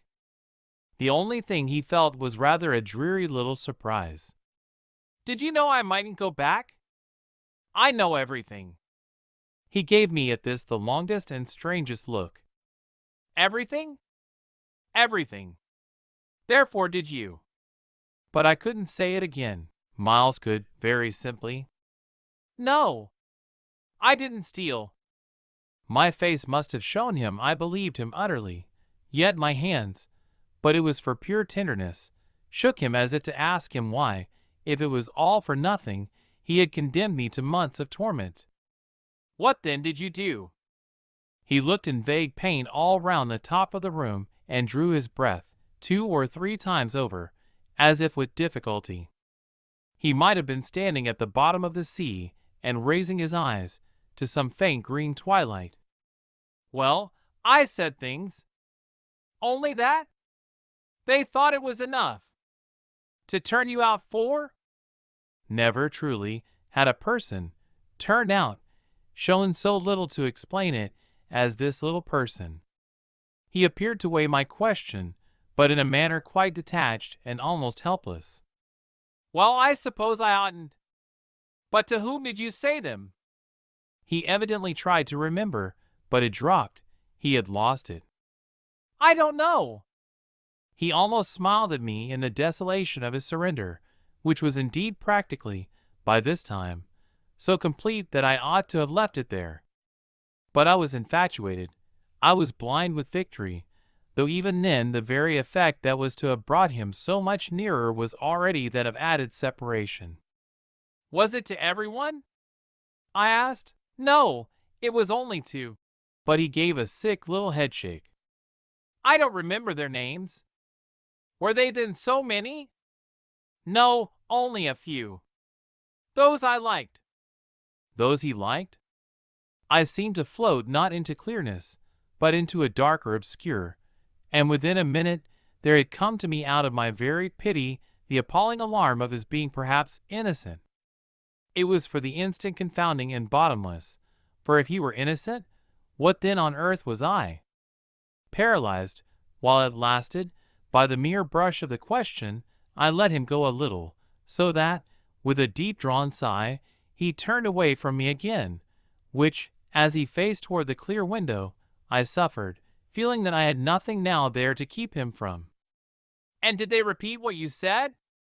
I went on after a moment. He was soon at some distance from me, still breathing hard and again with the air, though now without anger for it, of being confined against his will.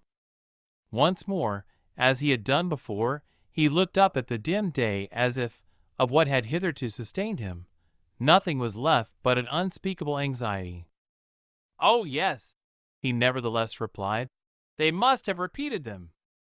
To those they liked, he added. There was, somehow, less of it than I had expected, but I turned it over. And these things came round? To the masters? Oh, yes, he answered very simply. But I didn't know they'd tell. The masters? They didn't, they've never told. That's why I ask you. He turned to me again, his little beautiful fevered face. Yes, it was too bad. Too bad? What I suppose I sometimes said. To write home. I can't name the exquisite pathos of the contradiction given to such a speech by such a speaker. I only know that the next instant I heard myself throw off, with homely force, stuff and nonsense. But the next after that I must have sounded stern enough. What were these things? My sternness was all for his judge, his executioner, yet it made him avert himself again, and that movement made me, with a single bound and an irrepressible cry, spring straight upon him. For there again, against the glass, As if to blight his confession and stay his answer, was the hideous author of our woe, the white face of damnation. I felt a sick swim at the drop of my victory, and all the return of my battle, so that the wildness of my veritable leap only served as a great betrayal. I saw him, from the midst of my act, meet it with a divination, and on the perception that even now he only guessed, and that the window was still to his own eyes free, I let the impulse flame up to convert the climax of his dismay into the very proof of his liberation. "No more, no more, no more!" I shrieked, as I tried to press him against me, to my visitant. "Is she here?" Miles panted, as he caught with his sealed eyes the direction of my words. Then, as is strange, she staggered me and, with a gasp, I echoed it. "Miss Jessel, Miss Jessel."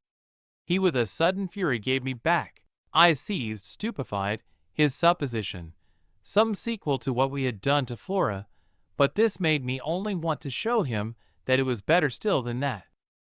"It's not Miss Jessel." "But it's at the window, straight before us." "It's there, the coward horror, there for the last time." At this, after a second in which his head made the movement of a baffled dog's on a scent, and then gave a frantic little shake for air and light, he was at me in a white rage, bewildered, glaring vainly over the place and missing wholly, though it now, to my sense, filled the room, like the taste of poison, the wide, overwhelming presence. "It's he!" I was so determined to have all my proof that I flashed into ice to challenge him. "Whom do you mean by he?" "Peter Quint, you devil!" His face gave again, round the room, its convulsed supplication. "Where?" There in my ear still, his supreme surrender of the name and his tribute to my devotion. "What does he matter now, my own? What will he ever matter? I have you." I launched at the beast. "But he has lost you forever." Then, for the demonstration of my work, "There, there!" I said to Miles, but he had already jerked straight round, stared, glared again, and seen but the quiet day. With the stroke of the loss I was so proud of he uttered the cry of a creature hurled over an abyss, and the grasp with which I recovered him might have been that of catching him in his fall. I caught him, yes, I held him, it may be imagined with what a passion, but at the end of a minute I began to feel what it truly was that I held. We were alone with the quiet day, and his little heart, dispossessed, had stopped. The end.